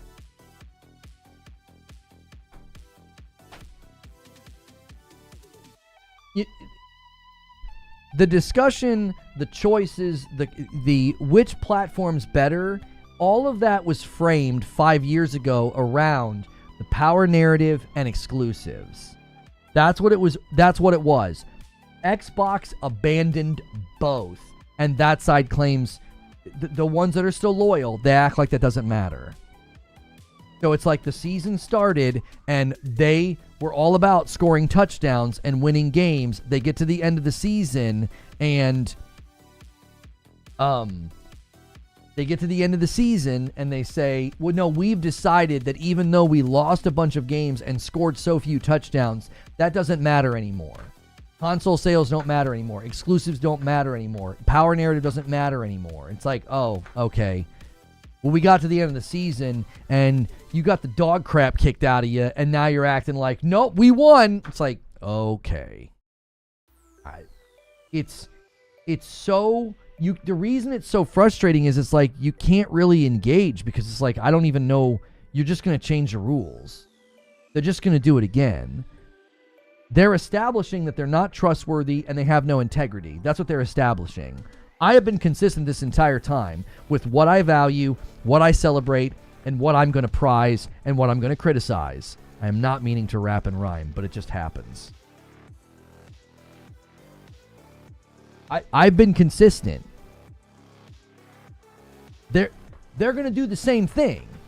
We'll get to the end of this year and the end of next year, and they will just continue to take anything that company does. They're going to say, That's what winning is now. That's how you win. That's how you're the better company. Why do people make it a competition? I don't understand. It's fascinating. This shouldn't be that difficult, right? It's there's been an ongoing console war. There's been a fight about which company's better, which console's better. Are we really going to act like that wasn't happening? You're saying, why do they make it a competition? It was a competition. It was competition between companies to try to get consumers. What do you mean? It was. And the minute it wasn't, it was like, oh, none of this matters now. The argument always ends with Microsoft makes more money than Sony. Right. Thank you for the $5 super chat. They were excited to share that we're committing $50 million to the Meta Horizon Creator Fund to support Meta Horizon world creators with new opportunities to create, monetize, and earn rewards. Everyone can start building with advanced creation tools. Oh, they want you building like meta video games and VR games. Yeah, I'm not interested. I see the word creator and I think of a different thing. Jake says it's happening, but I've never cared one bit. I've been blessed to be able to play everywhere. Even being blessed to play everywhere, Jake, I'm still incredibly disappointed in Xbox. Like, I'm super disappointed. Like, I should have been struggling to play games because I didn't have enough time. Not struggling to play games because they ran like crap.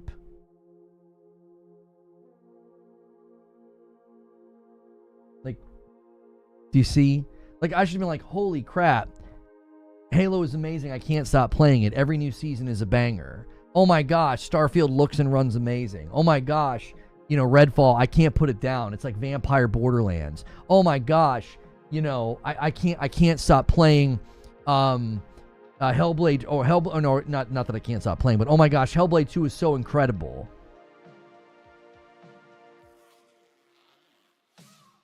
I bought their box first. That's where all my games are, and I basically barely use the device. That's disappointing. That's like being like, well, I bought 2 cars. I'm blessed with the finances to buy 2 cars. This one sucks, breaks down all the time, and I don't even like driving it anymore because it's so much trouble. But thank God I got this other car. No, I'm still ticked about the bad thing. Like, what do you mean? I can't do that. I can't just shake that off. I'm like, yeah, it's fine. Should have been canceled. Oh, I agree with you. I think they should have internally assessed it and just canceled it, but they wanted the game for Game Pass. That's what I think happened there. I think they wanted the game for Game Pass.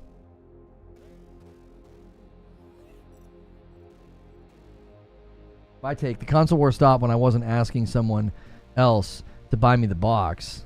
I just bought all of them.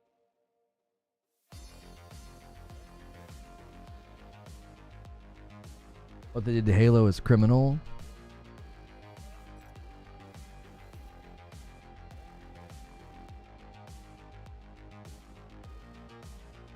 I guess I'm disconnected from internet culture. If a company doesn't give me what I want, I just go somewhere else. I get everything. So you're just nonplussed by wasted money. Like, you know, I spent $500 on my Series X, and I feel like it was a pretty significant waste. You're acting like there was no loss there. Like, oh no, yeah, I didn't lose anything. What? I have a backlog of games. I have a backwards compatible library over there that basically doesn't really matter anymore.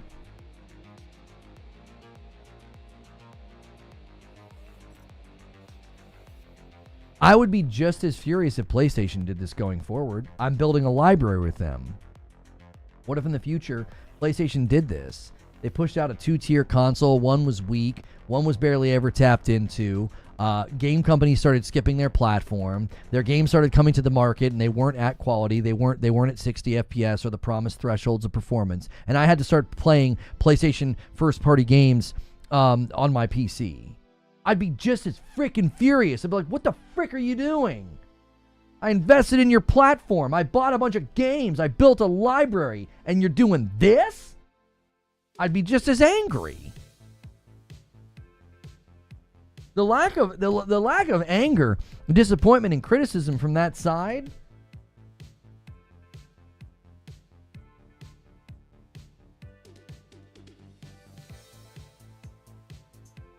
I get everything. I've gotten value from it. If you think you've gotten value from your Series X, man, more power to you. The biggest paperweight I own right now. It holds no value. I do nothing with it. I barely use it. I think it gets turned on for very specific instances, like when I streamed Avowed. Like, that was the only reason it got turned on, was because it was like, well, that's where I'm going to play.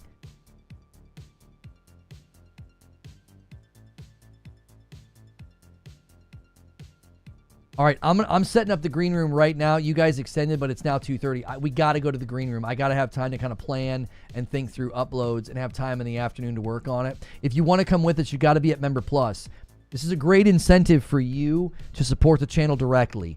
Click join and then pick Member Plus. It's the $6 membership, and that gets you into this extra content. You played Lonely Mountain. That's true. Lonely Mountain was incredible.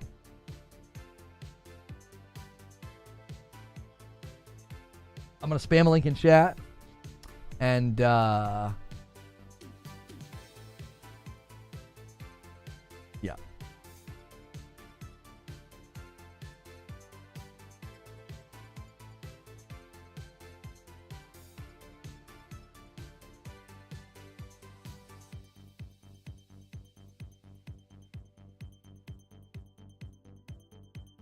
I can't start the stream. It's just sitting here. I don't know what's going on. Sorry. Like, a lot of the times you guys think I'm doing that just to extend, to give a chance to hit the goal. I literally, it's just sitting here. I don't know what's going on. YouTube's being kind of weird. Let me refresh.